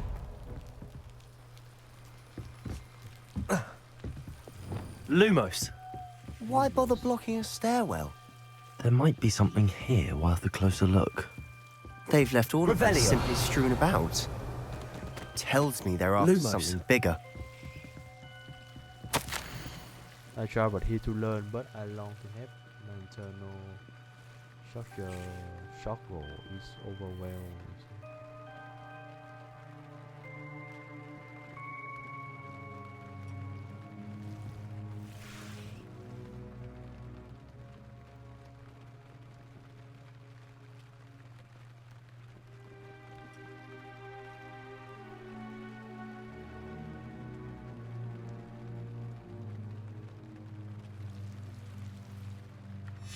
Seems these journal entries are from Isadora's travels. Như là đang tìm cái gì? Bài đang tìm cái hiểu cái gì ấy.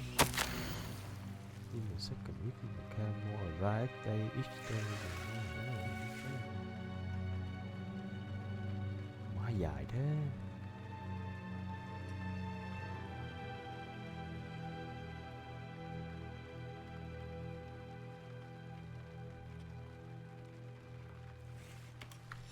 A journal entry of Isadora's.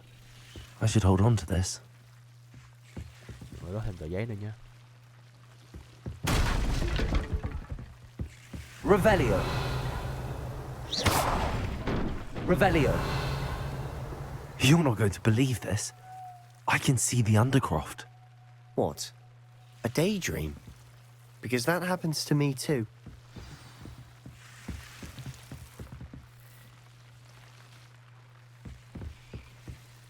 I know it sounds strange, but... Honestly, nothing you say sounds strange to me anymore. Fair enough. I can see the Undercroft through this stone wall, as though it's a window. This has happened before. I'm listening. I think it's to do with my ability to see traces of ancient magic. But you said you didn't really understand it, and that you couldn't wield it. That's true, and I'm still not sure what it all means. What I do know is that my ability allows me to travel through these windows I see. Wait. We can get straight to the Undercroft from here. Ominous will be flawed. We can. But perhaps best not to tell anyone else about this for now. Even Ominous. Understood. Well then, invisible, secret, ancient magic passageway? Here we come. I'm tempted to hold my breath. Đi vào thôi. Undercroft. Ui. Ma nhiều thông tin quá.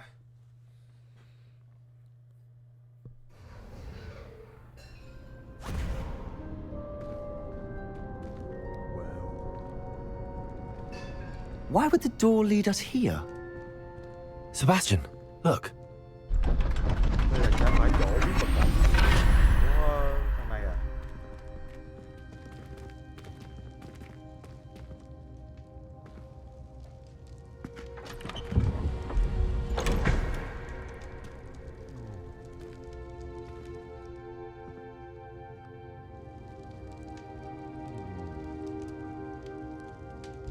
Why hide a triptych here?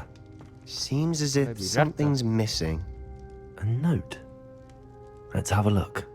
Thấy chết liền.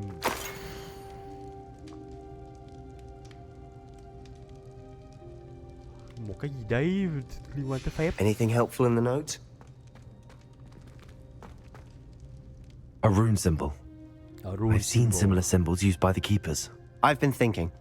A keeper lived in that house centuries ago, and Ranrock and his lot have been searching there. You said that goblins may be wielding some form of this ancient magic.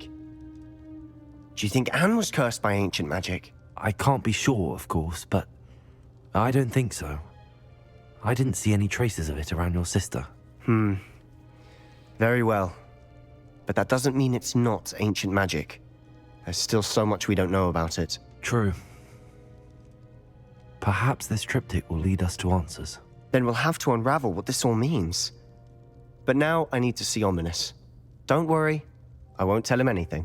Did I mention that, apparently, Salazar Slytherin had a secret scriptorium here, in Hogwarts? You did not? Sounds worth looking into. Any idea where in the castle? No idea. Ominous just learned of it. I'll let you know what I find out. I had no idea our visit to see Anne would unfold into all of this. My head's an utter mess. But I'm glad you told me everything you did. I'll be in touch. Till then. Okay.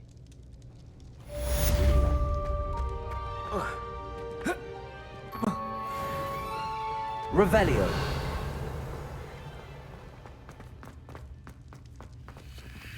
Nhiều thứ vậy. Cánh mà ở đây đã dẫn tới chỗ này. Defend against the Dark Earth Tower.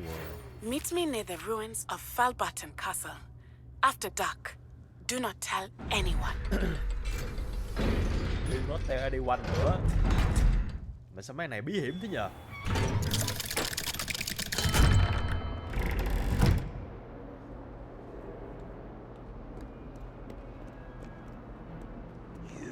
Little van. Revelio. Do you know how much distress you caused? Portrait.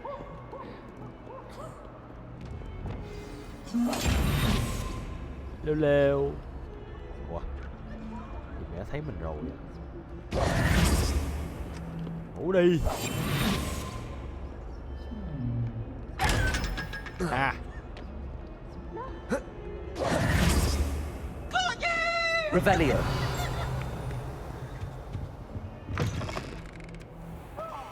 Lumos. Tới lúc đi dò tí rồi. This is my sister's first year. Revelio. What are you up to now? Lumos. Má phải đi tìm đi dạo xung quanh coi tìm được một cái moon nào không? Để còn đưa ông kia đó, mình còn học lốc 3, lốc 2, lốc 3 nữa chứ. Chắc là thường nó nằm ở trong mấy cái cửa lốc. Revelio.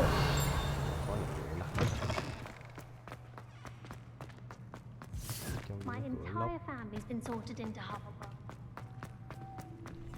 Dưới kia trông có vẻ là có một cái. That's all I have.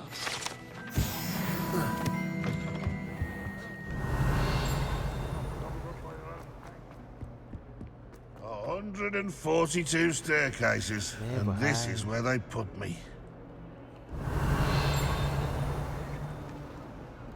Revelio.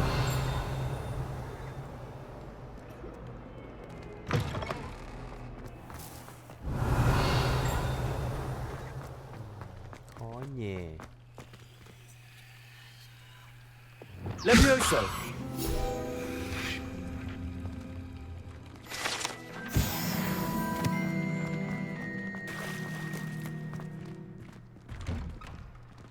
Tìm xung quanh chỗ này. Revelio. Đời.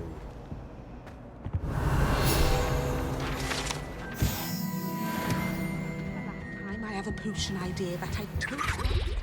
Cái này level 3 đúng không ta? Level 1. Aloha Mora.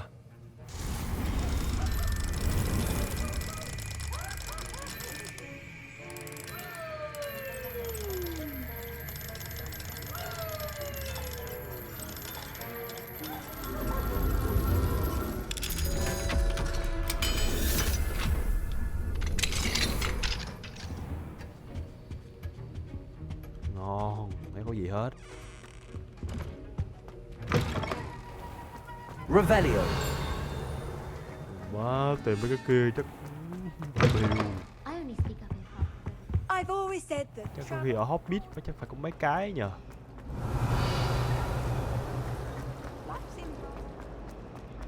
Nó tìm mình điên. Aloha Mora.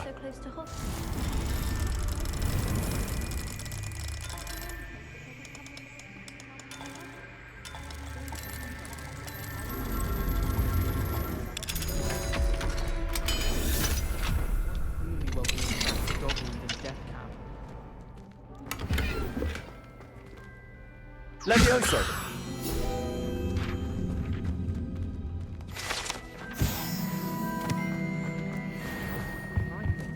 Revelio.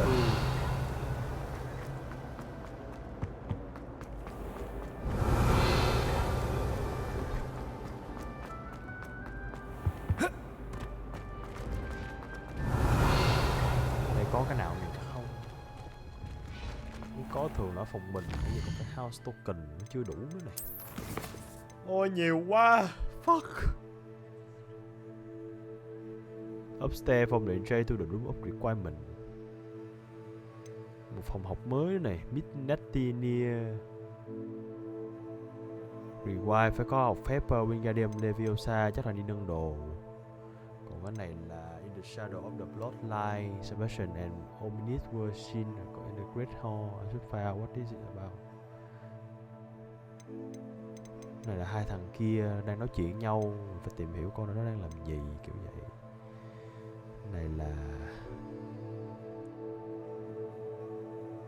Cái này là chơi, cái này là sweeping the competition, là cái để chổi này. Talk to Sarona Ryan in the three broomstick. Ủa này chưa xong hả? Ủa này nhớ làm rồi mà. Được phước. Cái này cần nó chính. Ủa nãy mình lên lụm cái mà ta. Để chắc quét được nhỉ. Talk to Adia or see more about someone should speak to.